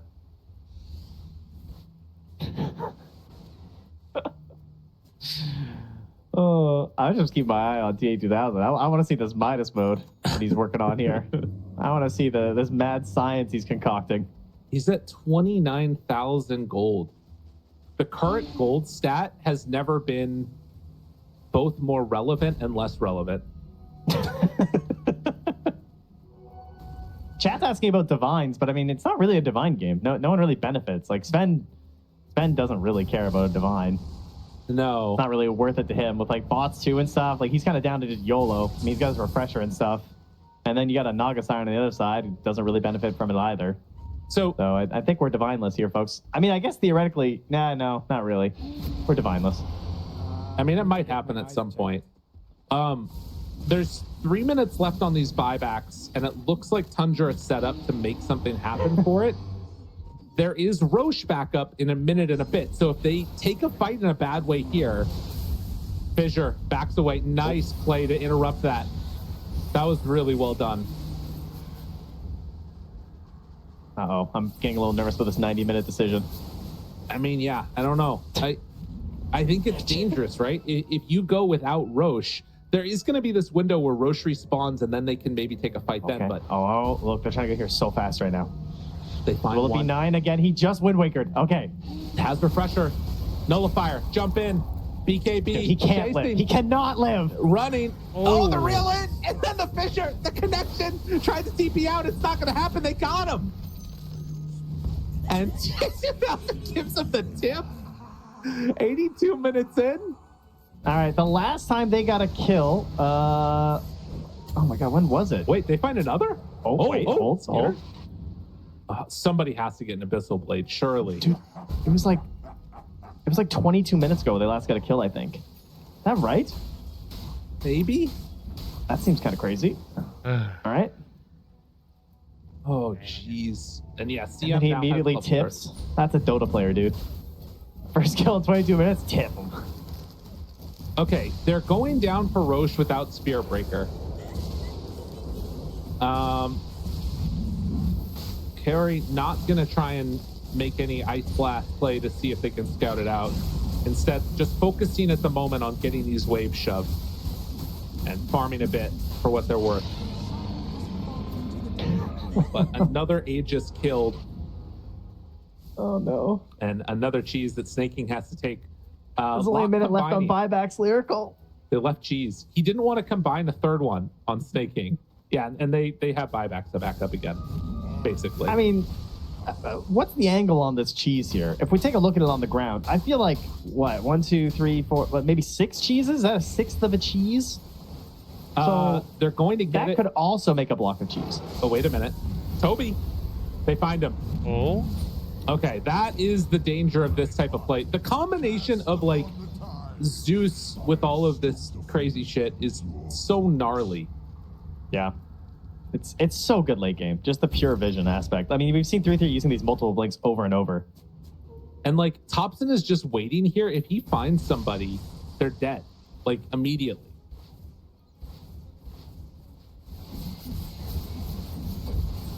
Giant Ring has really paid off. They finally are going to take this tier 2 tower, it looks like. So, more objectives being claimed. A refresher now done on Snaking as they hunt in. Kaori caught in no man's land. A good stun though. Oh, they're all caught together. Do they have any follow-up, though? They can't really go. 9 is brazenly running into all of them. It's the man to dodge away for the moment. Rooted, reeled in, able to get away. Skitter goes for the tower. He's had They're enough. distracted. I mean, they're going in now pretty far. 33 in, doesn't have another Doom. Tries to jump away with 1. That was no buyback on AA, although he doesn't have the gold for it, actually, of all things. Dude, this inventory management rate from 3-3 uses the Maka. Finds it. Noob in trouble, but he gets it off.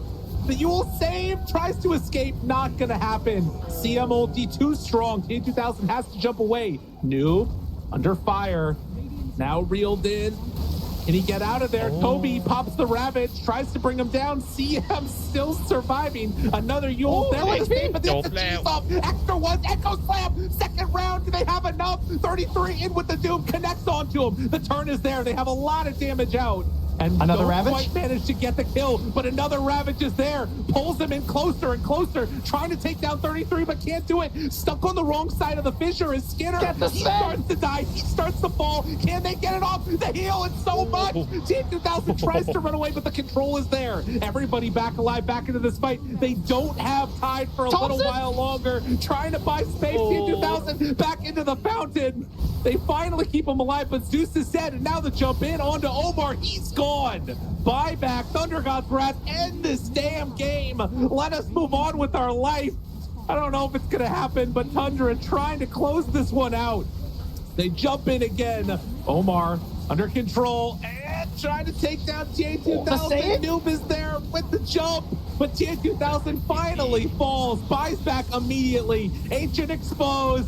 Tundra, they've had enough. They don't want any more Song of the Siren. Stop, dude. Stop. Slow down. They have AA back up again. Noob there. Looks for the fissure. Ice Blast. Wait a minute.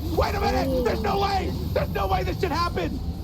Are they actually going to hold this? Snaking. It's forced step away. Hitting. They tried to escape. Kaori throwing snowballs, but the Ancient is exposed. In the end, the right clicks are going to come through, and Tundra win the game. 87 minutes. What in the heck was that, man? I mean, I'd say just GG easy, probably, if I had to summarize that one. As a Dota player, it sounds about right. Oh, okay. All right. So Tundra, they tundered that one pretty hard. We're just going to control this map. I again appreciate it, though, because you really don't want to chuck a game going high ground. And tons of space made in the end. They had the Wind Wakers in combination with the Refreshers and the Aeon Discs, and then the Ex Machina as well. 3-3 did an excellent job in the later parts of this game. I feel like he just controlled that entire zone, and Skitter just hit buildings, and they were able to just clean this one up. How you doing there, bud? You're right. There's these moments where you see this AA come back in, the Ice Blast connects, they're all grouped together, and they just didn't have the damage that they needed. It was almost there. That's still just the first game of the day. It's good. That's a good little warm-up, I would say. Thanks, everyone.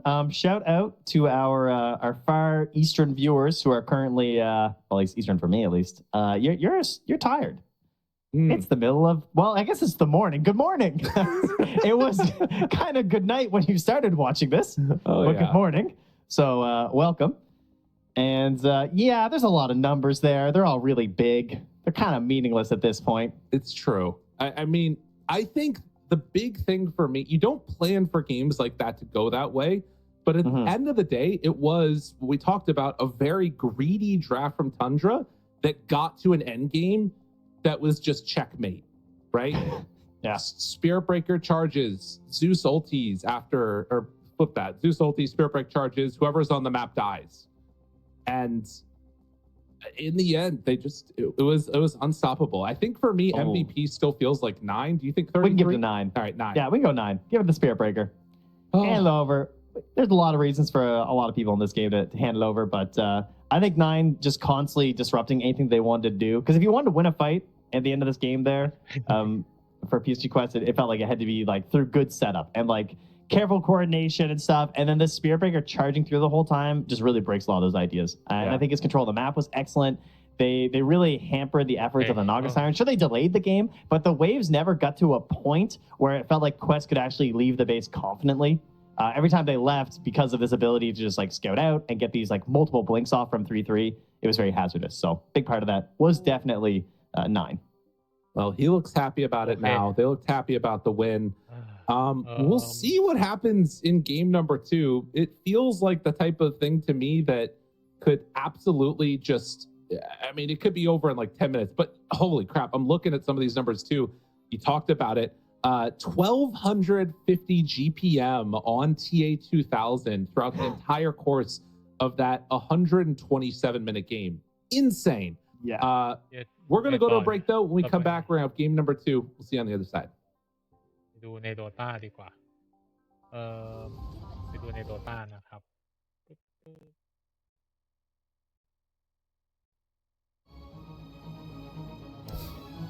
Watch Live เอทารอนจบไปแล้วนะ2-0ในอะไรนี่ D4 โอเค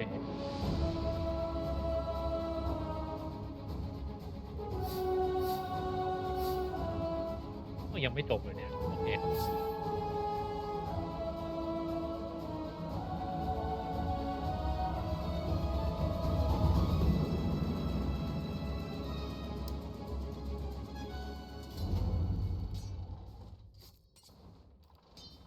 Radiant's middle tower is about to be a pile of smoking rocks.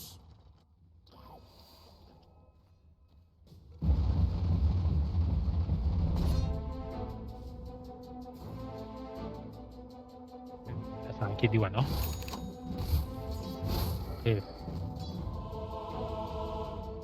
ยาโทโร่โอเคทีสปิริตชนะนี่ก็ใกล้จบแล้ว That's a $10 Dire does not like that.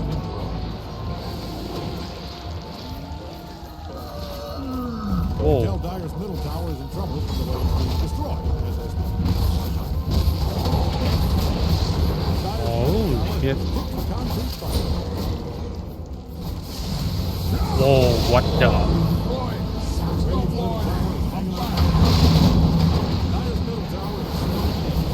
Okay, ไม่รอดชัวร์ Holy shit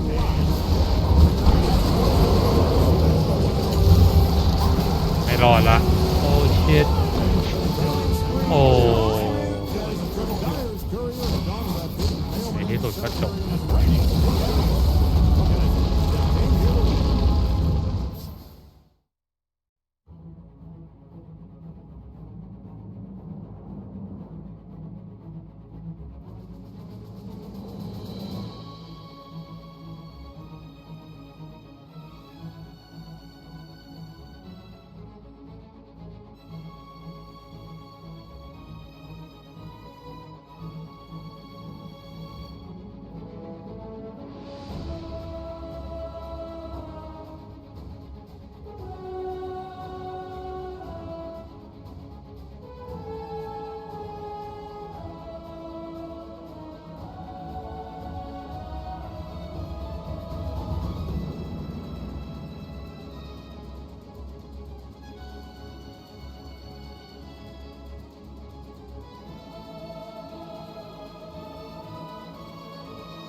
โอเคจบ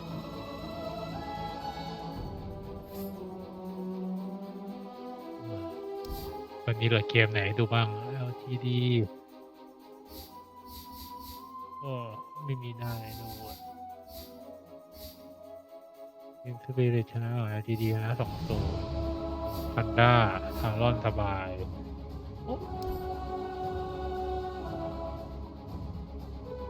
RTC แพ้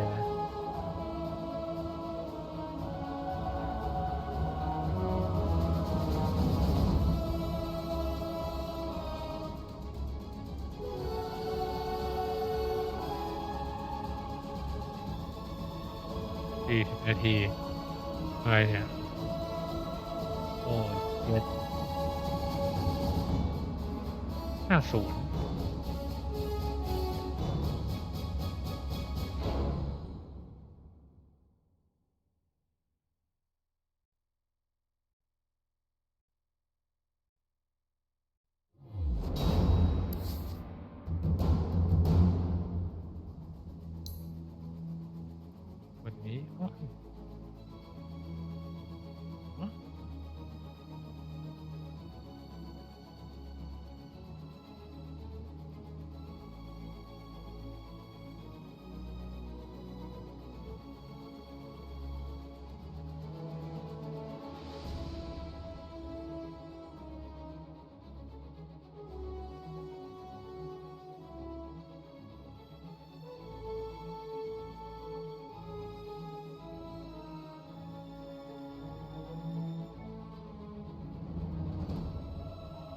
โก้มีไหมไม่มี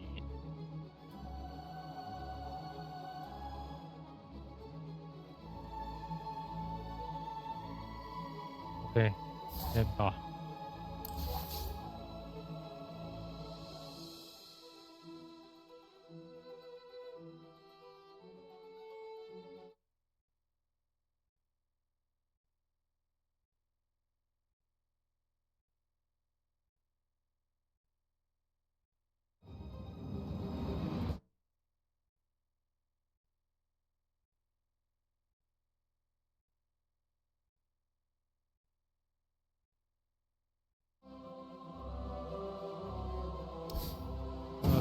โอเคมาพอดี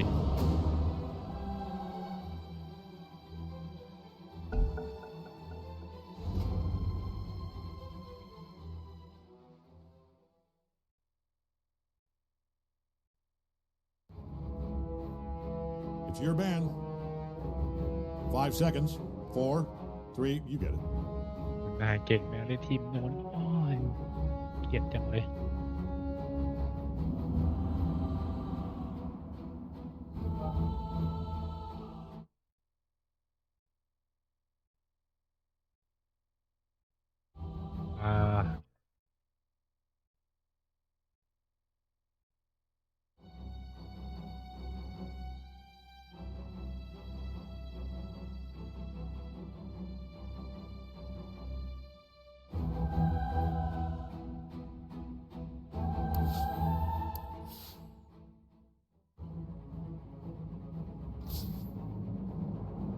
ขอหน่อยนะ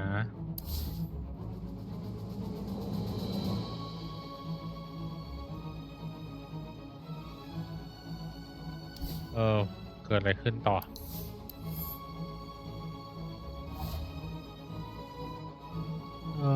เดี๋ยวไปเล่นขอไปเล่นวอชก่อนละกัน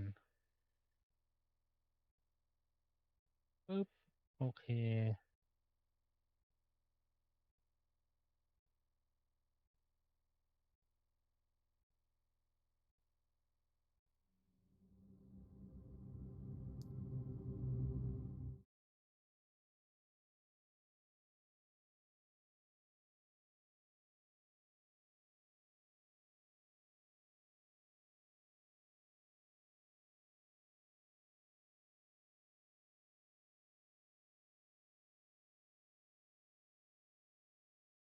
ฮัลโหล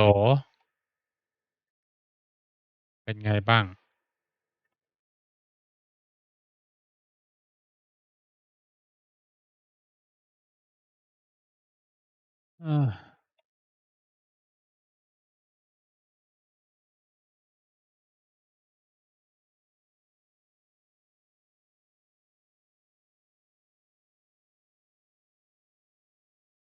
นี่คืออะไรเนี่ย play what อ๋อทำไมมันไม่ขึ้น what ทำไมมันไม่ขึ้น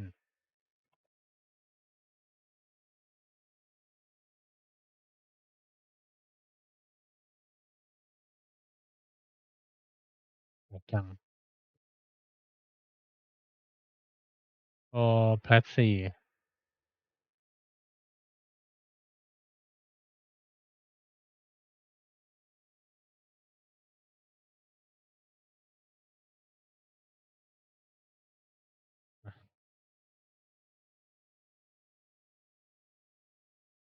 ดูใครดีวะเนี่ย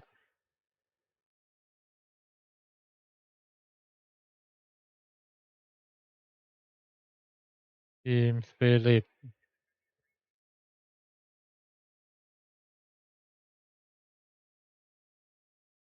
พันด้าอีสปอร์ตโอเค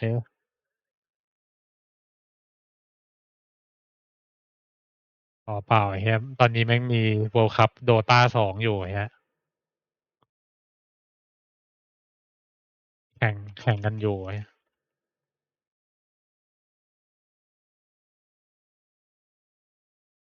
อะไรนะเคยมี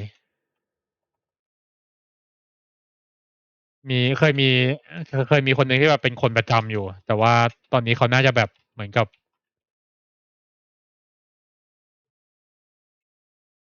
ทำไมเหรอก็ไม่รู้เหมือนกันนะ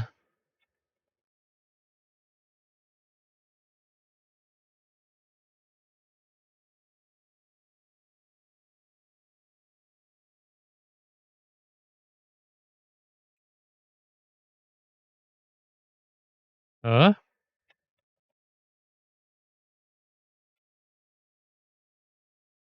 เออ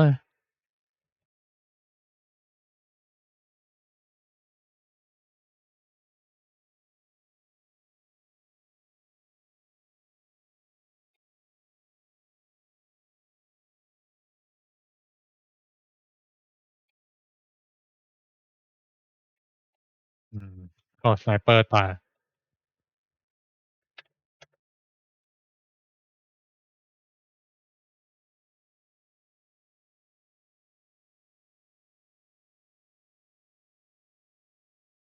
อืม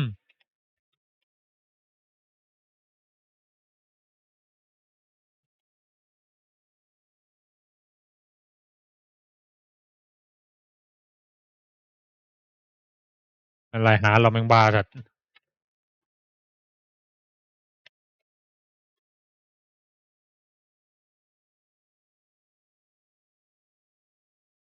เฮ้ยอย่าลอง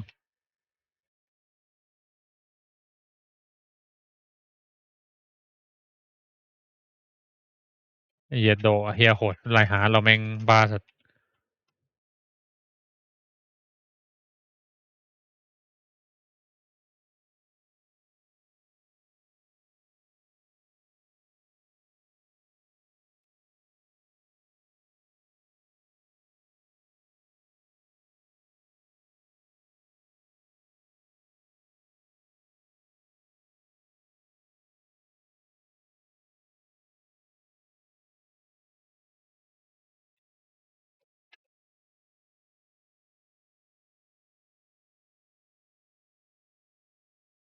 เฮียช่วยหน่อยเถอะเออ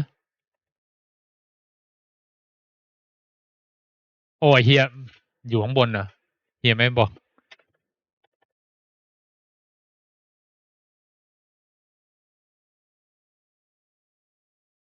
ตายครูแล้ว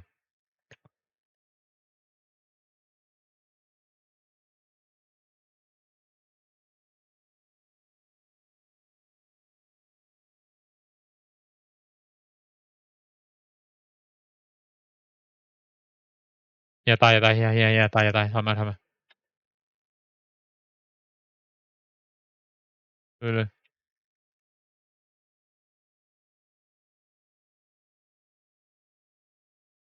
ด้านหลังโอ้ยเฮียไม่มีคนฮีลเลย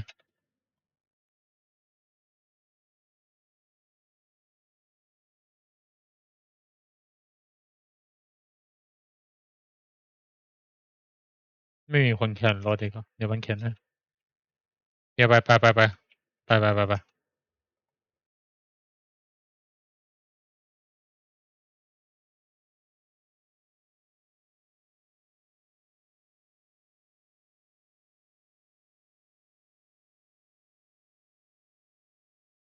เฮียไปอย่าใช้เอาละ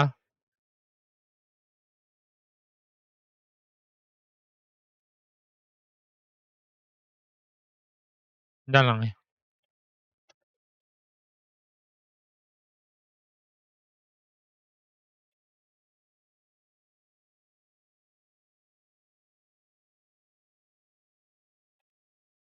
หลับด้านให้ยาก้าวให้ก้าวเ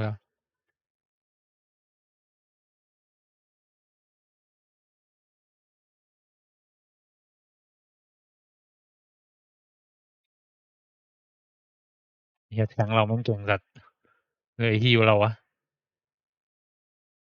อะไรนะ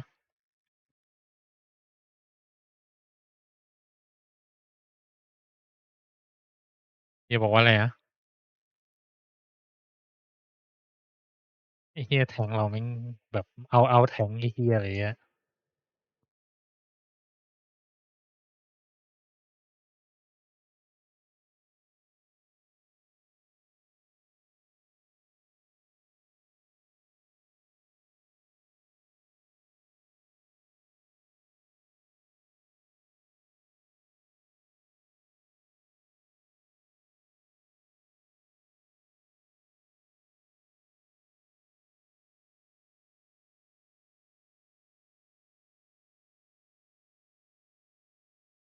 โอ้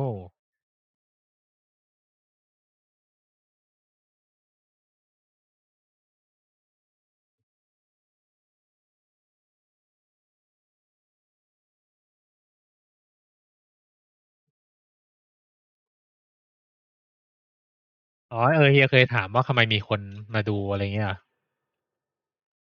ก็คงดูเล่นๆของพันเดานะไม่รู้ว่ะ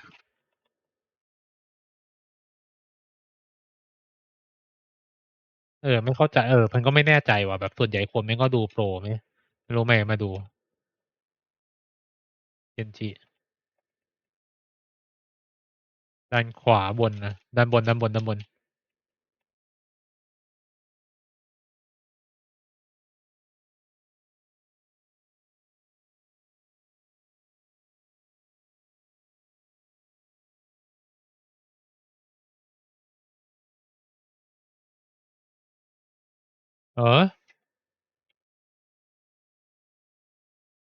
ไอ้นี่เก่งไงไอ้ไลฟ์วีเวอร์เราอะอืมเซฟมันเซฟไอ้นี่เยอะมาก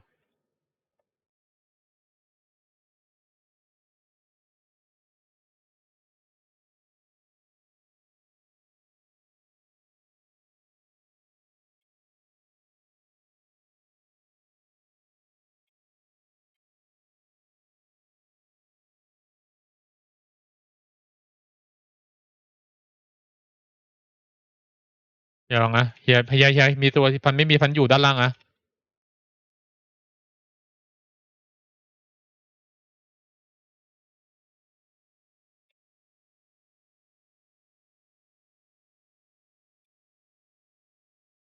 อืมเฮ้ยตัว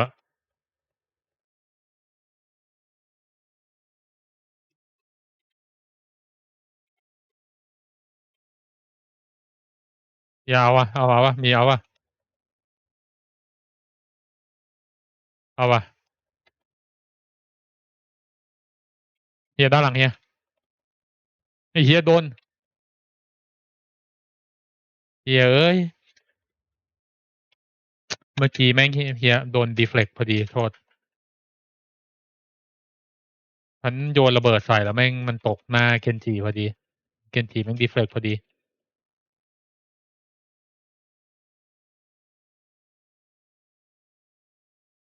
อืม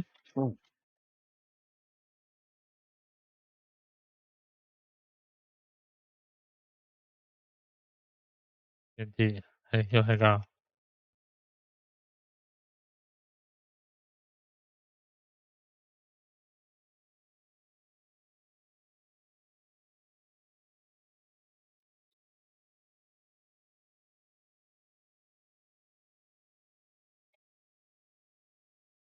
เฮียลอง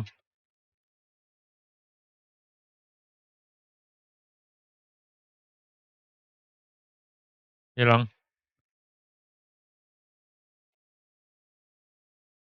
เฮียทำอะ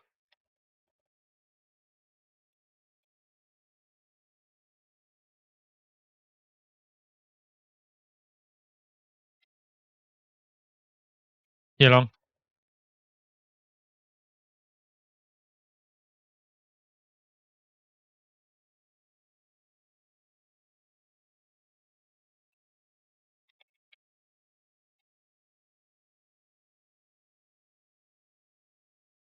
มีรถ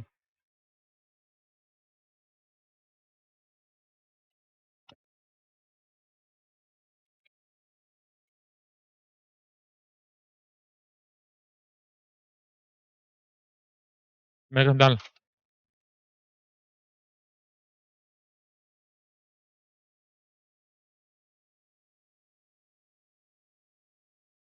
ยิงไม่โดนเลย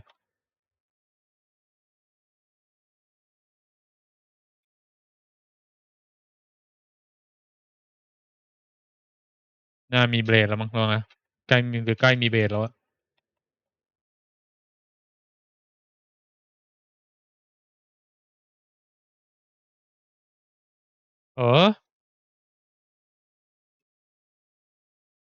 โอ้ยเฮ้ยเอ้ย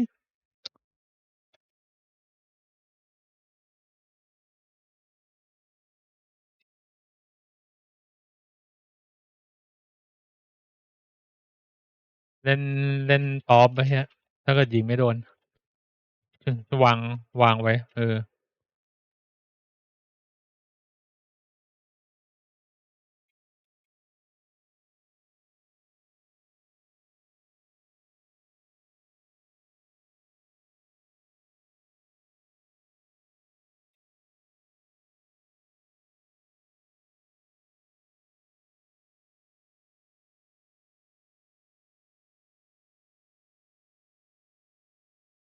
อย่าวางมา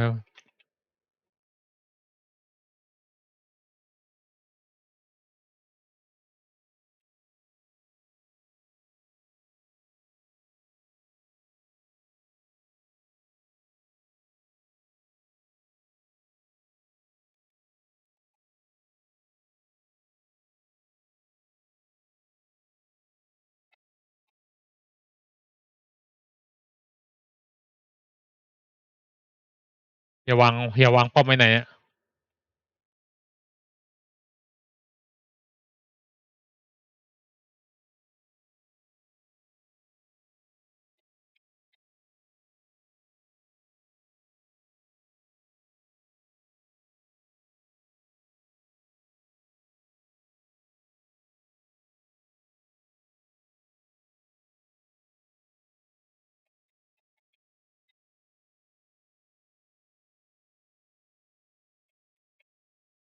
ด้านหลังเ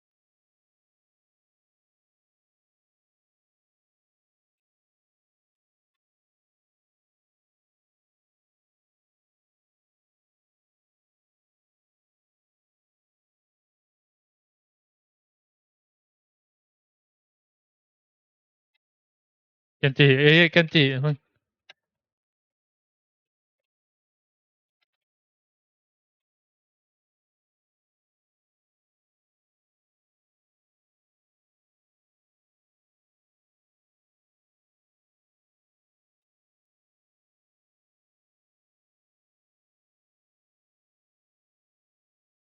มาเล่นสวิตมันสวิตทูนี่นะเนี่ยลองตรงเล่นเป็นอะไรวะไอ้ริปเปอร์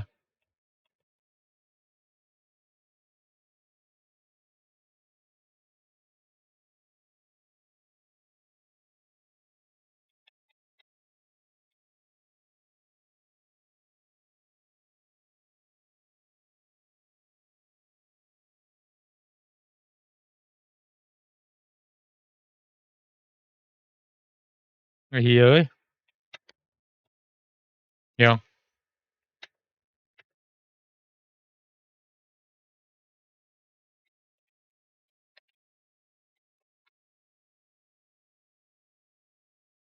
ถอยมาไปเลย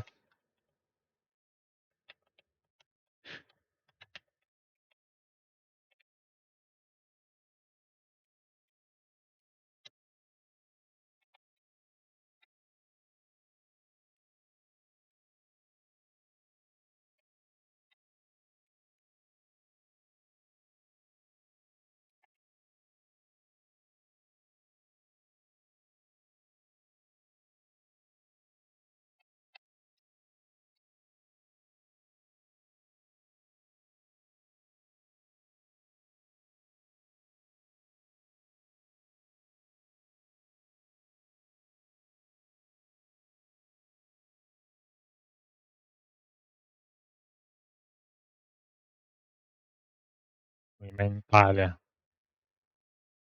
แม่งเสือกโดนในนี่ขึ้นไปด้วยพัดเลยหาไม่เจอฮะ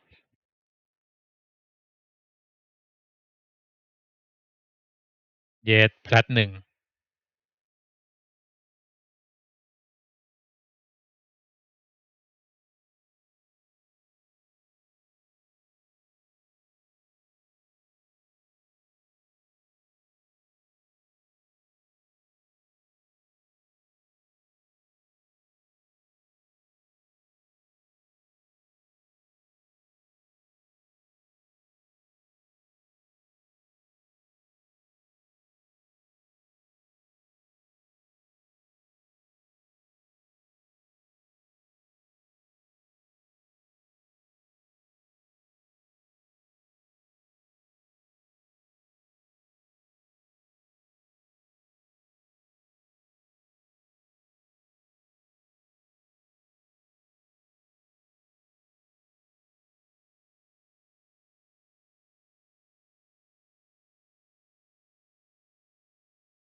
รอดไหมเนี่ย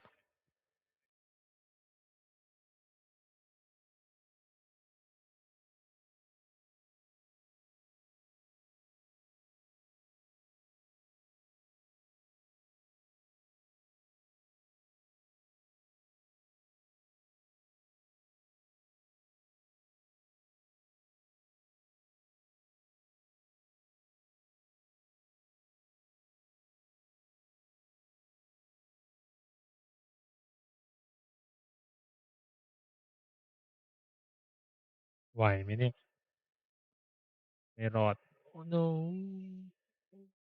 เฮ้ย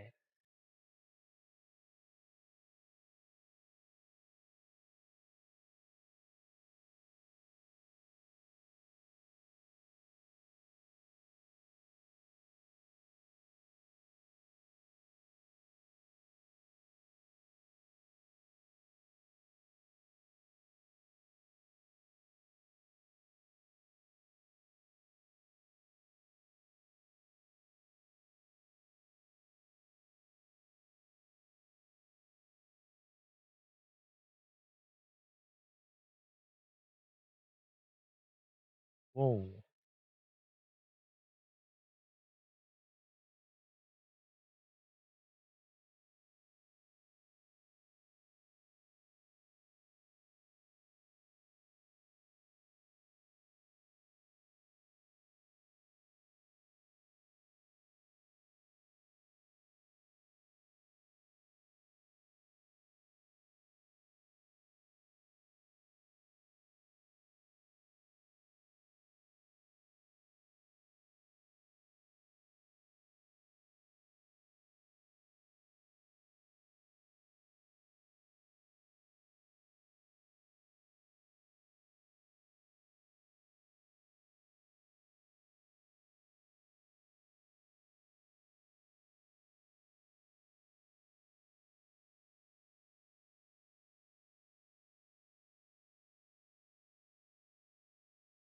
โอ้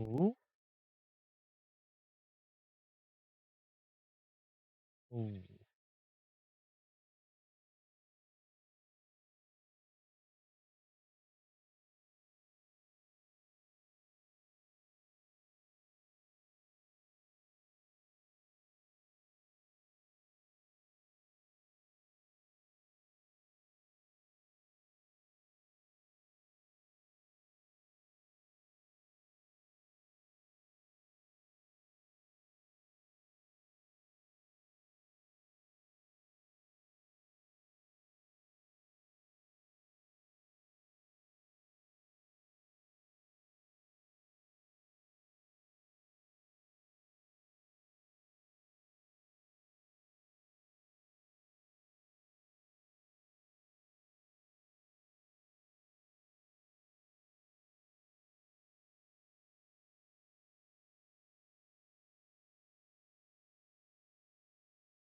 นานเนาะ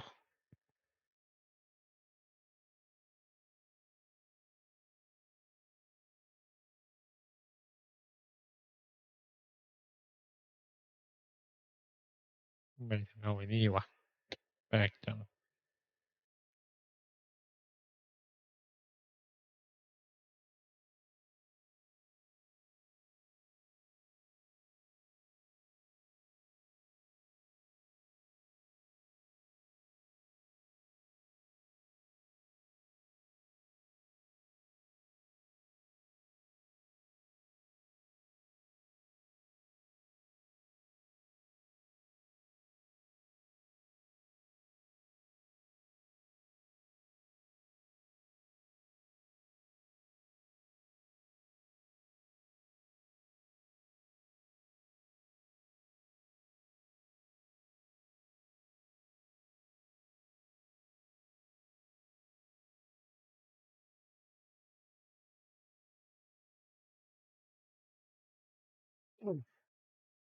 เมื่อไร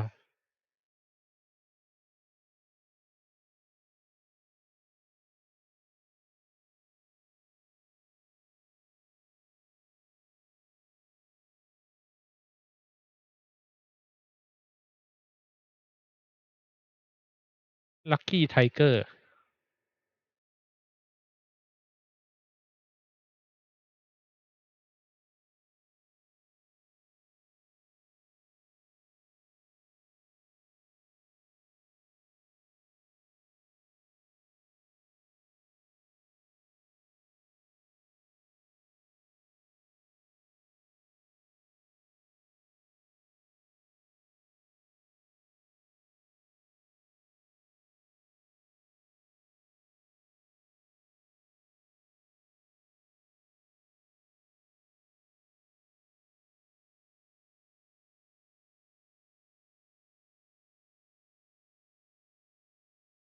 วันเหรอวะจะรอดปะวะ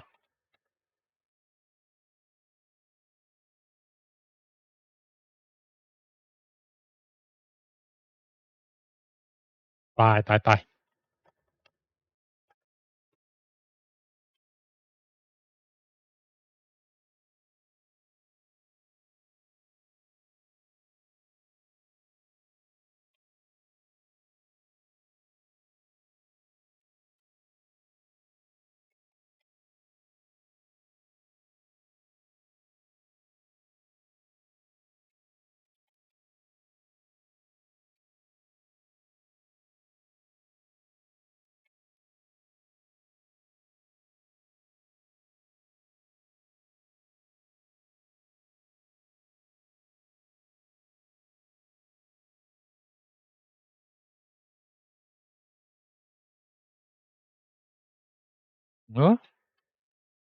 เออเฮีย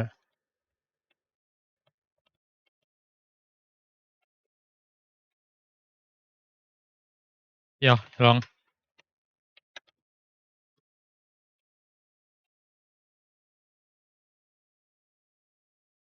ฮิวได้ปะ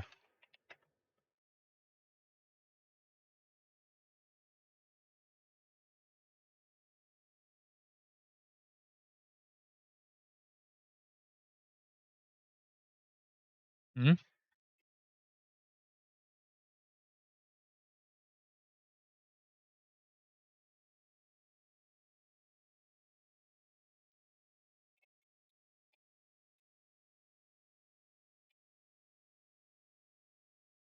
ฆ่าเลยฆ่าเลยเฮียขอฮิวคิวบอล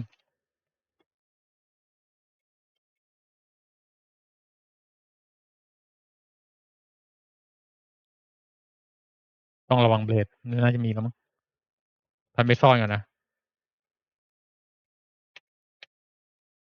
อุ้ยเฮียเกือบ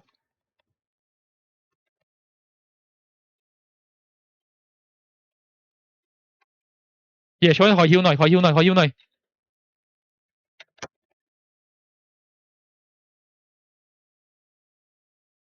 เนี่ยสวย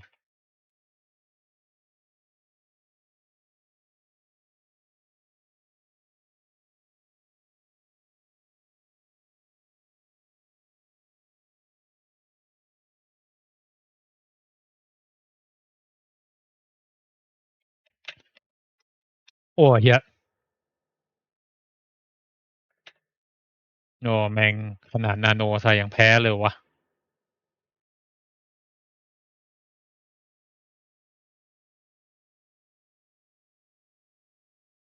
ไม่น่าใช้เลยเสียดายยังมันเล่นเซน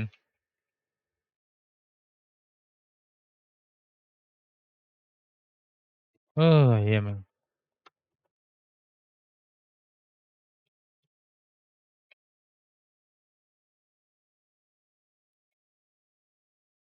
เอ้ย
เออ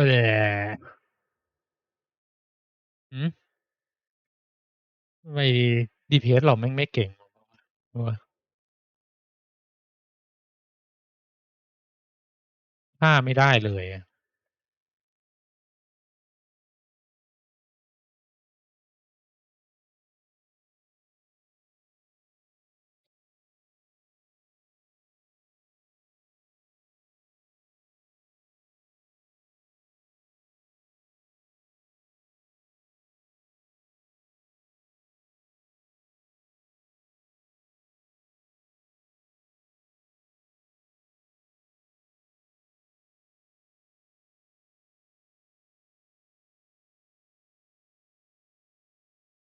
จริงแม่งต้องเล่นในซอมบ้า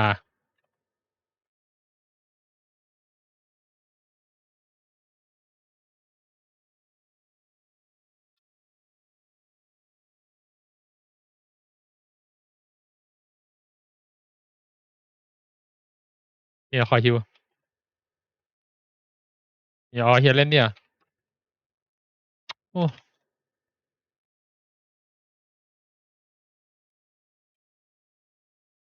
เออ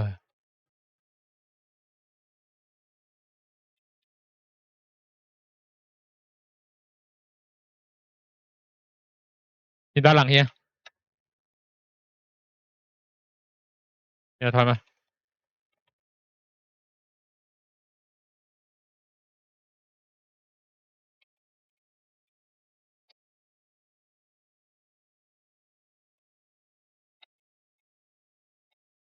เกนจิแม่งไล่ฆ่าบอลขีดเดียวไม่ได้แม่งแพ้เลยอะ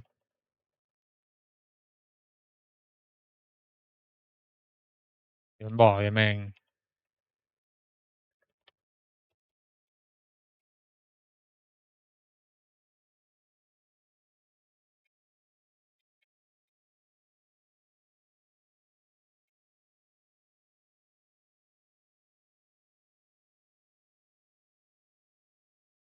เนี่ยแม่ง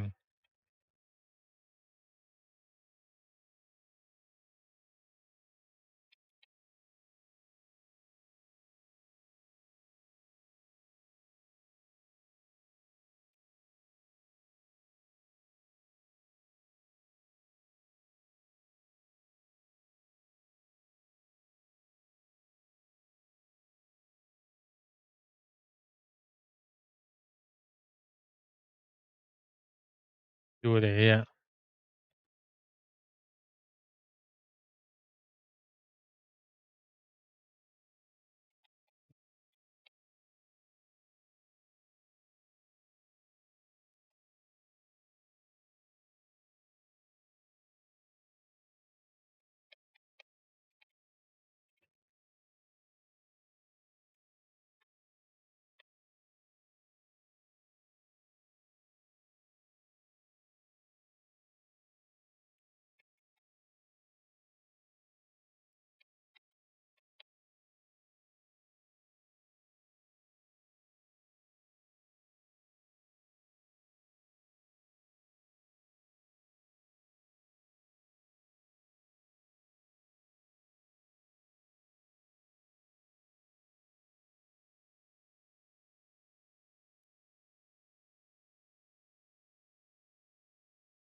โอ้ยเฮียสวยแล้วมันตายแล้ว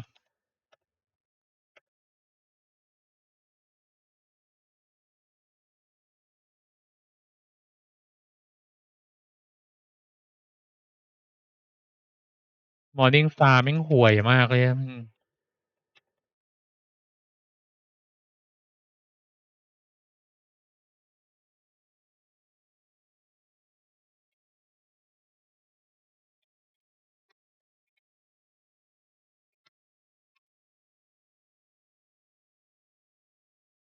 โอ้ยแม่ง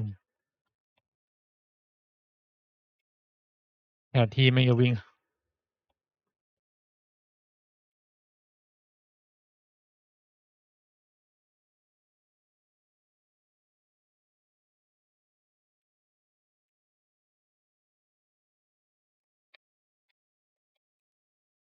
เฮียอย่าไปอย่าไป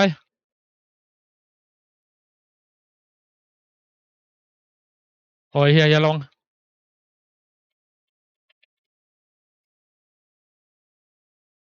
อืม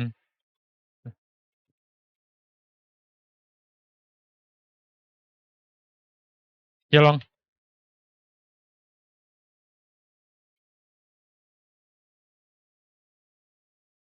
โอ้ยสวยละ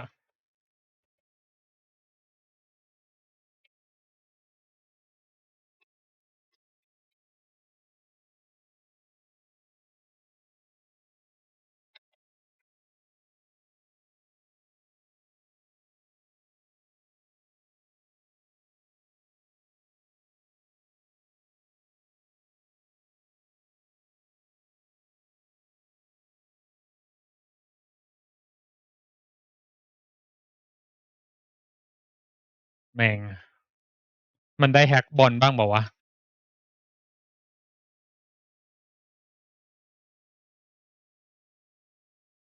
ฮะ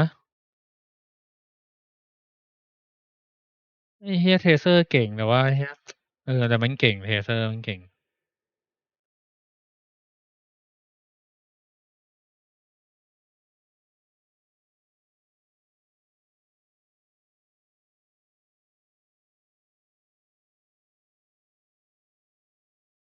นอนแล้วฮะเดิน